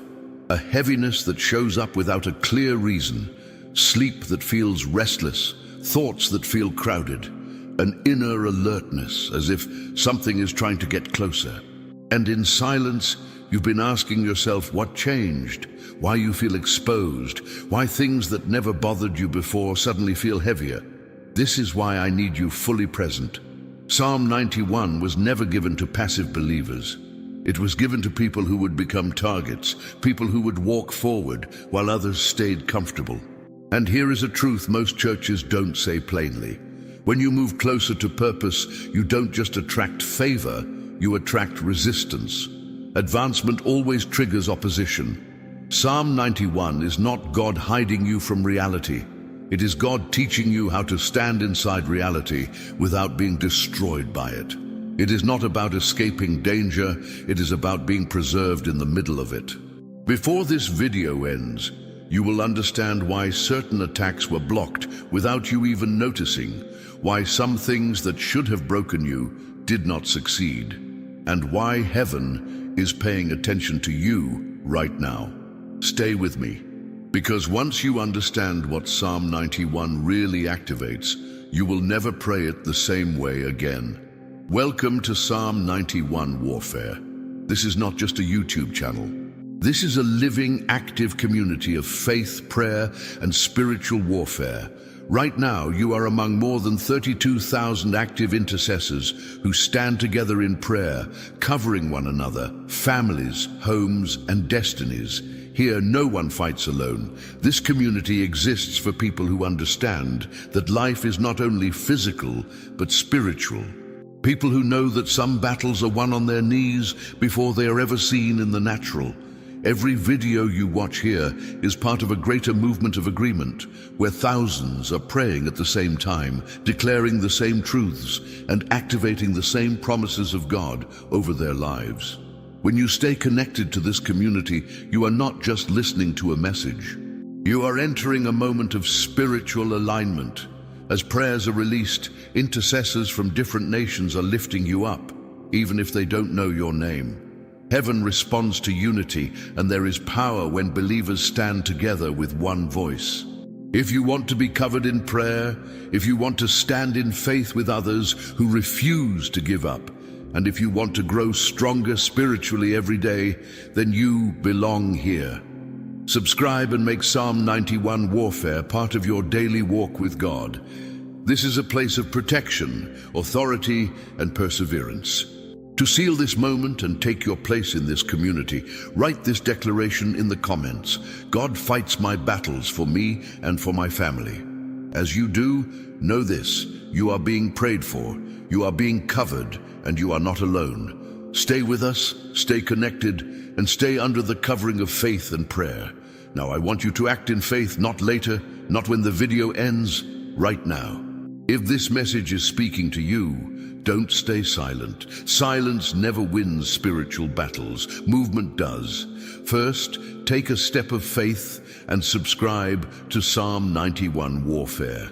When you subscribe, you are not just joining a channel, you are entering a covering. You are aligning yourself with a community that prays, intercedes, and stands in agreement every single day. This is how you stay spiritually connected and protected. Then, like this video, that simple action is not just for the algorithm. It helps this message reach others who are under pressure, others who need protection, others who are fighting battles they haven't told anyone about. Now go to the comments and make your declaration with boldness. Don't whisper it in your heart. Write it where faith becomes visible. God fights my battles for me and for my family. As you write it, believe this: heaven responds to agreement. When thousands declare the same truth, chains break, fear loses power, and protection is activated. Finally, don't leave yet. Stay connected. Watch the next recommended video and remain under this atmosphere of prayer. The fight doesn't end here, and neither does the covering. Stand firm, stay alert, and keep walking in faith. You are not alone, and God is fighting for you. Listen carefully and stay present. This is not just the continuation of a message. This is the beginning of a confrontation. There are battles that begin in one generation and quietly move to the next, not because God allowed them, but because no one stood up to end them. What you are facing did not start with you, but it has been following you, observing patterns, waiting for moments of weakness, repeating the same cycles in different forms. And the reason this moment matters is because God does not reveal battles unless He intends to finish them. Psalm 35 and Psalm 17 were not written for casual moments. They were born out of pressure, pursuit, and injustice. They are the voice of someone who realized that the fight was no longer just external. It had become spiritual, strategic, and deeply personal. David understood something most people miss. When attacks keep repeating without explanation, when opposition appears even when you walk uprightly, when your family line carries the same struggles in different generations, you are not dealing with coincidence. You are dealing with a generational resistance that must be confronted with authority. There are people listening right now who have done nothing wrong, yet they feel constantly opposed. You try to move forward and something pushes back. You try to rest and your mind stays alert. You try to build and something collapses unexpectedly. This is not because you are weak. In many cases, it is because you are the one chosen to break what others tolerated. And when that happens, the pressure increases before it breaks. Psalm 35 opens with a bold request. Contend, Lord, with those who contend with me. Fight against those who fight against me. That is not fear speaking. That is alignment. David was not asking God to hide him. He was asking God to step into the battlefield and take over the fight. This is the posture of someone who understands spiritual authority. When God fights, the enemy does not negotiate. When God rises, patterns collapse. Psalm 17 complements this by revealing the inner examination. You have tested my heart. You have examined me at night. This matters because generational attacks often try to disguise themselves as personal failure. They whisper accusations. They try to convince you that the problem is you. But God examines before he defends. He confirms integrity before he releases judgment. This is why these two psalms together are powerful. One calls God into the battle. The other confirms you are not the source of the problem. There are inherited battles that operate like shadows. They follow quietly. They do not always attack loudly. Sometimes they work through delay, sometimes through confusion, sometimes through repeated disappointment. The enemy hopes you normalize what God wants you to confront, but today that pattern is being exposed. As we move through this warfare declaration 7 times, understand this clearly. Repetition in Scripture is not ritual, it is reinforcement. 7 represents completion. When something is declared 7 times in faith, it is not begging, it is closing a cycle. What followed your family line stops when someone with discernment and faith stands up and says, "No further." If you feel a stirring inside you right now, that is not emotion, that is recognition. Your spirit recognizes this moment. You were not brought here to be informed, but to be positioned. The reason the attack intensified before now is because the end of the cycle is near. Resistance always increases before collapse. God does not expose generational battles to scare you. He exposes them to end them. And he does not send you into a fight without standing in front of you. Psalm 35 makes that clear. Psalm 17 seals it. The enemy may have studied your bloodline, but God authored your destiny. And destiny outranks inheritance. Before we go further, take a step of agreement and faith. Write this in the comments now. God fights for me, and this cycle ends here. This is not for visibility. It is alignment. When you speak, heaven responds. Stay with me. We are just beginning. The next block will take us deeper into how these attacks operate and why they lose their power when confronted with truth. Stay focused, because what we are about to address now goes deeper.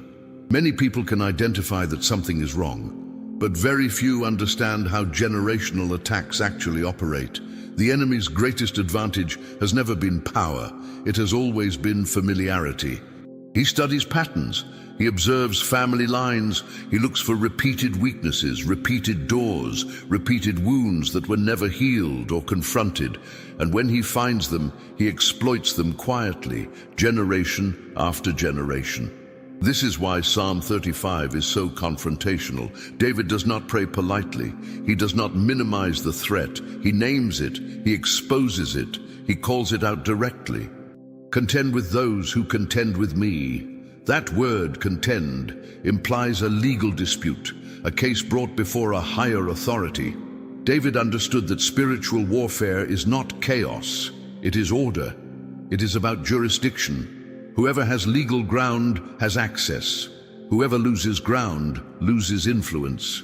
Generational attacks often begin with unaddressed trauma, injustice, sin, or spiritual compromise somewhere in the family line.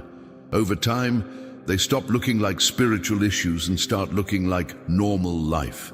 Patterns of broken relationships, patterns of financial instability, patterns of fear, anger, addiction, sickness, or early death. The danger is not the pattern itself. The danger is when people accept the pattern as identity.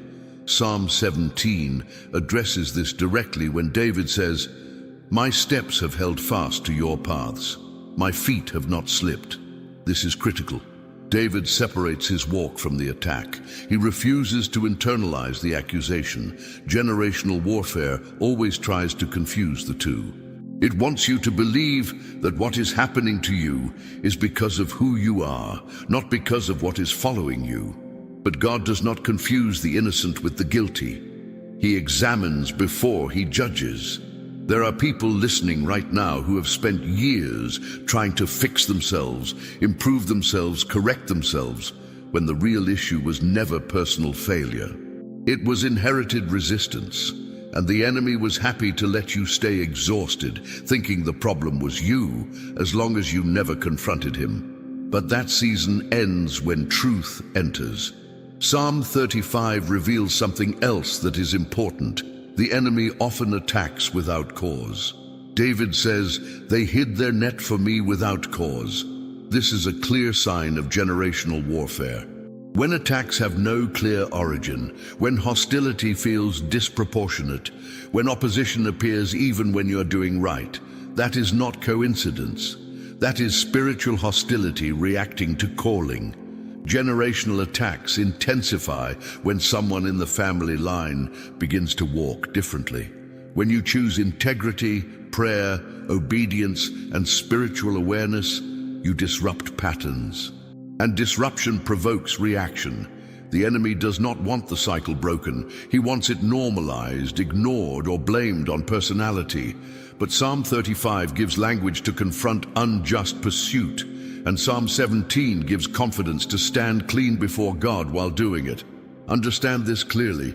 Breaking generational attacks does not require you to know every detail of your family history. It requires you to stand in agreement with God's authority over it. David did not trace every enemy's origin. He brought the case to God. When heaven takes the case, outcomes change. This is why the 7 times declaration matters. Each repetition is not a plea. It is a strike against the same root. You are not addressing 7 different problems. You are confronting one system repeatedly until it collapses. Patterns fall when authority is consistently applied. Some people fear confronting generational issues because they think it will open doors. The opposite is true. Ignoring them leaves doors open. Exposure closes doors. Light ends shadows, and Psalm 35 and 17 are psalms of light. They expose the unseen, the hidden, the unfair, and the inherited, and they hand them over to God's justice. As we continue, I want you to remember this. You are not late. You are not weak. You are not behind. You are positioned. God does not assign cycle breakers randomly. He assigns them to those who can withstand pressure without losing faith.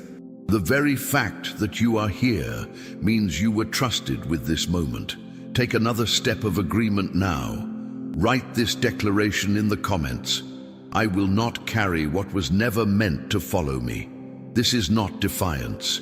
It is alignment with truth. Remain steady as we go deeper, because one of the most exhausting forms of generational warfare is not sudden attack, but repeated delay. There are people who are not destroyed, but constantly postponed. You move forward, but something slows you down. You make progress, but it feels like it never fully manifests. Doors seem close to opening, then stall. Opportunities appear, then dissolve. Over time, this creates quiet frustration and spiritual fatigue. And if not discerned, delay can do what fear could not, convince you to lower your expectations. Psalm 35 addresses this kind of warfare directly. David speaks of enemies who rewarded me evil for good and dug pits for my soul. This language reveals strategy, not chaos. Pits are not meant to attack openly. They are meant to trap, delay, and immobilize. Generational attacks often operate this way. They are designed to keep you busy, surviving instead of advancing, tired instead of fulfilled, faithful but discouraged. The enemy does not always need to destroy a person if he can keep them waiting indefinitely. Psalm 17 brings clarity to this by grounding the soul. David declares that his steps have held firm, that his mouth has not transgressed, that his heart has been tested. This matters because delay tries to accuse you internally. It whispers that if God truly intended to move, he would have done it already. It tempts you to question your obedience, your worth, or your timing. But God's examination is not for condemnation. It is for confirmation. Delay does not mean denial, and silence does not mean absence. Generational delay often masquerades as patience. While patience is a fruit of the Spirit, forced waiting caused by spiritual resistance is not the same. The danger is when people spiritualize what God wants them to confront. David did not say, "I will simply wait and accept this." He prayed. He called on God to act. He refused to normalize obstruction. This is critical. What you tolerate quietly can become a pattern loudly. There are families where advancement always seems one step away. Someone is always almost there, almost healed, almost stable, almost prosperous, almost at peace. That almost can span generations. But Psalm 35 does not accept proximity as success. It calls for completion. It calls for resolution. And Psalm 17 reinforces that call by anchoring the believer in righteousness and trust, not resignation. Another tactic of generational delay is distraction. The enemy introduces minor battles to keep you from winning the major one. Emotional conflicts, relational strain, endless small fires that drain your focus. By the time you lift your head, years have passed. Psalm 17's prayer for focus, "Let my steps be firm," is a request for clarity. When your steps are firm, distraction loses its grip. When your direction is clear, delay becomes visible for what it is. It is important to understand that God does not rush, but neither does he stall. When something repeatedly blocks movement without explanation, it is often spiritual resistance, not divine timing. Discernment is knowing the difference. Psalm 35 teaches you how to invite God into the obstruction itself, not just into the outcome. When God confronts what is slowing you down, acceleration follows naturally. Some people fear confronting delay because they worry they are being impatient. But David's prayers were not impatient. They were aligned. He knew God's character. He knew God is just. He knew God defends the upright. He also knew that prolonged injustice is not a virtue. Waiting becomes dangerous when it dulls expectancy. God wants faith active, not dormant. As this resonates with you, take a moment to reflect on where delay has shown up in your life or family. It might be financial, emotional, relational, or spiritual. You do not need to analyze it deeply right now. Simply acknowledge it, and if you feel led, write a brief prayer request in the comments naming that area. Even a word like delay, finances, peace, or direction is enough. When you name it, you invite prayer into it, and agreement weakens resistance. Psalm 35 also reveals that God does not ignore prolonged battles. David speaks with confidence that joy will return, that shame will be reversed, that those who oppose will lose their ground. This is not wishful thinking. It is covenant language. Delay does not cancel promise. It only highlights the moment when God intervenes. Psalm 17 closes with a powerful expectation. "As for me, I will behold your face in righteousness. When I awake, I shall be satisfied." This is not about sleep. It is about awakening to fulfillment. Satisfaction is the opposite of delay. It is completion. It is arrival, it is peace after movement. David expected not just survival, but fulfillment. Generational delay breaks when someone refuses to accept almost as the final answer.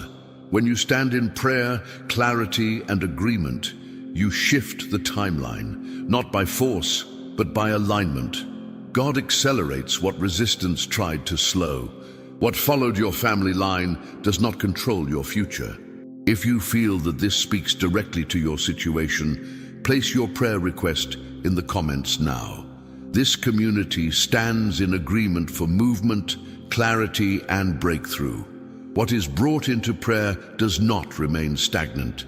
It begins to move. Hold this truth firmly. Delay is not your identity. Waiting is not your destiny. God's justice moves with purpose, and when it moves, it completes what resistance tried to interrupt. Remain attentive, because another common layer of generational warfare is repetition. Not just delay, but the feeling that the same type of battle keeps returning in different forms.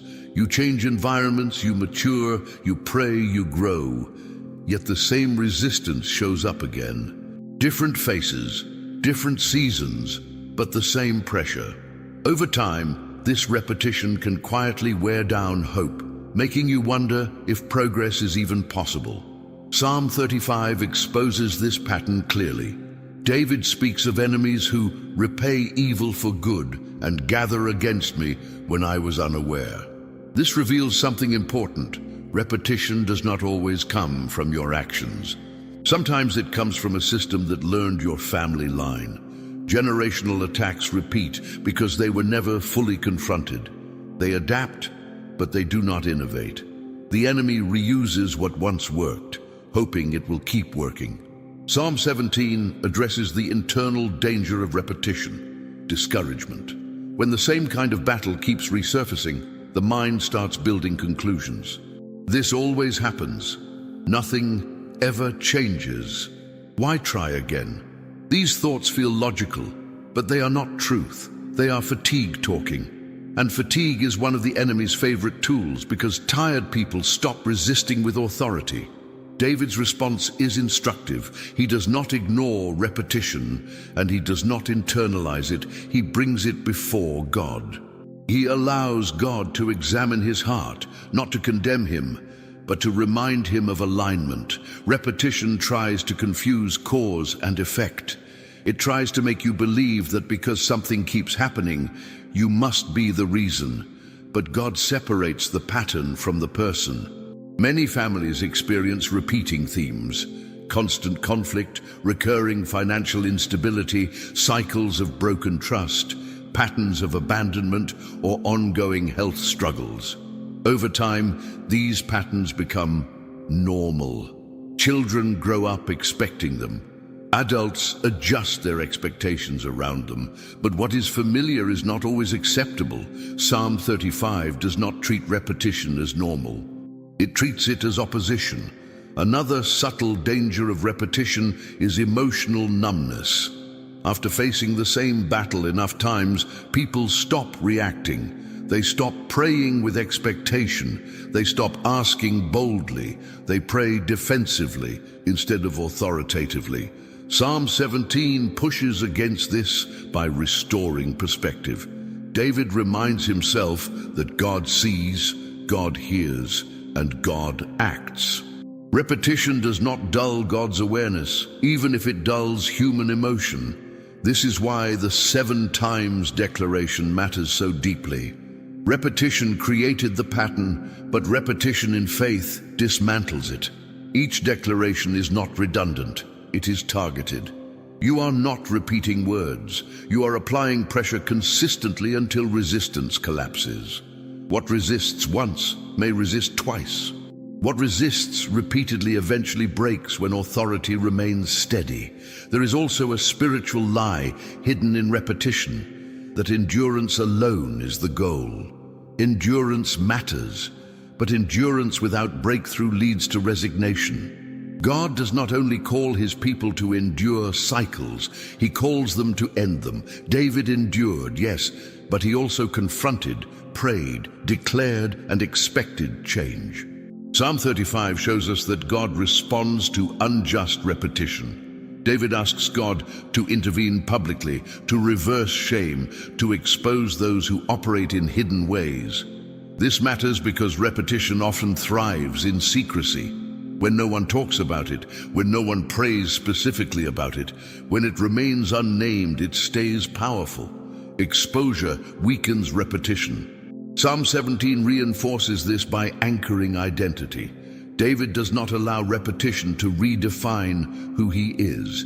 He grounds himself in God's righteousness and presence. This protects the heart from bitterness. Bitterness is another way repetition wins quietly. It convinces you that resistance is permanent and hope is naive. But faith remains active when identity remains intact. If you recognize a repeating pattern in your life or family, this is not a moment for shame. It is a moment for clarity. Awareness is the beginning of authority, and you do not need to confront it alone. If you feel led, write a short prayer request in the comments describing the pattern you are tired of seeing. Repeat. You do not need to explain everything. When you name it, you allow this community to stand with you in prayer and agreement. God does not shame people for noticing patterns. He empowers them to end them. Repetition is not proof of defeat. It is proof that the same strategy is being used because something deeper has not yet been addressed. And when something deeper is addressed, repetition loses its grip. Psalm 17's confidence is not emotional, it is relational. David trusts God's justice because he knows God's character. This trust fuels persistence without despair. You can pray repeatedly without losing hope when you know who you are praying to. God does not get tired of hearing the same cry when it is rooted in truth. As these truths settle in, remember this: what has repeated is not eternal. Patterns are not promises. Cycles are not covenants. God's word has greater authority than history, and his intention outweighs inheritance. When repetition meets revelation, change begins. If repetition has been part of your story, do not stay silent. Place your prayer request in the comments and let agreement surround it. What is confronted in prayer does not continue unchecked. What is lifted into the light begins to lose its hold. Hold on to this assurance: repetition is being challenged, authority is being applied, and what once returned again and again is losing its permission to stay. Remain grounded as we move forward, because another layer of generational warfare that often goes unnoticed is exhaustion. Not physical tiredness alone, but a deep weariness of the soul. This is the kind of fatigue that comes from fighting the same battles internally for too long without visible resolution. You are still functioning, still believing, still praying, but something inside feels worn down. And that weariness is not random. Psalm 35 reveals that prolonged opposition drains strength when it is not confronted with clarity. David speaks of sorrow for his soul, of anguish caused by those who pursue him unjustly. This tells us something important. Spiritual battles are not only about attack, they are about endurance. The enemy understands that if he cannot overpower you, he can try to exhaust you. Tired people are easier to discourage. Weary people lower their guard. Exhaustion is not defeat, but it can become a gateway if left unaddressed. Psalm 17 brings a different tone. David asks God to hear his plea, to give ear to his prayer that does not come from deceitful lips. This is the prayer of someone who is tired but still honest, worn but still aligned. Generational exhaustion often develops when people feel they must be strong without being supported. They carry burdens silently. They feel responsible for holding everything together. Over time, this creates isolation, and isolation feeds weariness. There are families where exhaustion becomes inherited. Parents are tired, children grow up tired, dreams are postponed not because of lack of ability, but because of lack of energy. people learn to survive instead of expect. They learn to manage stress instead of confront it.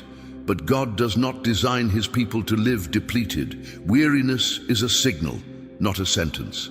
Psalm 35 shows that David did not hide his exhaustion from God. He spoke it. He named it. He did not pretend he was unaffected. This matters because pretending strength does not produce strength. Honest prayer does. When you acknowledge weariness before God, you are not confessing weakness. You are inviting renewal. Psalm 17 reinforces this by grounding rest in relationship. David trusts that God examines him, sees him, and keeps him as the apple of his eye. This identity restores strength. Many people feel tired not because they are doing too much, but because they feel unseen.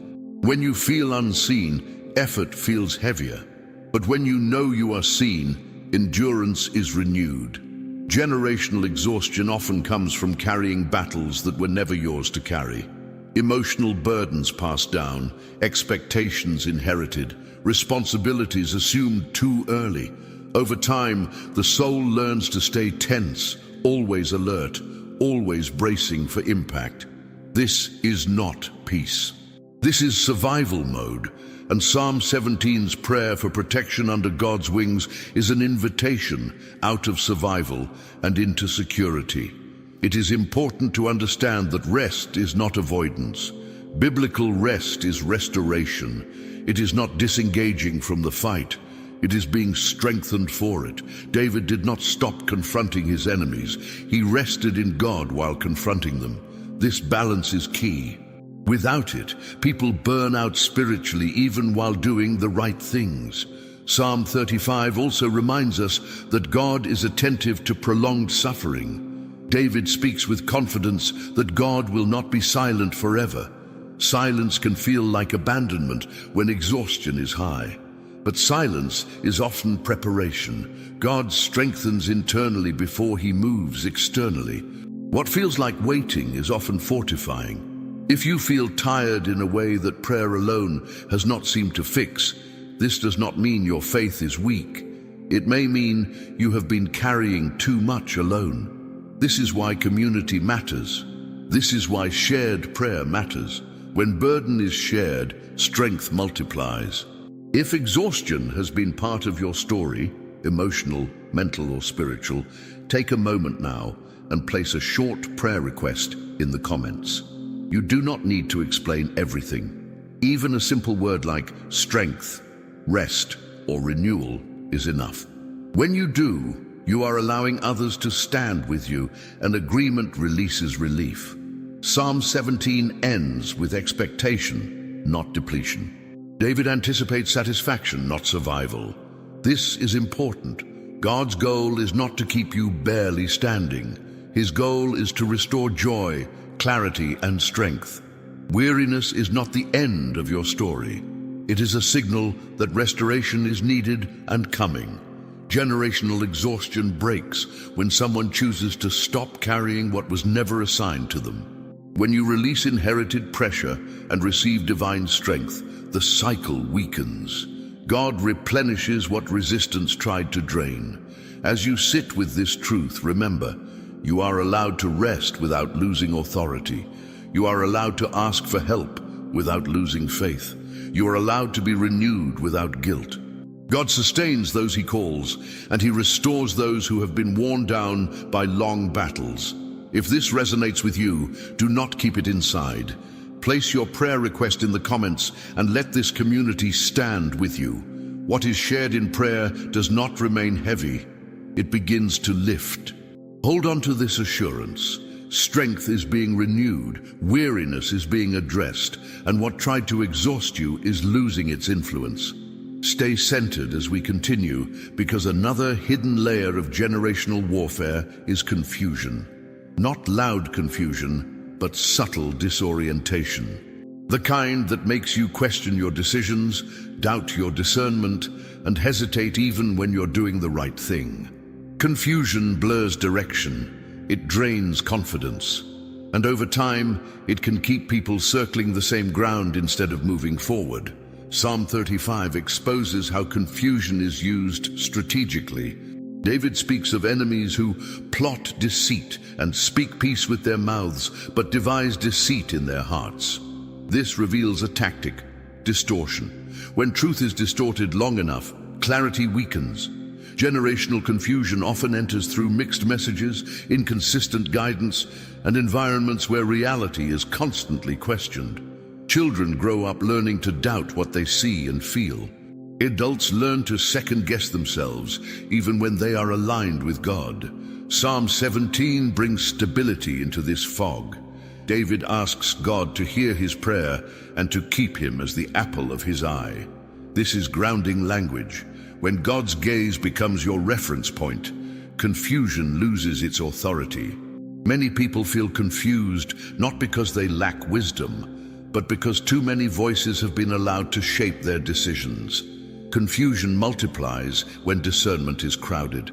Generational confusion often disguises itself as humility. People say, "I'm not sure, I don't want to assume, I could be wrong," even when truth is evident.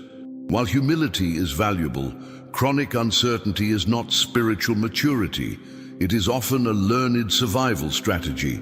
When environments are unpredictable, people learn to stay mentally flexible to avoid conflict. Over time, that flexibility becomes indecision. Psalm 35 confronts this by calling for exposure. David does not allow hidden agendas to operate unchallenged. He asks God to reveal, to intervene, to bring clarity through justice. Confusion thrives where things remain undefined. Clarity returns when truth is named. God is not the author of confusion, and anything that consistently clouds your discernment does not come from him. Psalm 17 also highlights examination. God tests the heart, not to confuse it, but to confirm it. This is important. Confusion often tells you that you cannot trust yourself. God's examination tells you that alignment is possible and real. When you know God sees your heart, you do not need to constantly prove yourself. This steadies the mind. There are families where confusion becomes inherited. Decisions are delayed. Conversations go unresolved. Boundaries remain unclear. Over time, people adapt by staying vague. But vagueness weakens authority. Psalm 35 shows that clarity is not aggressive, it is righteous. David is clear about who is opposing him and clear about who God is. This clarity creates momentum. Another way confusion operates is through emotional overload. When emotions pile up without resolution, the mind struggles to process direction. Psalm 17's request for protection under God's wings is also a request for mental peace. Protection is not only physical, it is cognitive. When your mind is guarded, confusion loses access. Confusion also feeds procrastination. When people are unsure, they wait, they hesitate. They delay action not because they are lazy, but because they fear making the wrong move. Over time, this delay can look like obedience, but it is actually paralysis. Psalm 35 breaks this paralysis by inviting God into decision-making. When God contends for you, movement resumes. If confusion has been present in your life about direction, relationships, calling, or next steps, this is not something to ignore. Confusion is not neutral. It drains energy and steals time. But it can be confronted gently through prayer and agreement. You do not need to force clarity. You need to invite God's order.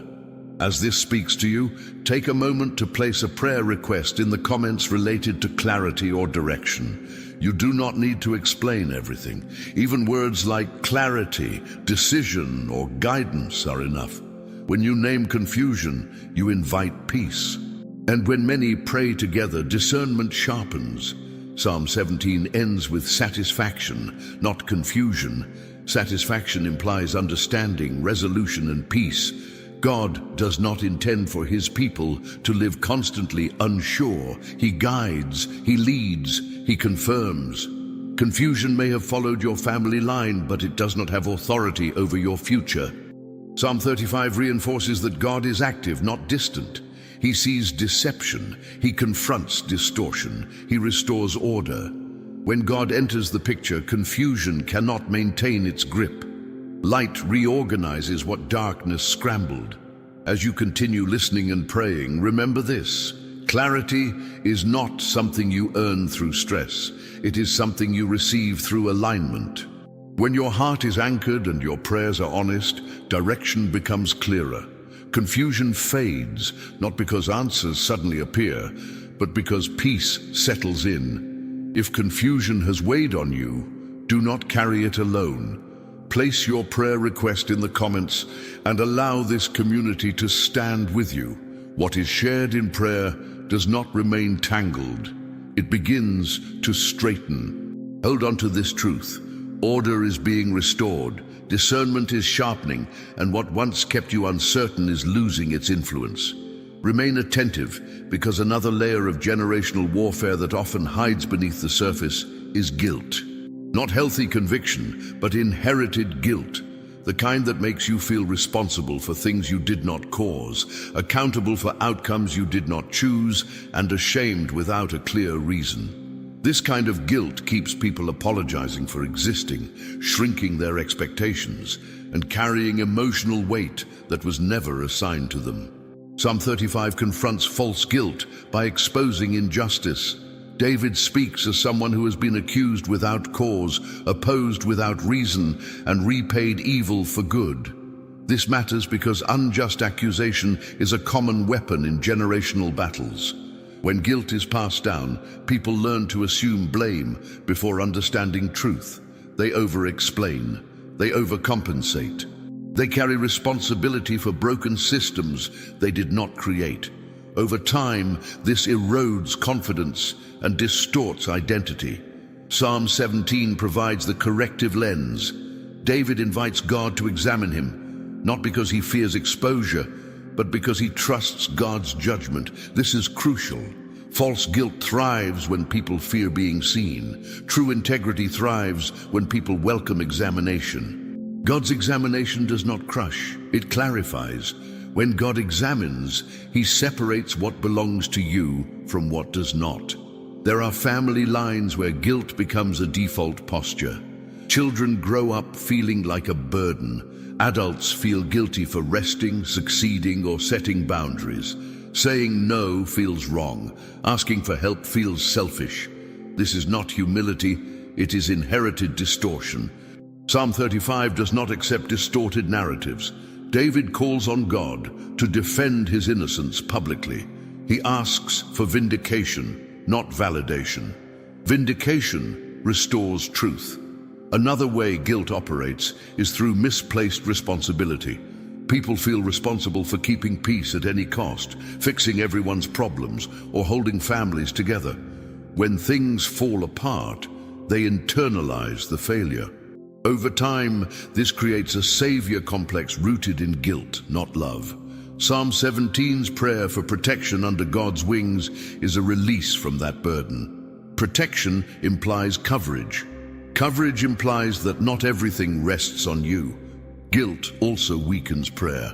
People pray cautiously when they feel unworthy. They soften their requests. They lower their expectations. They ask indirectly instead of boldly. But Psalm 35 is not a timid prayer. It is confident, direct, and grounded in relationship. David does not approach God as someone begging for mercy he doesn't deserve. He approaches as someone aligned with covenant. Psalm 17 reinforces this alignment by anchoring identity. David knows who he is before God. This is what breaks false guilt. When you know where you stand, accusations lose power. The enemy often uses guilt to keep people silent. Silent people do not confront. Silent people do not ask. Silent people do not challenge patterns. Guilt thrives in silence. There are people listening who feel guilty for things that happened long before they were born. They feel pressure to fix generational pain, to redeem family stories, to carry emotional debts that are not theirs. Compassion is good. Responsibility for inherited wounds is not. You can honor your family without carrying their guilt. God does not ask you to pay for what He already covered. Psalm 35 shows that God takes accusations seriously. He does not dismiss them lightly, but He also does not allow them to stand unchallenged. When you bring false guilt before God, He addresses it. When you name it, He separates it. Truth dismantles shame. Psalm 17's confidence reminds us that righteousness is not self-produced. It is received through relationship. You do not need to prove your worth through endless effort. You are already seen, examined, and known by God. This awareness releases the soul from constant self-judgment. If guilt has followed you, guilt you cannot explain, guilt that feels heavier than the situation calls for, this is a moment to bring it into the light. You do not need to carry it quietly. If you feel comfortable, place a brief prayer request in the comments related to guilt, shame, or emotional weight. You do not need to give details. Naming it allows prayer to meet it, and agreement weakens its hold. Generational guilt breaks when someone chooses truth over assumption. When you stop apologizing for being present, for resting, for advancing, for setting boundaries, you interrupt a long-standing pattern. God does not advance people who live under false condemnation. He frees them first. Psalm 35's call for justice and Psalm 17's call for protection work together here. Justice removes false charges. Protection restores peace. Together they dismantle guilt at the root. What once made you feel small begins to lose its authority.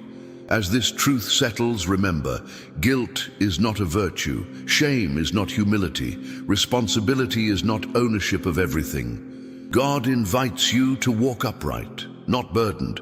He corrects where needed, but He does not crush. If this resonates with you, do not keep it internal. Place your prayer request in the comments and allow this community to stand with you. What is shared in prayer is no longer carried alone. It begins to lift. Hold on to this assurance. False guilt is being confronted, identity is being restored, and what once weighed you down is losing its power to define you. Remain present, because another deep layer of generational warfare is silence. Not the healthy silence of peace, but inherited silence, the kind that teaches people not to speak, not to confront, not to name what hurts. Silence can look like strength on the outside, but inside it allows patterns to survive unchallenged. What is never spoken is rarely healed. Psalm 35 confronts silence head-on. David refuses to suffer quietly. He refuses to keep injustice internal. He speaks clearly about what is happening, who is responsible, and what he is asking God to do. This matters because generational attacks often depend on silence to remain effective. When families avoid difficult conversations, spiritual issues are buried instead of resolved. Over time, silence becomes tradition. Psalm 17 balances this by showing how to speak without losing integrity. David does not rant, he does not explode emotionally. He brings his case before God with honesty and clarity. This teaches us something powerful. Breaking silence does not mean becoming aggressive. It means becoming truthful. Truth spoken in alignment has authority. There are families where silence is mistaken for loyalty. You don't question, you don't expose. You don't bring certain things into the light. Children learn early what topics are off limits. Adults learn to manage discomfort instead of address it. Over time, this silence creates internal pressure. Things go unresolved, emotions go unprocessed, and spiritual patterns go unchecked. Psalm 35 shows that God does not partner with silence when silence protects injustice. David asks God to act publicly, to expose hidden agendas, to confront what operates in secret. This is important because generational warfare often hides behind the phrase, "That's just how it is." Silence reinforces that lie. Speaking truth interrupts it. Psalm 17 also reveals that God listens closely when people speak honestly. David trusts that God hears his voice, not just his thoughts. This matters. Silent prayers can still be prayers, but spoken prayer carries a different weight. When you speak, you externalize what has been internalized. You break agreement with silence. Silence also affects prayer life. People who grow up in silent environments often struggle to pray boldly. They soften their words. They minimize their needs. They pray indirectly. But Psalm 35 is direct. It names enemies. It names injustice. It names expectation. God is not intimidated by honesty. He responds to it. Another danger of silence is emotional isolation. When people do not share what they are facing, they assume no one else will understand. This isolates them even in community. Generational silence teaches people to carry burdens alone. But God designed healing to happen in relationship, not isolation. Psalm 17's imagery of being kept as the apple of God's eye speaks directly to this. You are seen, you are known, you are not meant to disappear emotionally. God does not overlook quiet suffering. He invites it forward. Silence ends when safety is established, and God provides that safety. Breaking silence does not mean exposing everything to everyone. It means choosing not to hide everything from God and His people. It means allowing prayer to touch what silence protected. When silence is broken in a healthy way, relief follows. Pressure eases. Patterns lose strength. There are people listening who have never spoken certain prayer needs out loud. Not because they lack faith, but because silence was learned early. But this moment is different. You are not being asked to explain your story. You are being invited to step out of silence and into agreement. Psalm 35 reminds us that when truth is spoken, God moves. Psalm 17 reminds us that when hearts are honest, God protects. Together, they dismantle the power of silence. What once stayed hidden begins to surface. What surfaces can be healed. As this resonates with you, take a step that gently breaks silence. Instead of explaining, simply type a word or short phrase in the comments that represents what you want prayer for. It could be family or peace and strength, clarity or freedom. You don't need details. That single word is enough to open the door for prayer and agreement. Silence loses power when truth is invited in. And when many people pray together, what was once heavy begins to lift. You are not interrupting anything by speaking. You are aligning with healing. Remember this: silence is not protection. God is. And God responds when His people speak with honesty and trust. What remained hidden is now being addressed, not with judgment, but with care. If you feel led, place that word in the comments now and allow this community to stand with you in prayer. What you bring into the light does not stay buried. It begins to change. Hold on to this assurance. Silence is breaking, support is surrounding you, and what once survived in the dark is losing its place in your life. Remain attentive, because another powerful layer of generational warfare operates through expectation. Not positive expectation, but inherited limitation. The quiet belief that life will only go so far, that certain outcomes are unrealistic, and that disappointment is safer than hope. This kind of expectation does not shout, it settles. And once it settles, it quietly governs decisions, prayers, and faith. Psalm 35 confronts this limitation by refusing to accept a small outcome. David does not pray for survival alone. He prays for vindication, restoration, and public reversal. He expects God to act decisively. This matters because generational limitation trains people to pray cautiously. They ask God to help them cope, not to intervene. They ask for strength to endure, not justice to resolve. Over time, faith becomes defensive instead of expectant. Psalm 17 restores rightful expectation by grounding it in relationship. David is confident because he knows who God is, not because circumstances look favorable. He expects God to hear, to see, and to protect. This kind of expectation is dangerous to generational patterns because it refuses to be shaped by past outcomes. It looks forward based on covenant, not history. There are families where hope has been slowly lowered over time. Dreams are adjusted downward. Goals are softened. People learn not to expect too much because disappointment feels worse than resignation. This is not wisdom, it is learned protection. But Psalm 35 does not protect itself from disappointment by lowering expectation. It protects itself by placing expectation in God. Generational warfare often works by teaching people what not to expect. Don't expect stability. Don't expect peace. Don't expect lasting change. These beliefs are rarely spoken, but they are deeply felt. They shape how people pray. They shape what people ask for. Psalm 17 challenges this by affirming that God satisfies those who seek Him. Satisfaction implies fulfillment, not mere endurance. Another danger of limited expectation is delayed obedience. When people do not expect meaningful change, they hesitate to step forward. Why try if the outcome feels predetermined? This hesitation keeps cycles intact. Psalm 35 breaks this by assuming movement. David prays as someone who expects God to act, not eventually, but decisively. Expectation fuels momentum. Expectation also affects identity. People who expect little often minimize themselves. They downplay gifts. They avoid visibility. They settle into roles that feel safe but unfulfilling. This can pass from one generation to the next, becoming a family culture of smallness. But Psalm 17 reminds us that being kept as the apple of God's eye implies value, intention, and care. God does not guard what He does not intend to use.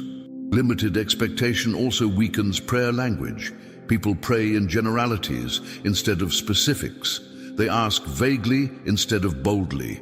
This is not humility, it is hesitation. Psalm 35's specificity teaches us that clear prayers invite clear answers.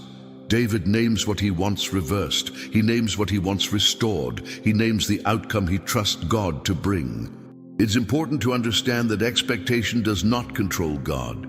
It aligns you with what God already desires to do. When expectation is low, alignment weakens. When expectation rises, alignment strengthens. God's ability does not change, but your readiness to receive does. Psalm 17's confidence shows readiness rooted in trust, not entitlement. There are people listening who stopped expecting change a long time ago. Not because they stopped believing in God, but because they stopped believing change was possible for them. This resignation feels mature, but it quietly feeds despair. God does not call His people to live without expectation. He calls them to anchor expectation in Him. Psalm 35 shows that God responds to bold expectation with action. Psalm 17 shows that God honors trust with protection. Together, they dismantle inherited limitation. What your family line learned to expect does not define what God intends to deliver. As this speaks to you, take a moment to notice where your expectations may have been lowered over time. You do not need to judge yourself for it. Awareness is enough. And if you feel led, place a short note in the comments describing what you are believing God to restore or shift. It can be as simple as hope, direction, peace, or breakthrough. When you express it, you invite agreement. And agreement strengthens expectation. Expectation grows when it is shared. Faith sharpens when it is spoken. You are not tempting disappointment by hoping again. You are positioning yourself for alignment. God is not threatened by your expectation. He responds to it. Psalm 17 ends with satisfaction because expectation was not abandoned. Psalm 35 ends with praise because justice was anticipated. These psalms teach us that expectation is not naive, it is necessary. Without it, cycles persist. With it, patterns break. Do not underestimate what can shift when expectation is restored. What once felt unreachable begins to feel possible. What once felt distant begins to draw near. This is not emotional optimism. It is spiritual alignment.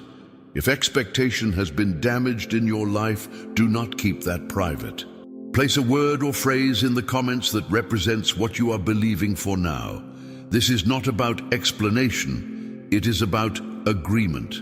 When many stand together in faith, expectation rises and resistance weakens. Hold on to this truth. Expectation is being renewed, faith is being strengthened, and what once trained you to expect less is losing its influence. Remain attentive, because another deeply rooted layer of generational warfare operates through identity distortion. Not outright lies, but subtle mislabeling. The quiet shaping of how you see yourself based on what has happened around you instead of what God has spoken over you. Identity distortion convinces people to live beneath their calling while believing they are being realistic. Psalm 35 confronts this by refusing to accept the labels placed on David by his enemies. He is treated as guilty when he is innocent, hunted when he is faithful, opposed when he seeks peace. Yet David does not internalize those labels. He brings the distortion before God. This is critical. Identity warfare intensifies when people begin to agree with what opposition says about them.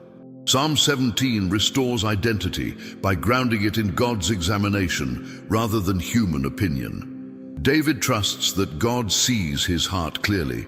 This matters because identity confusion often comes from mixed feedback. One generation criticizes, another withholds affirmation, another normalizes struggle. Over time, people learn to define themselves by survival instead of purpose. There are family lines where identity becomes tied to hardship. We're just fighters. We always struggle.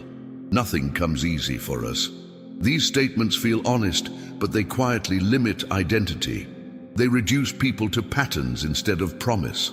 Psalm 35 refuses to let suffering define identity. David expects God to vindicate him publicly, which restores truth about who he is.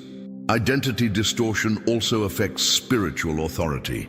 People who see themselves as perpetual victims struggle to pray with confidence. They pray cautiously, expecting resistance. But Psalm 17's posture is confident, without arrogance. David knows who he is before God, and that clarity gives his prayer weight. Authority flows from identity alignment. Another danger of distorted identity is self-sabotage. When people unconsciously believe they are not meant to advance, they hesitate when opportunity appears. They second-guess success. They feel uncomfortable with peace. This is not humility, it is inherited misalignment. Psalm 35 shows that God is not uncomfortable restoring honor. He delights in it. Generational identity distortion often passes quietly. No one explicitly teaches it. It is absorbed through observation. Children learn who they are allowed to be by watching what is celebrated and what is criticized. Over time, calling shrinks to fit family expectation. But Psalm 17 reminds us that God's eye defines value, not environment. Identity is also tied to boundaries. People with distorted identity struggle to say no. They feel guilty for protecting their time, energy, or peace. They confuse availability with worth. Psalm 35 disrupts this by showing that God sets boundaries through justice. When God intervenes, he draws lines that others cannot cross. Psalm 17's request to be kept under God's wings is not escapism. It is recentering. It is choosing God's perspective over inherited narratives. When you see yourself as God sees you, you stop negotiating with labels that do not belong to you. There are people listening who have lived responsibly, faithfully, and quietly, yet still feel unsure of who they are allowed to become. They feel a tension between desire and permission. That tension is often the result of identity distortion, not lack of calling. God does not give desire without intention. Identity distortion also affects how people handle correction. When identity is fragile, correction feels like rejection. But when identity is anchored, correction becomes refinement. Psalm 17 shows this maturity. David invites examination because he knows his foundation is secure. Secure identity welcomes growth without fear. Psalm 35 reinforces that God defends identity actively. He does not leave his people misrepresented indefinitely. Vindication may take time, but it is intentional. God restores truth, not just comfort. When truth is restored, identity stabilizes. As this speaks to you, consider where identity may have been shaped more by history than by God's word. You do not need to resolve it all now. Awareness is the first step. And if you feel led, place a word or short phrase in the comments that reflects an area where you want God to restore clarity in who you are, such as purpose, confidence, calling, or peace. When you name it, you invite prayer and alignment around it. Identity is not something you have to create. It is something you receive. And when you receive it, authority follows naturally. You stop striving to prove yourself and start standing in who God says you are. Psalm 17 ends with satisfaction because identity was settled. Psalm 35 ends with praise because justice restored honor. These outcomes are connected. When identity is healed, praise becomes natural, not forced. Do not underestimate how much can shift when identity aligns with truth. Decisions become clearer. Boundaries strengthen. Peace deepens. What once confused you begins to make sense. If identity has felt unclear or diminished in your life, do not carry that silently. Place your word or phrase in the comments and allow this community to stand with you in prayer. Agreement reinforces truth, and truth restores identity. Hold on to this assurance. Identity is being clarified, mislabeling is losing power, and what once defined you by struggle is giving way to purpose and peace. Remain attentive, because another layer of generational warfare that often goes unnoticed is unresolved grief. Not grief that is acknowledged and healed, but grief that is buried, postponed, or normalized. This kind of grief does not disappear with time. It settles quietly into families, shaping emotional responses, expectations, and even spiritual sensitivity. When grief is inherited, people carry sadness without knowing why, heaviness without a clear origin. Psalm 35 gives language to grief that comes from injustice. David speaks of sorrow, of fasting, of mourning for others who later turned against him. This is important because generational grief often begins with betrayal, loss, or trauma that was never processed properly. Instead of being healed, it becomes internalized. Families move on externally while wounds remain open internally. Over time, grief stops being a season and becomes an atmosphere.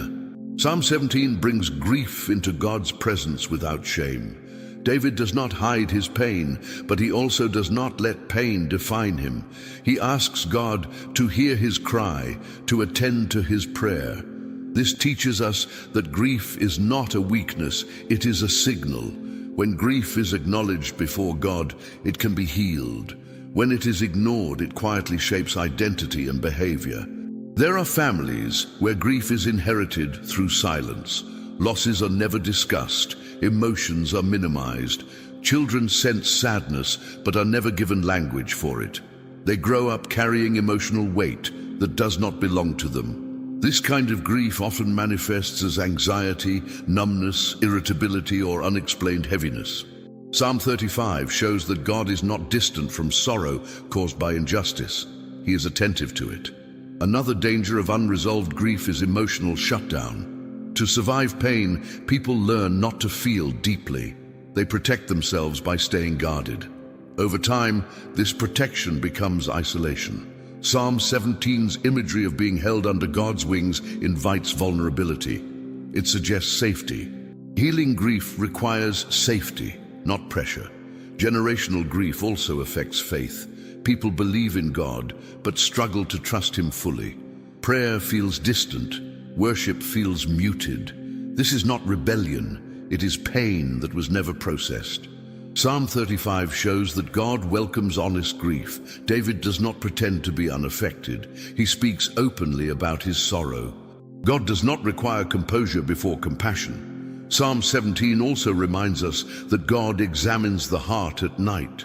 Nighttime often amplifies grief. Thoughts become heavier. Memories resurface. Unprocessed sorrow often speaks loudest in quiet moments. But God's examination is not to expose weakness, it is to bring healing. He meets people where grief hides. Another way grief operates generationally is through fear of loss. People become overly cautious. They avoid attachment. They expect disappointment. This fear shapes decisions subtly. Psalm 35 confronts this by affirming that God restores joy.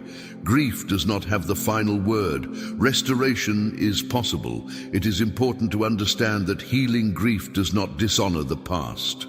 It honors it by refusing to let pain define the future. Psalm 17's confidence shows that acknowledging pain does not weaken faith, it deepens it. God does not ask you to forget what happened. He invites you to heal from it. There are people listening who feel sad without knowing why. Others feel emotionally tired, even when life seems stable. These are often signs of unresolved grief, not personal failure. You are not broken. You may simply be carrying something that was never healed. Psalm 35 shows that God sees sorrow caused by injustice, even across generations. Healing grief begins with acknowledgement, not analysis, not blame, acknowledgement. When grief is named, it begins to lose its grip. And prayer creates space for God to work gently. You do not need to rush healing, you need to allow it. As this resonates, take a moment to reflect on where grief may be present in your life or family. You do not need to identify every detail. If you feel led, place a single word or short phrase in the comments representing what you want prayer for, such as healing, loss, peace, or comfort. That simple act opens the door for prayer and agreement without pressure. Psalm 17 ends with satisfaction because grief was not ignored. Psalm 35 ends with praise because sorrow did not remain permanent. These psalms teach us that grief can coexist with faith, but it does not have to define it. God transforms sorrow, not by erasing history, but by restoring hope. Generational grief breaks when someone chooses to feel safely, to pray honestly, and to trust God with what hurts. When grief is brought into the light, it softens. When prayer surrounds it, it heals. You are not required to carry inherited sorrow alone. If grief has been part of your story, do not keep it buried. Place your word or phrase in the comments and allow this community to stand with you. Prayer does not rush healing, but it supports it, and support makes healing possible. Hold on to this truth. Comfort is being released, sorrow is being addressed, and what once settled quietly in your family line is beginning to lift. Remain attentive, because another layer of generational warfare often expresses itself through resistance to joy. Not the absence of happiness, but a quiet discomfort with joy when it appears. People smile, but they brace. They relax, but only briefly. When something good happens, they wait for it to end. This resistance is learned. It is inherited protection that once helped people survive disappointment, but now quietly blocks restoration. Psalm 35 confronts this resistance by expecting joy as an outcome, not an accident. David speaks of rejoicing, of praise, of gladness after vindication. He does not treat joy as irresponsible. He treats it as rightful. This matters because generational patterns often teach people to associate joy with vulnerability. If you celebrate, you risk loss. If you relax, you risk pain. Over time, people learn to keep joy at a distance. Psalm 17 restores safety around joy by anchoring it in God's presence. David's expectation of satisfaction is not shallow pleasure, it is deep peace. Satisfaction implies rest without fear. When joy is rooted in God, it is not fragile. It does not depend on circumstances staying perfect. It becomes a state of alignment rather than a temporary feeling. There are families where joy is treated cautiously. Good news is met with silence. Celebration feels awkward. People downplay blessings to avoid attention. This is not humility, it is learned defense. Joy once led to loss, so it became dangerous, but Psalm 35 shows that God restores joy openly. He does not ask his people to hide their gladness. He turns mourning into praise. Resistance to joy also affects prayer. People pray for relief, but not for delight. They ask God to remove pain, but not to restore enjoyment. Over time, faith becomes survival-focused. Psalm 17 pushes against this by expecting satisfaction. God does not only want to stop the bleeding, He wants to restore fullness. Another way this resistance shows up is through guilt around happiness. People feel guilty when they are at peace while others struggle. They feel uneasy enjoying what previous generations never had. This guilt keeps joy restrained. But God does not assign guilt to healing. Healing honors the past by refusing to repeat it. Psalm 35's praise is not disrespectful to suffering. It is evidence that suffering did not win. Joy resistance also keeps people hyper-alert. They are always scanning for what could go wrong. This vigilance feels responsible, but it drains energy. Psalm 17's image of being kept under God's wings invites rest. When protection is trusted, vigilance can relax. Joy becomes safer when protection is assured. Generational warfare often prefers people tired and serious. Joy disrupts control. Joy signals freedom. This is why Scripture repeatedly connects joy with strength. Psalm 35's expectation of rejoicing is not emotional excess. It is spiritual resilience. When joy returns, it means fear has lost ground. It is important to understand that joy is not denial. It does not erase memory or invalidate pain. It coexists with wisdom. But when joy is consistently resisted, healing stalls. God does not ask you to force joy. He invites you to receive it when it comes. Resistance softens when trust deepens. There are people listening who cannot remember the last time they felt unguarded happiness. Not excitement, but ease. Not laughter, but peace. This does not mean something is wrong with you. It may mean joy was never modeled safely. Psalm 17 shows that satisfaction is learned in God's presence. When you feel safe with Him, joy becomes possible again. Psalm 35 also reveals that joy is often the result of justice. When wrongs are addressed, when pressure lifts, joy naturally follows. You do not need to manufacture it. You need to remove what blocks it. Generational resistance to joy weakens when truth is restored and protection is trusted. As this speaks to you, notice how you respond internally to moments of peace or happiness. Do you lean in or do you brace? Awareness is not judgment, it is invitation. And if you feel led, place a single word or short phrase in the comments representing what you desire God to restore in this area, such as joy, peace, rest, or freedom. You do not need to explain. That word is enough to invite prayer and agreement. Joy grows when it is prayed for without guilt. Peace deepens when it is allowed without fear. This community stands with you, not only for deliverance from pain, but for restoration of fullness. God is not glorified by perpetual heaviness. He is glorified by healed hearts. Psalm 17 ends with satisfaction because resistance gave way to trust. Psalm 35 ends with praise because justice made room for joy.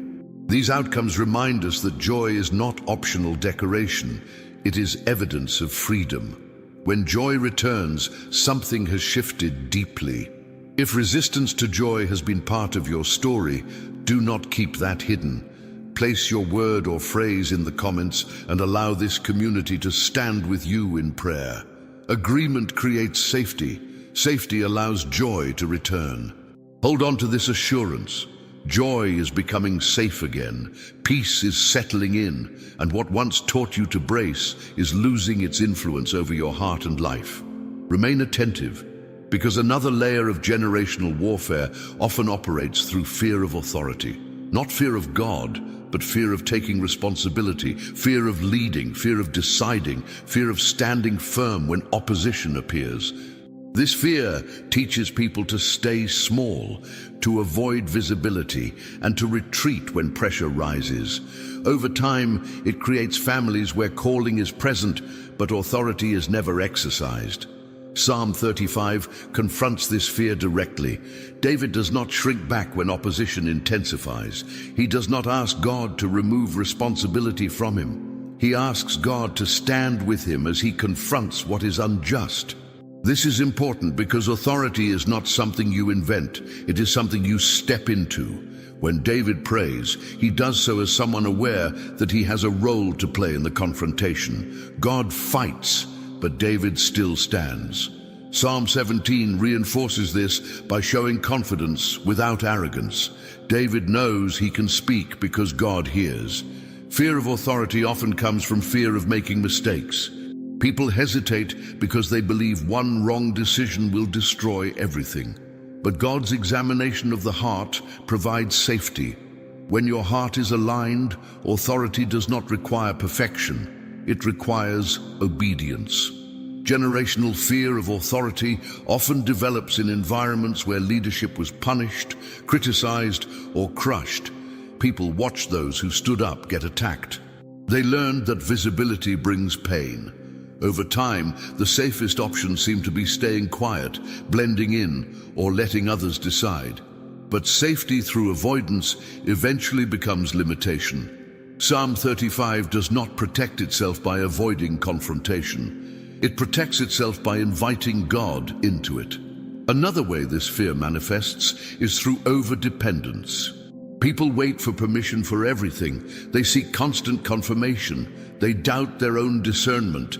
This can look spiritual, but it is often fear-based. Psalm 17 shows a balance. David seeks God's guidance, but he does not abdicate responsibility. He trusts God while acting with clarity. Fear of authority also weakens spiritual warfare. People pray defensively instead of declaratively. They ask God to fix things they are called to confront. But Psalm 35 is declarative. David names what is happening and calls for justice. This teaches us that prayer is not passive, it is participatory.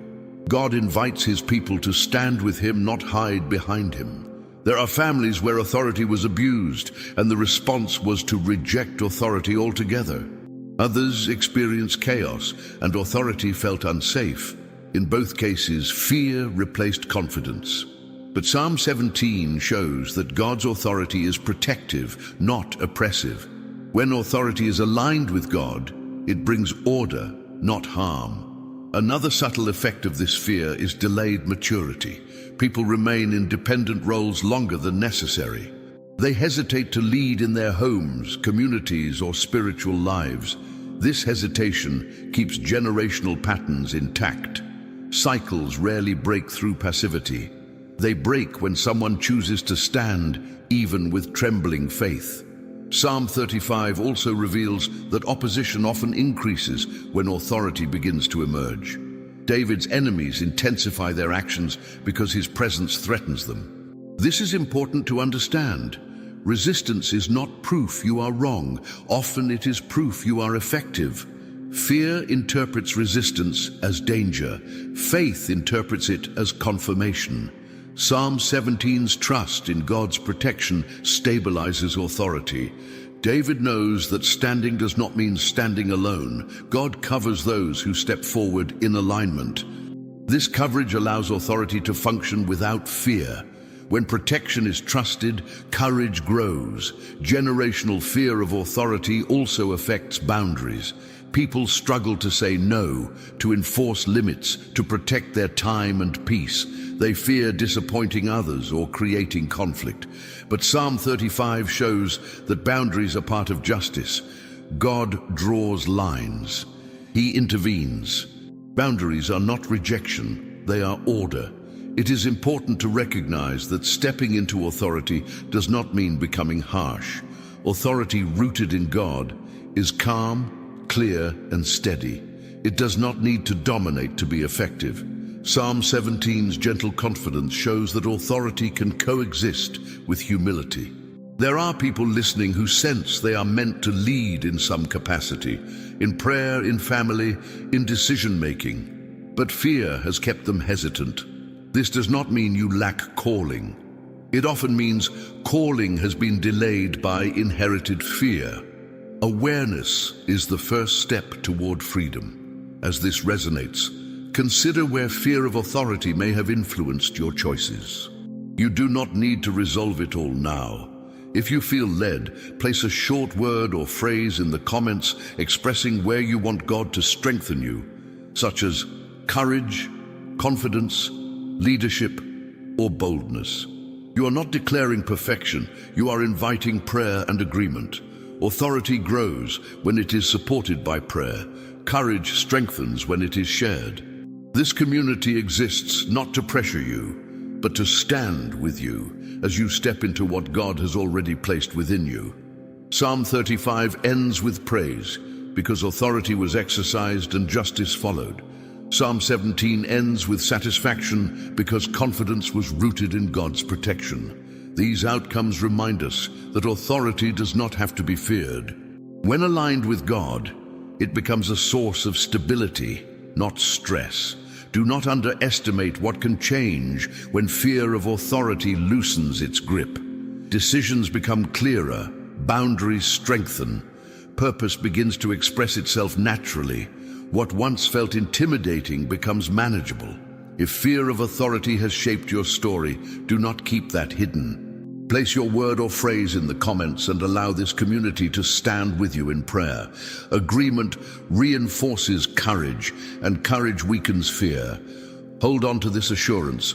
Authority is being restored, fear is losing influence, and what once held you back is giving way to confidence grounded in God. There are moments when nothing dramatic is happening on the outside, yet something feels unsettled on the inside. No crisis, no obvious attack, just a quiet sense that something is unfinished, like a chapter that should have closed but never did. This feeling is not imagination. It is often the signal of unfinished spiritual business that has been carried across time. Generational warfare does not always show up as pain or chaos.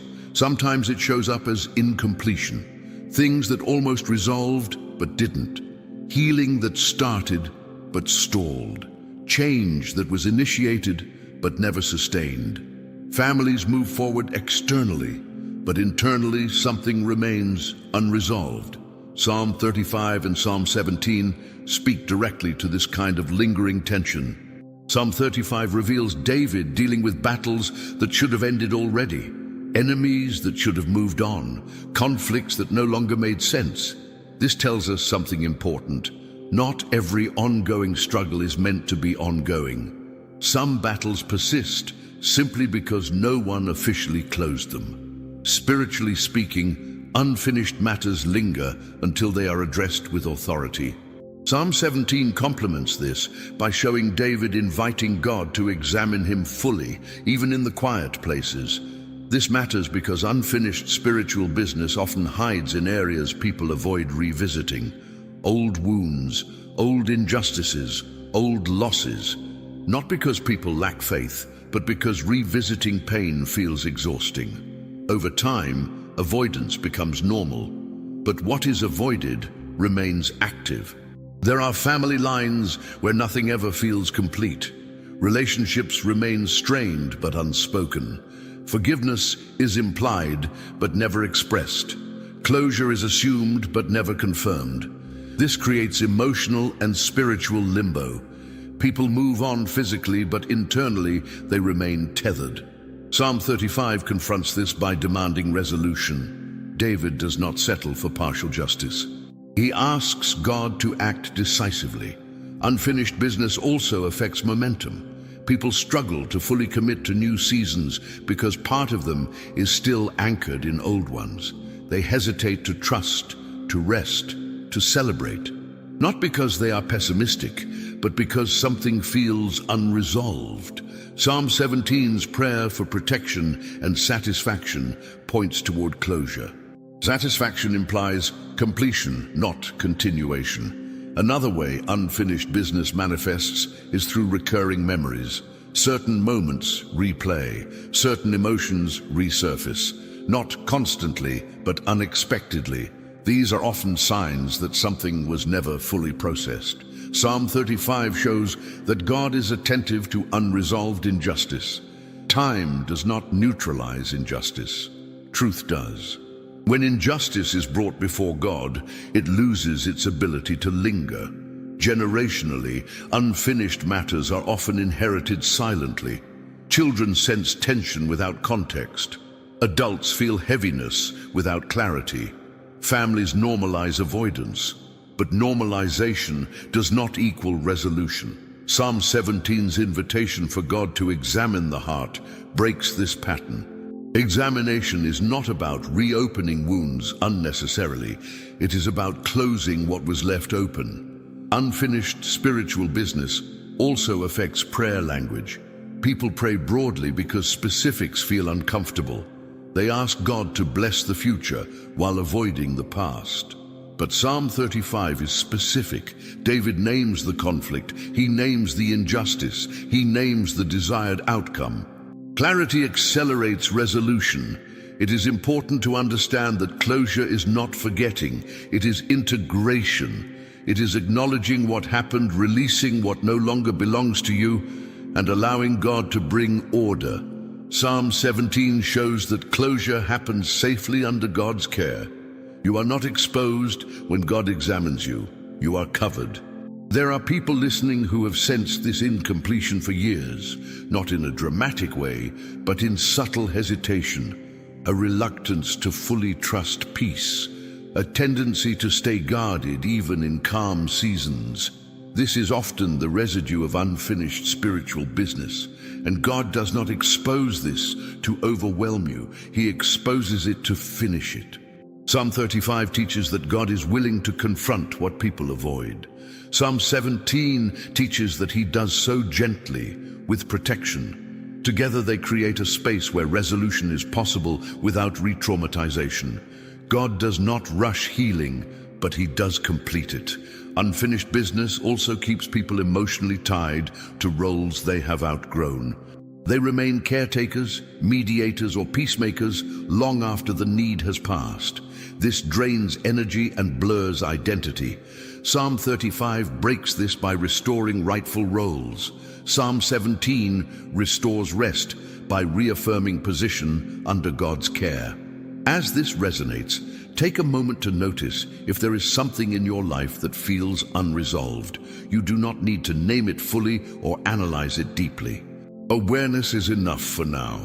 And if you feel led, write a short prayer request in the comments related to closure, healing, or resolution. You might simply write closure, healing, or peace. That single word is enough to invite prayer and agreement. Resolution often begins when someone is willing to acknowledge incompletion without judgment. You are not failing because something remains unresolved.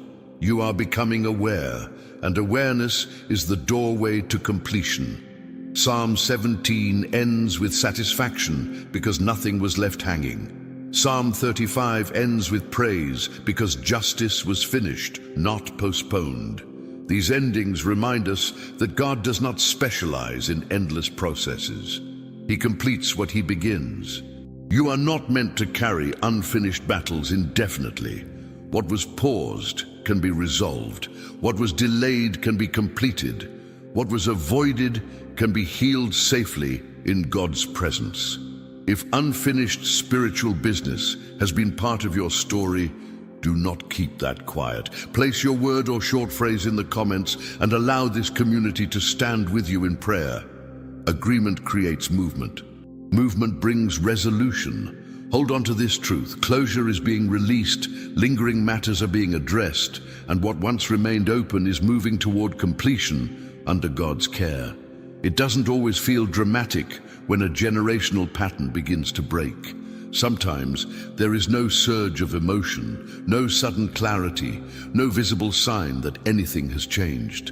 Instead, what shifts first is permission, a quiet inner permission to stop carrying what you were never meant to finish, a subtle release that tells you, this does not have to continue.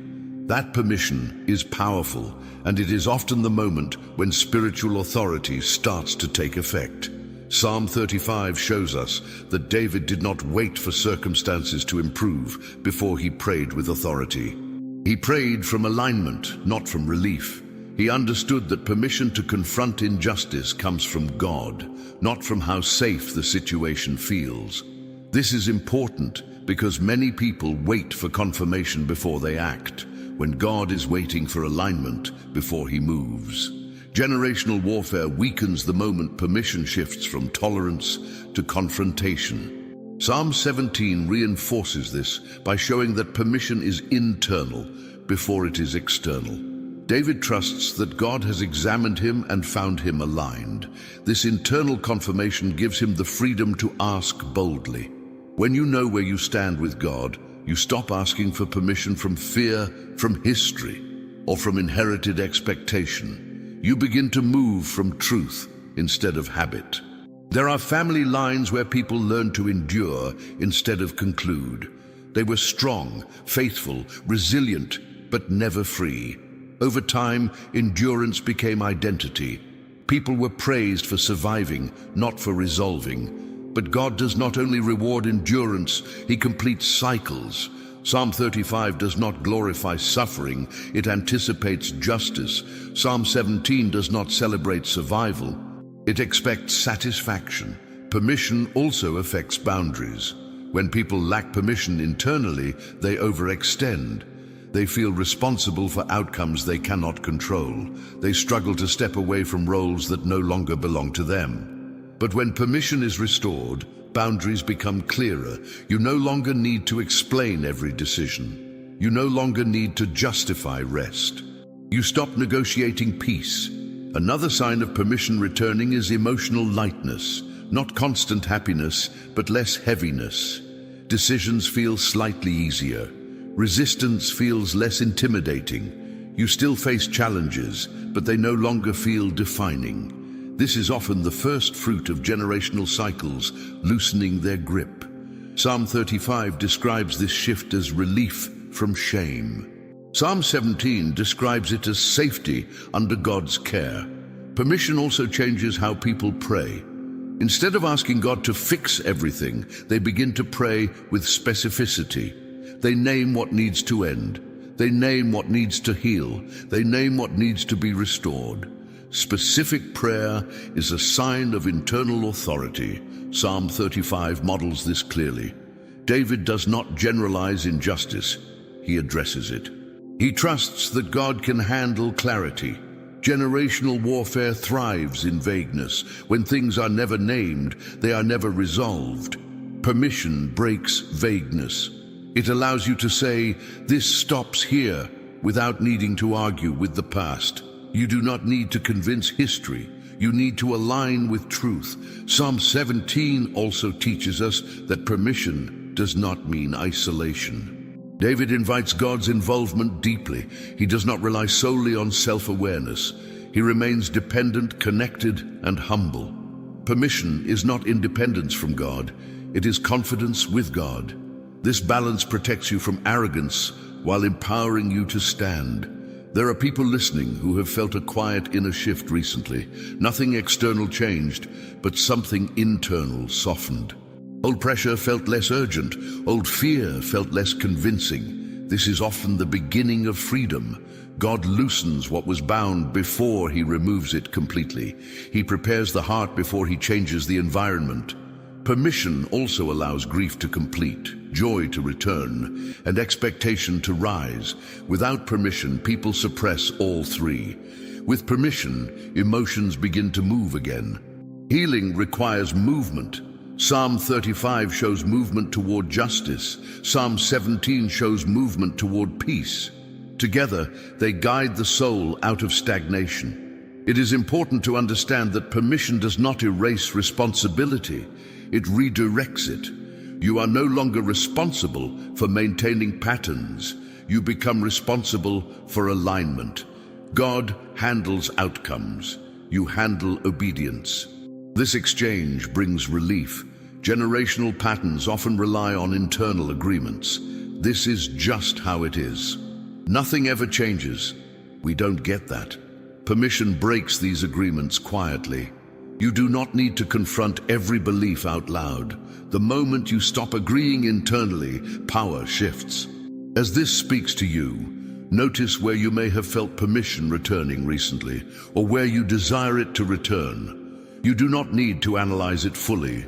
If you feel led, place a short word or phrase in the comments that represents what you are asking God for permission to release or receive.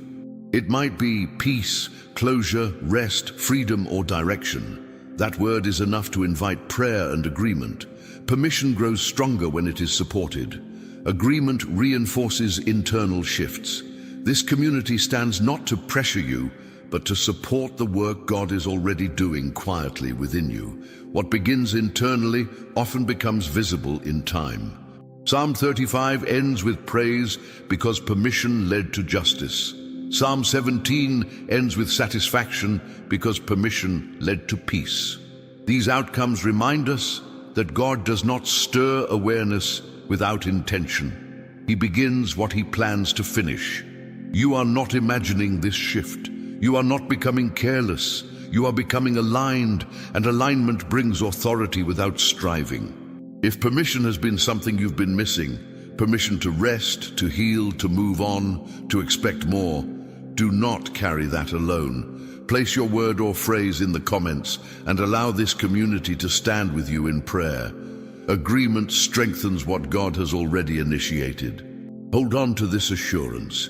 Permission is being restored, internal agreements are changing, and what once held you in place is beginning to release under God's guidance and care. There are things in your life that should have ended years ago, and you know it. Patterns that no longer make sense, battles you didn't choose, weights you never volunteered to carry, yet somehow they stayed. Not because God failed, not because you lacked faith, but because what was generational was never confronted at the root. This is where this moment becomes confrontational. Psalm 35 and Psalm 17 are not gentle reflections. They are legal prayers. They are courtroom language. David is not asking God to comfort him while injustice continues. He is asking God to intervene, expose, and put an end to what should not still be operating. That is a different posture, and it requires honesty. Many people don't confront generational warfare because deep down they are afraid of what will surface if they do. They fear reopening wounds, stirring memories, or disrupting fragile peace. But here is the truth. Fragile peace is not peace at all. It is tension with a smile. And tension, over time, becomes a breeding ground for repeated attacks. Psalm 35 makes something very clear. Some battles persist because silence protected them. David says his enemies acted without cause, in secret, through traps and deception. That tells us something important. Generational attacks are rarely loud at first. They operate quietly, through patterns, through emotional responses, through learned behaviors that feel normal because they've always been there. Psalm 17 pulls the curtain back further by showing us where the real fight is won, the inner place. David invites God to examine him at night, the place of thoughts, memories, fears, and questions. Generational warfare survives when people avoid looking inward. Healing begins when someone is brave enough to say, God, search this fully. Here is the hard truth most people avoid. Some of what follows families is sustained by unspoken agreement, not conscious agreement, emotional agreement. Statements like, this always happens to us, we're just unlucky, nothing ever lasts, we don't get happy endings. These thoughts may feel realistic, but they are not neutral. They are agreements that give patterns permission to remain. Psalm 35 breaks agreement by demanding reversal. David does not accept that what has happened should continue. He asks God to turn the situation around, to shame what opposed him, to bring clarity and justice. This is not revenge, it is restoration of order. God's justice is not about punishment, it is about alignment. Psalm 17 reinforces that alignment begins when identity is settled. David knows who he is before God. That is why he can ask boldly. People who don't know where they stand with God often hesitate to confront what follows them. They fear being wrong. They fear being exposed. But when identity is clear, fear loses leverage. This block is confrontational because confrontation is sometimes the only language patterns understand. There are people listening who have prayed for peace, but never for closure. Prayed for strength, but never for conclusion. Prayed for protection, but never for exposure. And as a result, cycles slowed, but they didn't stop. Psalm 35 and 17 are not prayers for delay. They are prayers for decision. Generational attacks often rely on emotional exhaustion. They wait until people are tired of hoping, tired of praying, tired of explaining. That fatigue makes resignation feel wise. But resignation is not maturity. It is surrender to repetition. And repetition only ends when someone decides it ends. Psalm 17's request to be kept under God's wings is not about hiding from confrontation. It is about being protected while confronting it. God does not send you into exposure unguarded. He covers those he calls forward. That is why this moment matters. You are not being stirred to relive pain. You are being invited to close a door. Another uncomfortable truth: some families survived by adapting instead of healing. Adaptation kept them alive, but it also normalized dysfunction. Over time, adaptation becomes identity. People confuse coping mechanisms with personality. Psalm 35 disrupts this by restoring truth. David is not what his enemies say he is, and you are not what survival forced you to become. This is why the 7 times declaration is critical. You are not casually reading scripture. You are applying sustained pressure. Patterns that survived through repetition are dismantled through repetition, aligned with truth. Each declaration reinforces a boundary. Each repetition withdraws permission. If something in you feels stirred, uncomfortable, or exposed right now, that does not mean something is wrong. It often means something is being challenged. Exposure precedes eviction. Light precedes freedom. Psalm 35 exposes injustice. Psalm 17 secures the heart. Together, they dismantle what followed you like a shadow. Now listen carefully. You do not need to carry everything you survived. You do not need to honor the past by repeating it. You do not need to prove loyalty by staying bound. God does not heal families by preserving pain. He heals them by ending it. If there is a specific area where you are tired of seeing the same battle repeat, emotionally, spiritually, relationally, or mentally, do this now. Write a short, honest prayer request in the comments. Not a testimony, not an explanation. Just name the area. It could be family, fear, marriage, finances, mind, or peace. That act is not weakness. It is confrontation. When you name it, you stop protecting it. When you bring it into prayer, you remove its hiding place. And when agreement surrounds it, its authority weakens. This is not about emotion. This is about decision. Psalm 35 ends with the enemy silenced. Psalm 17 ends with the soul satisfied. That is not poetic language. That is outcome language. And this outcome is not theoretical. It is available when someone finally says, enough. Hold on to this truth as we continue. What followed you does not define you. What repeated does not own you. And what survived in silence is being confronted now. Before you dismiss what you're feeling right now, pause and recognize this. Not every inner reaction is emotional. Some reactions are spiritual confirmations. When truth gets close to the root of a problem, something inside you responds. Sometimes with relief, sometimes with resistance, sometimes with clarity that feels uncomfortable. That response matters. Generational warfare often survives because it hides behind familiarity.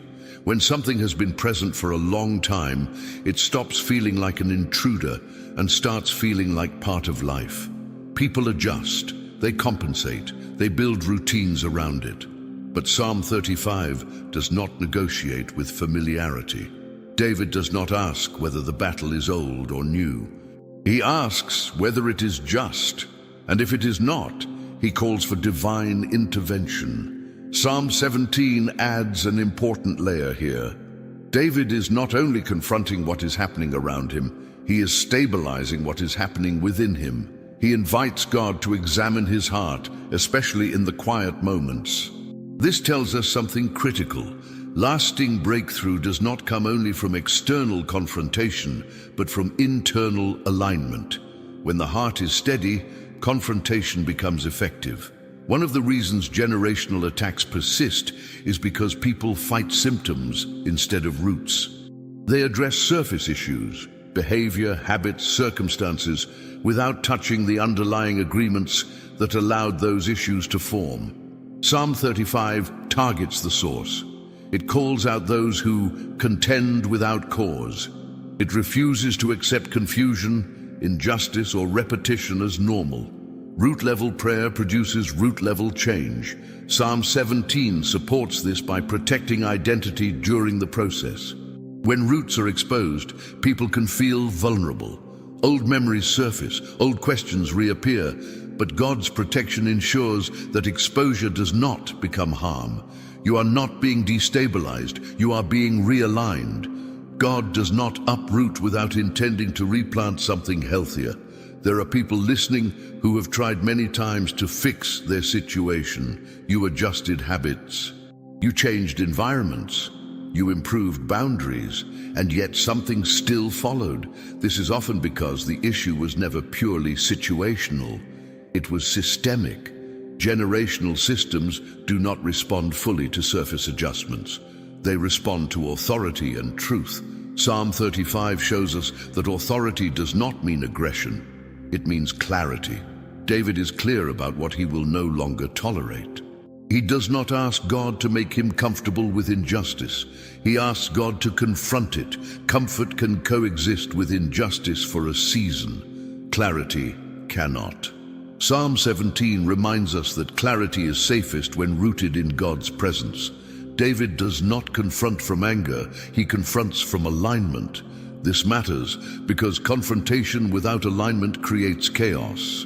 Alignment without confrontation creates stagnation. The two together create movement. Another reason generational patterns persist is because people underestimate their own authority. They believe change requires more power than they possess. But Scripture consistently shows that authority flows from position, not strength. David does not overpower his enemies by force. He positions himself under God's justice. That position changes outcomes. This is where many people hesitate. They fear overstepping. They worry about being presumptuous. But Psalm 17 shows that when God has examined the heart, boldness is not presumption. It is obedience. You are not demanding something God never promised. You are aligning with what He already intends. Generational warfare also relies on distraction. When life becomes busy, urgent, or overwhelming, deeper issues remain untouched. People say, "I'll deal with this later," and later never comes. Psalm 35 disrupts this delay by bringing urgency. David does not postpone justice. He calls for it now, not because he's impatient, but because injustice left unresolved multiplies. Psalm 17 balances urgency with trust. David knows that timing matters, but he also knows that delay is not the same as denial. This balance keeps prayer from becoming anxious or passive. It keeps the heart steady while action is taken. If you feel a growing sense of clarity right now, even if it feels challenging, that is often a sign that alignment is happening.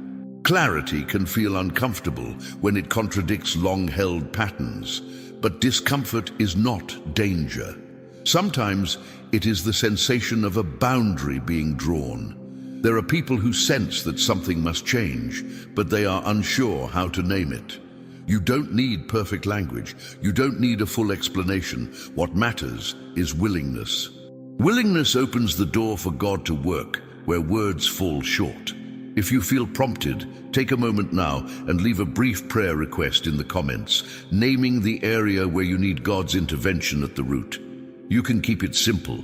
You might write family patterns, mental peace, spiritual clarity, or freedom. This is not about visibility. It is about alignment. When you name it, you invite prayer to meet it. Psalm 35 assures us that God responds to clarity with action. Psalm 17 assures us that God protects the heart while action unfolds.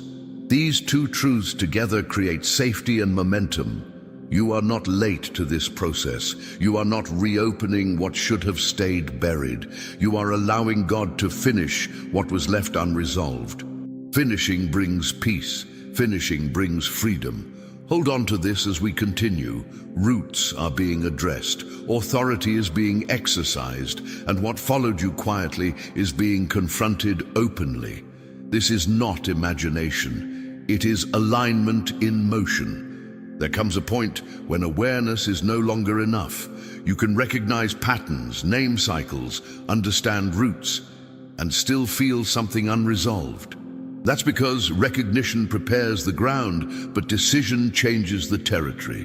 Generational warfare weakens when awareness rises, but it breaks when a decision is made in alignment with God. Psalm 35 is a psalm of decision. David is not undecided about what he wants God to do. He does not ask for partial relief. He does not ask for temporary peace. He asks God to take sides, to enter the conflict, and to end what is unjust. That level of clarity matters because spiritual resistance often lingers where decisions remain incomplete. Psalm 17 supports this decisiveness by anchoring it in trust. David is decisive without being reckless. He knows who God is, and because of that, he knows what he can ask for. Decision without trust becomes control. Trust without decision becomes passivity. Together they form authority. Many people remain stuck, not because they lack faith, but because they are divided internally. Part of them wants change, while another part fears disruption. They want freedom, but they fear what freedom might require them to release. Generational patterns exploit this tension. As long as the heart hesitates, cycles remain negotiable. Psalm 35 removes negotiation. David draws a clear line. What is fighting me will not continue unchecked. He does not need to know every detail of the enemy's strategy. He knows enough to bring the case to God. This teaches us that decision does not require full understanding. It requires alignment. Psalm 17 reinforces that alignment by stabilizing the inner world. David is not frantic. He is resolved. Resolution carries a different spiritual weight than desperation. Desperation pleads. Resolution stands. God responds differently to each. Resolution signals readiness. Another reason decision is difficult is because people fear consequences. What if things change? What if relationships shift? What if familiar dynamics are disrupted? These fears are understandable, especially in family systems where peace was maintained through compromise. But Psalm 35 shows that peace built on injustice is fragile. True peace requires truth. Decision also exposes loyalty conflicts. People worry that breaking patterns means dishonoring those who came before them. But breaking cycles is not betrayal, it is redemption. Psalm 17 shows that honoring God does not dishonor family. It heals what family could not heal on its own. Generational warfare often survives because people delay decisions indefinitely. One day, when things settle, when I feel stronger, but strength often comes after the decision, not before it. David does not wait to feel strong before praying boldly. He prays boldly because he knows where his strength comes from. Psalm 35 also reveals that God responds to decisive prayer with movement. David expects things to shift. He expects confusion to come upon those who oppose him. He expects justice to be visible. Expectation is the fruit of decision. When you decide, you begin to expect. Psalm 17 guards this expectation by rooting it in God's character, not outcomes. David's confidence is not in immediate results, but in God's faithfulness. This protects the heart from discouragement if change unfolds gradually. Decision does not mean instant results, it means sustained alignment. There are people listening who are standing at a quiet crossroads. Nothing dramatic is forcing a choice, but something inside knows a line needs to be drawn. This is often the most important kind of decision, the one made without pressure, out of clarity. God honors these moments deeply. Decision also affects how prayer sounds. When people are undecided, prayers are vague. When people decide, prayers become specific. Psalm 35 is specific. David names what must stop and what must change. Psalm 17 supports this specificity by ensuring the heart remains steady while speaking clearly. Another hidden effect of decision is relief, not because everything is fixed, but because ambiguity ends. Ambiguity is exhausting. Decision simplifies the inner landscape. Even difficult paths feel lighter when they are chosen consciously rather than avoided unconsciously. Generational patterns often rely on ambiguity to survive. When things are never clearly named, they remain flexible enough to persist. Decision removes flexibility. It introduces boundaries. Boundaries are uncomfortable at first, but they are stabilizing long-term. It is important to understand that decision does not mean confrontation with people. It means confrontation with patterns. You do not need to argue with anyone to break a cycle. You need to align with truth. God handles the rest. Psalm 35 brings God into the confrontation. Psalm 17 keeps the heart protected while God works. If you sense that a decision is forming within you, even if you cannot articulate it fully yet, pay attention to that. It may be the moment when a generational agreement is quietly breaking. You do not need to rush it, but you also do not need to ignore it. As this speaks to you, consider where a decision may be needed in your life. Not a dramatic one, perhaps simply a decision to no longer tolerate a certain pattern internally. If you feel led, place a brief prayer request in the comments related to clarity, courage, or resolution. You can keep it simple. This is not about explanation, it is about agreement. When decision is supported by prayer, it strengthens. Psalm 35 assures us that God responds to decisive alignment. Psalm 17 assures us that God protects those who stand with him. These assurances remove fear from decision-making. You are not stepping into uncertainty alone. You are stepping into alignment with God's justice and care. Remember this: awareness opened your eyes, but decision moves your feet. What you decide in alignment with God reshapes what follows you. Patterns lose permission when decisions are clear. You are not being asked to fix everything today. You are being invited to decide what will no longer define tomorrow. That is enough to begin change.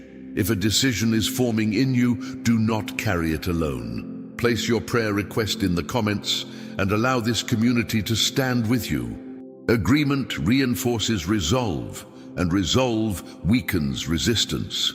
Hold on to this truth. Clarity is increasing, decisions are aligning, and what once lingered through indecision is losing its place in your life under God's guidance. Not the part that explains, not the part that prays out loud, the part that knows something is shifting but can't yet describe it.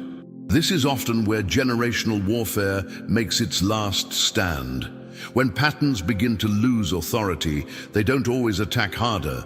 Sometimes they confuse, rush, or pressure. They try to force movement without alignment. They whisper urgency without clarity. And many people mistake that pressure for God. But Psalm 35 and Psalm 17 teach us something different. God never rushes alignment. He establishes it.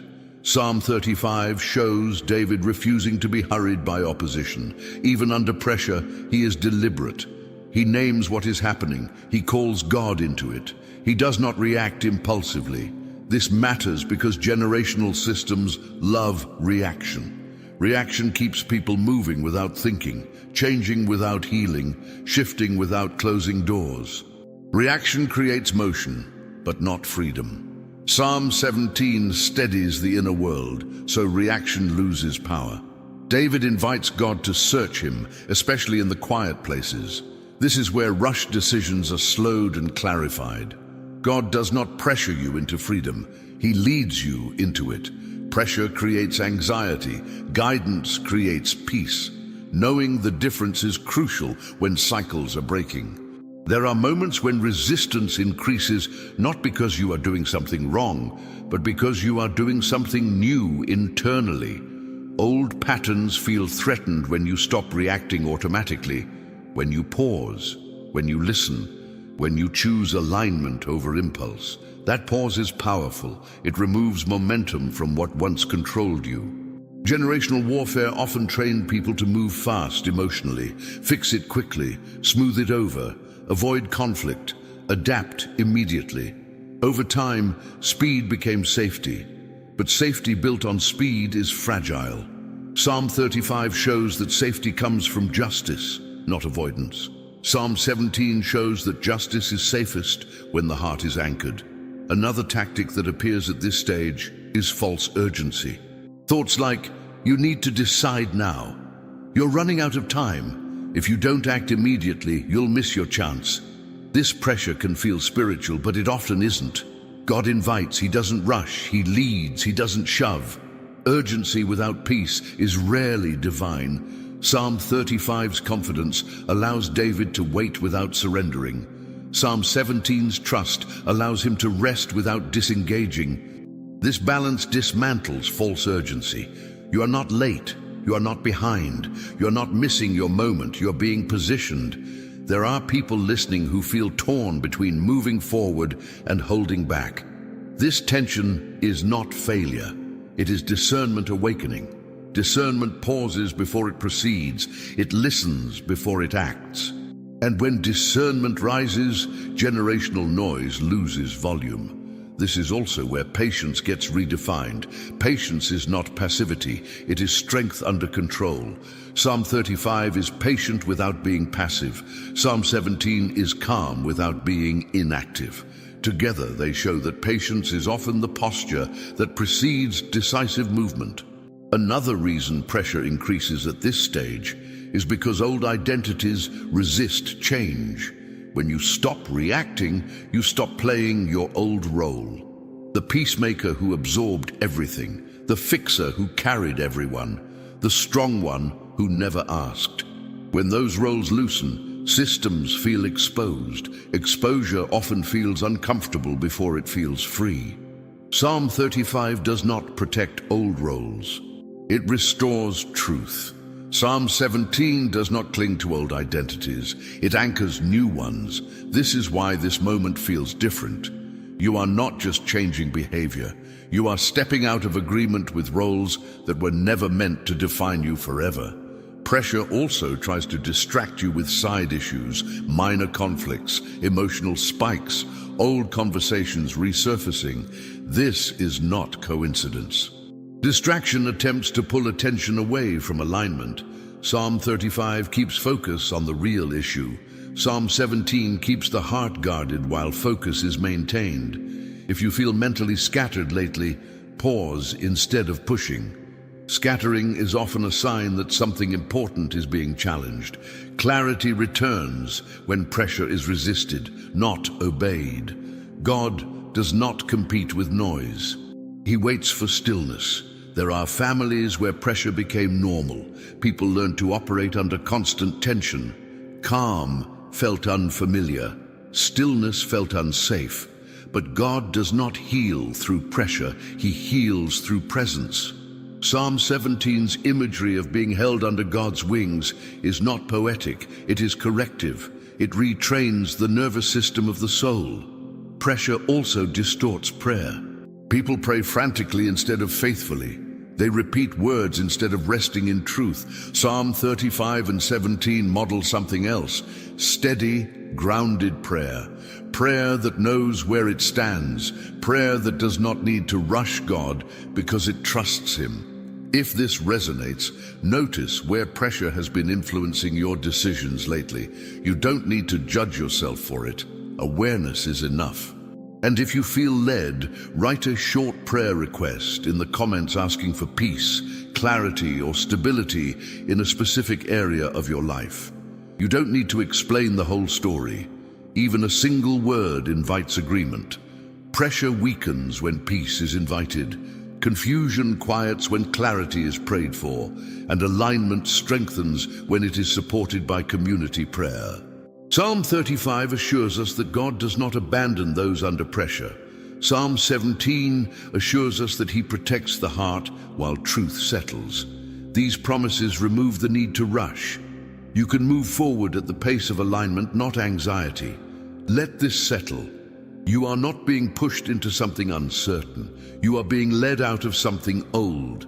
Pressure is losing influence. Discernment is rising. And what once rushed you is beginning to slow under God's guidance. If pressure has been loud in your life, don't carry it silently. Place your prayer request in the comments and allow this community to stand with you. Agreement creates calm, and calm restores clarity. Hold on to this truth. Urgency is being replaced with peace, reaction with alignment, and pressure with protection. What once tried to rush you is losing its authority. Some of the strongest chains don't feel like chains anymore. They feel like habits.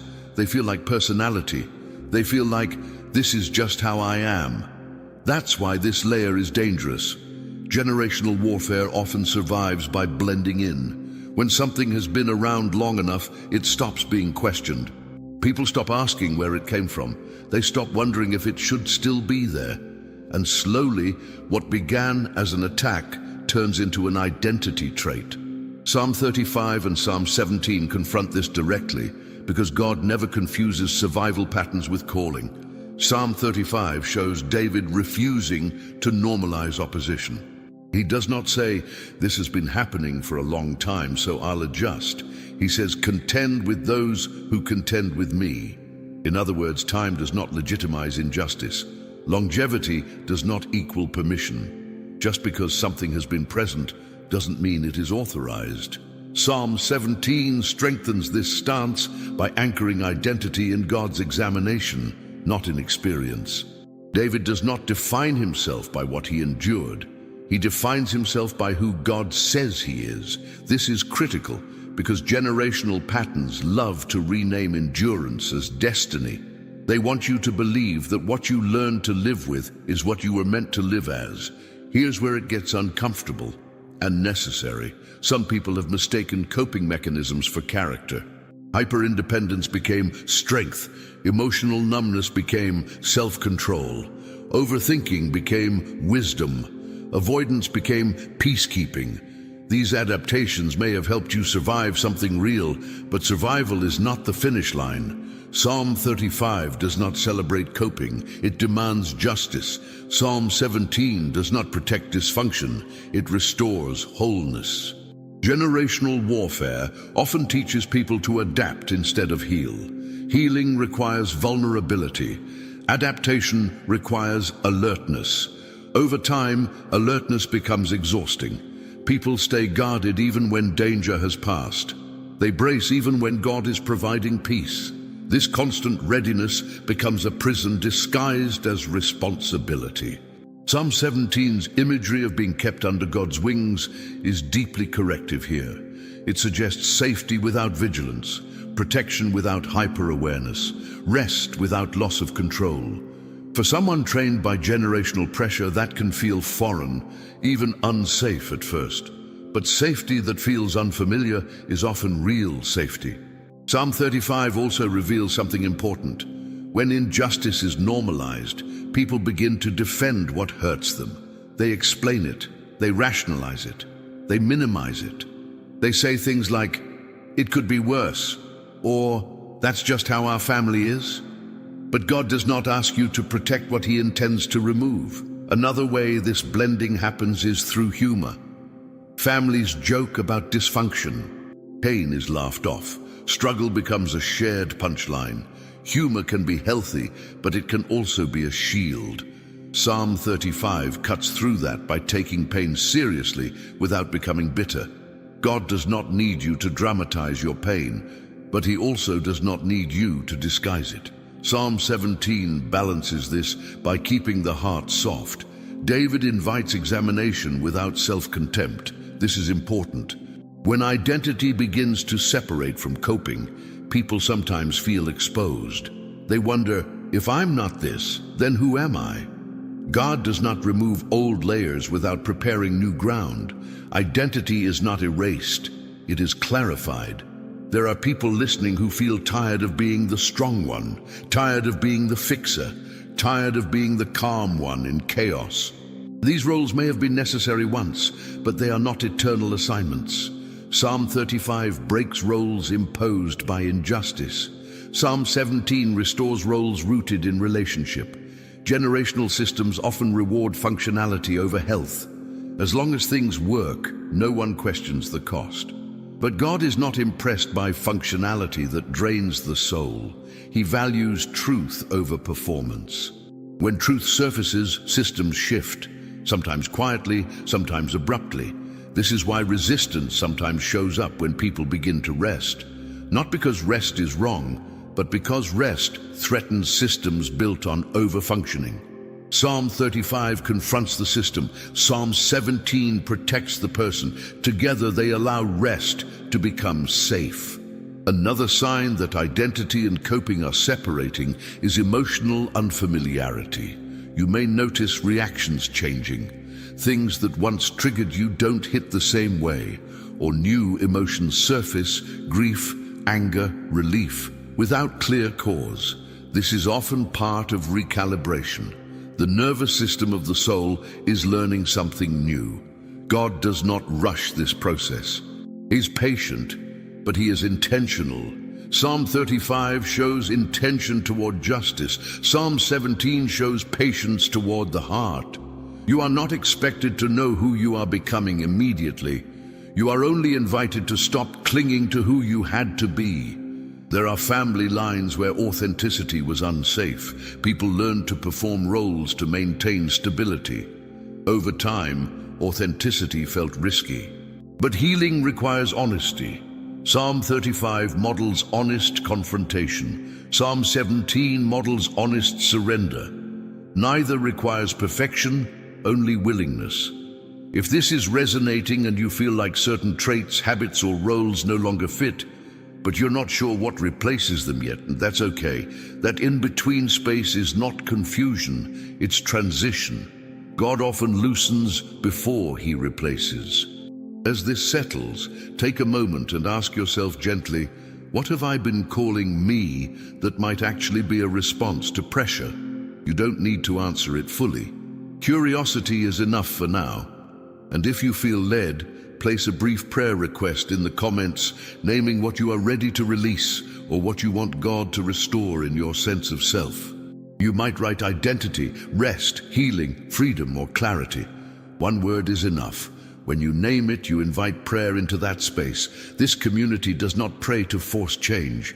We pray to support alignment, and alignment allows God to do what only he can do. Restore without harm, remove without loss, and rebuild without fear. Psalm 35 ends with praise because false definitions lost their power. Psalm 17 ends with satisfaction because identity settled into truth. That same movement is available here. You are not losing yourself. You are being disentangled from what was never truly you. And what follows you from this point forward will look different, not because you tried harder, but because truth took its place. Hold on to this. Identity is clarifying. Old roles are loosening. And what once blended into your life unnoticed is being separated gently but firmly under God's care. Not into silence, but into truth without noise. Because when generational patterns are close to breaking, they often stop fighting loudly and start negotiating internally. They don't say, stay bound. They say, is this really that serious? They minimize, they soften, they suggest that maybe nothing needs to change after all. This is one of the last defenses of a cycle. Psalm 35 does not negotiate. David does not ask whether the battle deserves attention. He already knows it does. He brings it before God with clarity and firmness. This matters because negotiation keeps cycles alive. As long as something is maybe, it remains tolerated. And what is tolerated continues. Psalm 17 strengthens this stance by anchoring certainty inside the heart. David is not frantic. He is not trying to convince himself. He speaks from settled ground. That is what generational systems fear most. A person who is no longer confused, no longer debating internally, no longer splitting their loyalty between truth and familiarity. There is a subtle exhaustion that comes from constantly questioning your own discernment. Am I overreacting? Is this really spiritual? Maybe this is just life. Those questions feel reasonable, but when they repeat endlessly, they become a trap. Psalm 35 cuts through that by affirming that unjust patterns deserve confrontation. Psalm 17 affirms that discernment is trustworthy when the heart is aligned. Generational warfare often survives because people keep reopening the same internal debate. They decide something needs to change, then reconsider. They set a boundary, then feel guilty. They recognize a pattern, then minimize it. This back and forth drains resolve, but resolve is not stubbornness. It is clarity that has stopped arguing with itself. Psalm 35 shows David no longer arguing internally. He has reached a conclusion. Something is wrong, and God must intervene. Psalm 17 shows that this conclusion does not harden the heart. It steadies it. Certainty does not require aggression. It requires alignment. Another tactic that appears here is false compassion. People fear that ending a pattern means lacking grace. They worry that clarity equals judgment. But grace does not mean allowing harm to continue. Grace heals. Grace restores. Grace confronts what damages. Psalm 35 is full of grace because it seeks restoration through justice, not through avoidance. Psalm 17 reminds us that God's compassion does not require self-abandonment. You are not more loving because you keep absorbing damage. You are not more spiritual because you tolerate what drains you. God's protection implies limits. Limits are not cruelty. They are care. There are families where everyone learned to be understanding, but no one learned to be free. Understanding became a cage. Psalm 35 breaks that cage by insisting that God address what understanding alone could not fix. Psalm 17 keeps the heart tender while freedom is pursued. Negotiation also shows up as delay. I'll deal with this later. Now isn't the right time. Things are calm, so I won't stir anything. Calm built on avoidance is fragile. Psalm 35 does not wait for chaos to justify action. It acts because injustice already exists. Peace does not require silence. It requires truth. Psalm 17 ensures that action does not destabilize the soul. David knows he is protected. That protection allows him to be honest without fear of collapse. You are not risking everything by telling the truth. You are trusting God to hold you while truth settles. At this stage, some people feel an urge to pull back, to disengage emotionally, to go numb again. This is often the system trying to regain control. Numbness feels safer than clarity when clarity demands change, but numbness is not peace. Psalm 17's satisfaction is not numbness, it is fullness. If you notice yourself wanting to downplay what God has been revealing, pause. That pause is not failure. It is a moment of choice. You don't need to force anything. But you also don't need to undo what clarity has already begun. Psalm 35 assures us that God is not confused about what needs to end. Psalm 17 assures us that God will protect what needs to heal. These two truths remove the need to negotiate with fear. There are people listening who know exactly which pattern they keep second-guessing. You don't need to announce it. You don't need to confront anyone today. But you do need to stop convincing yourself that it doesn't matter. It matters because it has followed you, and what follows you deserves clarity. As this lands, if you feel led, place a short prayer request in the comments naming the area where you are asking God for firmness and clarity. Not emotion, not urgency, just steadiness. You might write clarity, boundaries, truth, or peace. That single word is enough. Agreement strengthens resolve. This community exists to support alignment, not pressure. When many stand together in prayer, internal negotiations lose strength. Resolve becomes easier to hold. Hold on to this truth as we continue. What God is clarifying does not need to be renegotiated. What He is exposing does not need to be minimized. You are not being extreme. You are being aligned, and alignment, once established, is very hard for old patterns to survive. There is a moment in every long spiritual battle when the issue is no longer the enemy, it is permission. Not God's permission, yours, not spoken permission, but internal permission. The quiet agreement that says, this is allowed to stay, or the decisive shift that says, this no longer has access to me. Generational warfare survives on unrevoked permission. Psalm 35 is powerful because David revokes access. He does not simply ask God to comfort him while enemies remain nearby. He asks God to confront, to block, to stop. That language matters. It signals a withdrawal of tolerance. David is no longer coexisting with what opposes him. He is asking God to take over the space. Psalm 17 supports this by showing where permission is first removed, inside the heart. David invites God to examine him, to test him, to confirm alignment. This inner clarity removes the enemy's favorite argument. You don't have the right to ask for this. Once the heart is settled, access is denied.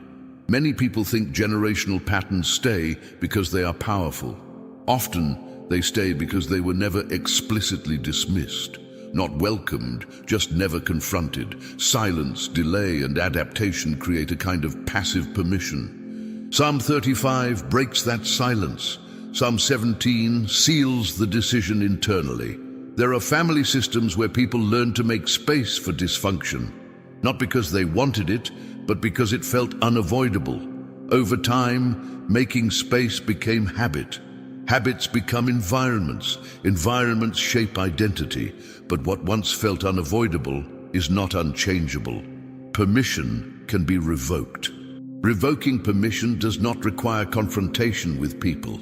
It requires alignment with truth. You don't need to announce anything. You don't need to justify your decision. The most powerful shifts happen quietly, when internal agreement changes.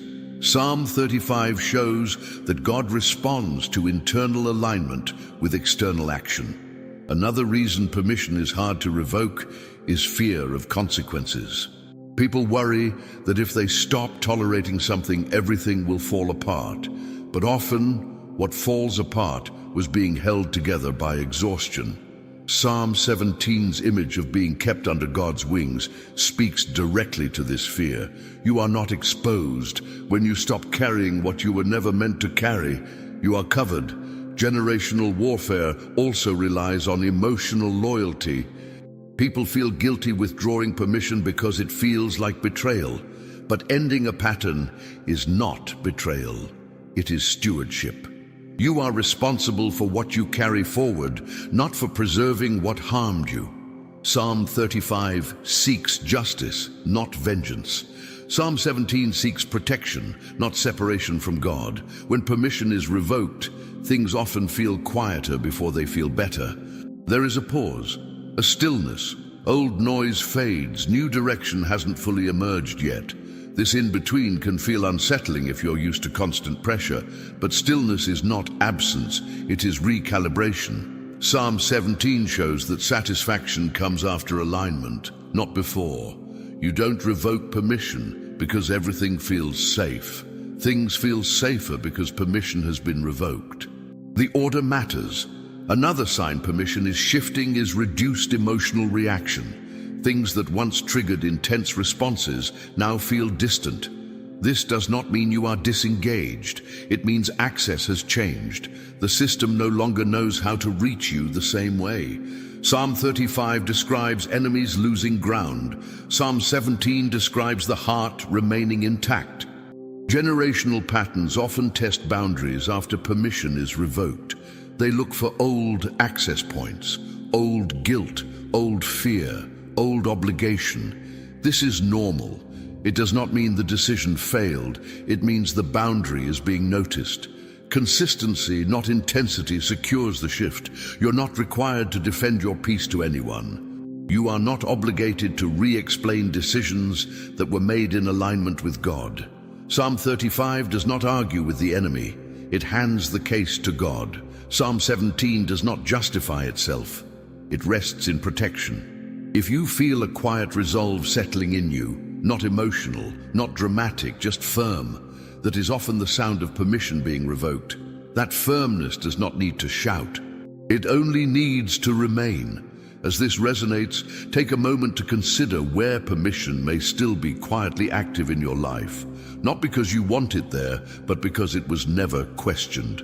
If you feel led, place a short prayer request in the comments asking God to help you revoke access in that area and strengthen your boundaries. You might write peace, boundaries, family, mind, or freedom. One word is enough. Agreement reinforces resolve. This community is here to stand with you as permission shifts, not to pressure you, but to support alignment. When many pray together, boundaries hold more easily. Hold on to this truth. What once stayed because it was tolerated is now being challenged. Permission is changing. Access is closing. And what followed you quietly is losing its right to remain under God's authority and care. There are battles you've been fighting that were never yours to fight. You've carried burdens that didn't belong to you. You've endured pressure that wasn't yours to handle. You've fought enemies that weren't meant to have access to your peace, your joy, your future. The truth is, some of the battles that have defined your life were not given to you by God. They were passed down, inherited, and then accepted as yours to carry. And now, the time has come to release them. Psalm 35 is a powerful reminder that God fights for you. David didn't ask God to help him survive a battle that was already lost. He asked for victory. He didn't ask for comfort in the midst of his struggle. He asked for justice. He knew his God wasn't just a God of endurance. He was a God of conquest. David understood something crucial. When God enters the battlefield, the terms change. Victory becomes inevitable, but that doesn't just happen when you hope for it. It happens when you stop fighting battles that were never yours, and when you allow God to intervene in places where you've been trying to do it all yourself. Psalm 17 complements this by showing us God's protection and the peace that comes from surrendering the fight to Him. David's prayer was not one of self-defense, but one of surrendering the need to defend himself. He was confident that God, the ultimate protector, was with him. This is where the shift happens, when you realize you are not meant to fight alone. Many people feel as though they are constantly in a battle. They fight for their relationships, their careers, their health, and their peace of mind, often with nothing but their own strength to rely on. This is exhausting. It leaves you drained and discouraged, not because you're weak, but because you're trying to carry a weight you were never meant to bear. Generational warfare thrives in this exhaustion. It thrives when people continue to fight without knowing what they're really fighting against. It feeds on your efforts to solve what only God can resolve. Psalm 35 is a declaration that God does not just help you endure your battles. He steps in to win them for you. In your own life, you may have inherited these battles your parents, grandparents, or great-grandparents fought, and somehow, without realizing it, you've been fighting them too. It might be struggles with finances, health, relationships, or even fear. But this is the moment you can declare, enough. When David says in Psalm 35, "Fight against those who fight against me," he's making a stand, not in his own power, but in God's. This is a pivotal moment. You're not being asked to fight in your own strength. You're being asked to step into God's strength. And with that strength, the battles that have followed your family line are not yours anymore. They belong to God.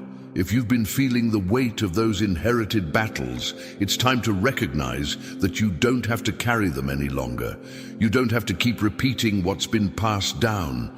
It's time for you to stand in the victory God has already secured. Psalm 17 reinforces this by giving us the assurance that God's protection actively keeps us safe in the midst of battles. You don't need to fight this alone. The moments of vulnerability you've experienced, the times you felt overwhelmed, the fears that have kept you up at night, are the very areas where God is ready to step in and do the work you can't. But the first step is relinquishing control and recognizing that the battle is not yours to win. You do not need to hold on to these fights any longer. God is waiting for you to hand them over. There are people listening right now who have felt exhausted from trying to fix everything, protect everyone, and make it all work. And it's draining. You've been carrying the weight of multiple battles, and it's time to lay it down. If you are ready to stop fighting battles that were never meant for you, if you are ready to let God step in and fight for you, then take this moment to declare it. Take a deep breath and say, "This battle is not mine. I give it to God." And as you do, you may feel a burden lift, not because the problem is gone, but because you've decided you no longer need to carry it. If you feel led, take a moment to leave a short prayer request in the comments. You don't need to explain everything, just give it a word. Release, peace, victory, or freedom. When you name it, you invite God to step in and fight it for you. You are not meant to keep fighting battles that were never yours. You are meant to walk in the freedom that God has already provided. What once seemed like a never-ending struggle is being handed over to the one who never loses. Psalm 35 assures us that God will fight for you. Psalm 17 assures us that God will protect you. And today, you are stepping into the reality that you don't need to fight this fight on your own anymore. God is stepping in. Hold on to this truth. The battles are being handed over to God, the weight is being lifted, and victory is already secured. You don't need to keep carrying what's not yours. It's time to let God step in. If this message spoke to you, take action now. Subscribe to Psalm 91 Warfare and become part of a living community of believers who pray, intercede, and stand together. This isn't just a channel you watch. It's a place you stay covered. Now, like this video, that simple action helps this message reach someone else who is fighting a battle in silence and needs to know they're not alone. Then go to the comments and do two things in faith. First, write your prayer request. Keep it simple if you want. Even one word is enough. When you place it there, you are inviting agreement, and this community will stand with you in prayer. Second, make this declaration boldly. God fights my battles for me and for my family. Finally, don't leave this atmosphere yet. Watch the next recommended video and stay under this covering of prayer and truth. What God started here, He wants to continue. You are not alone. You are not uncovered, and you are not fighting by yourself. Stay connected, stay prayed for, and stay right here.